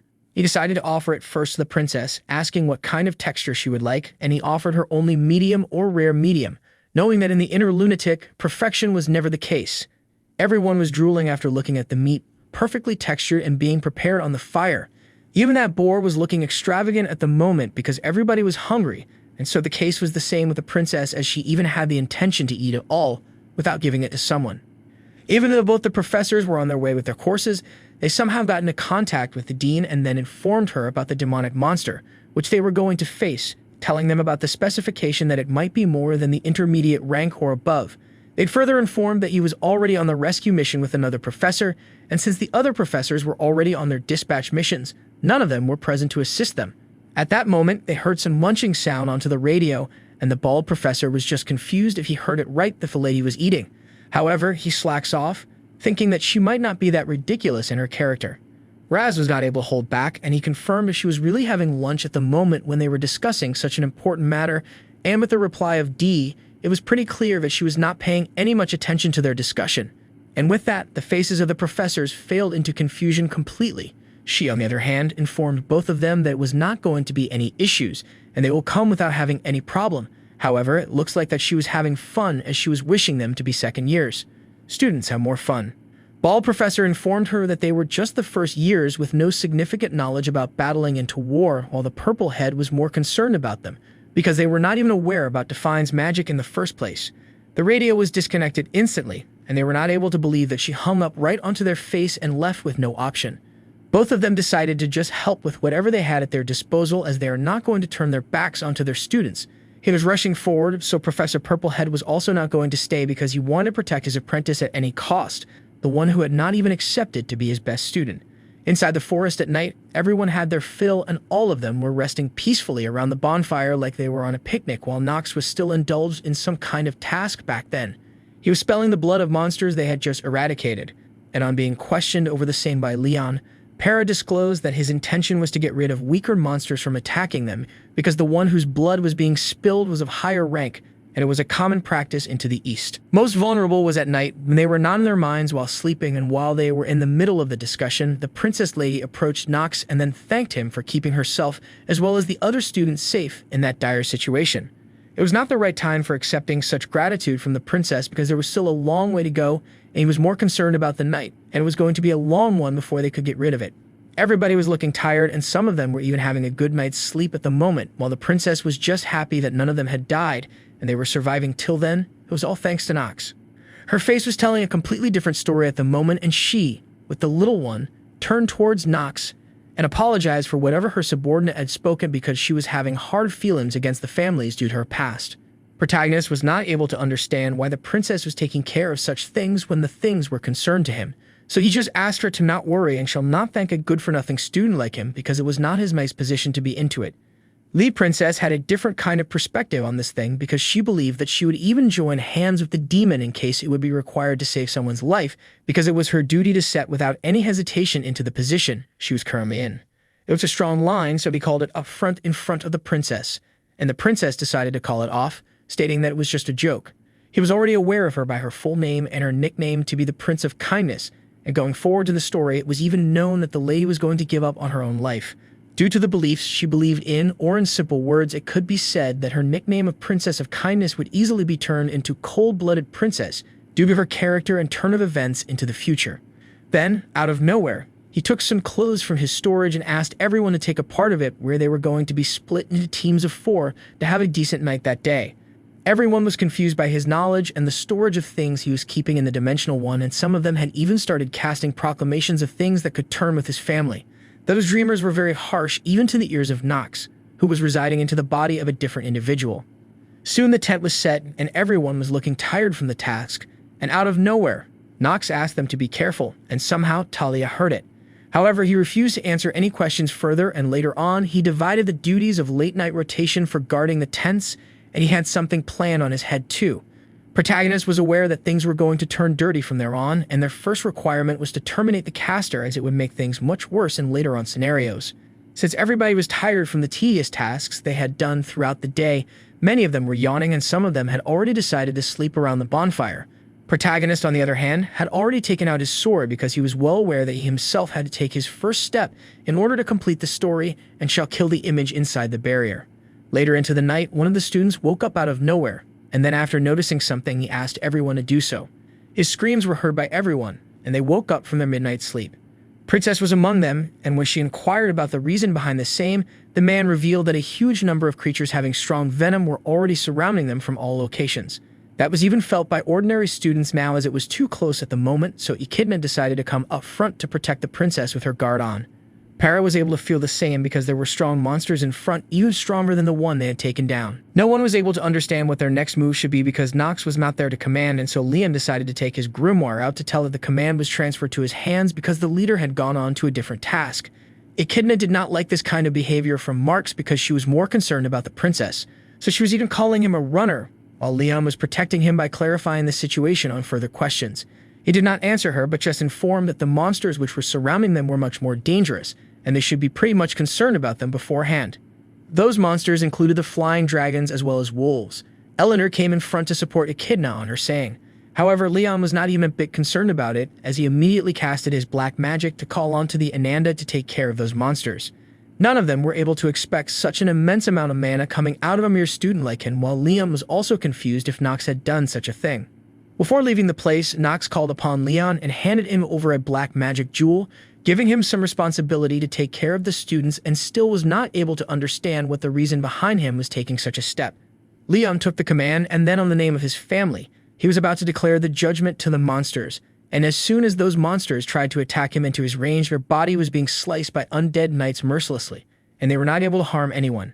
He was the sole warrior standing against all those monsters to protect the princess as well as other students' lives. Drop a like if you enjoyed that madness, and don't forget to tickle that bell so you never miss a drop from Quick Otaku. I'm out.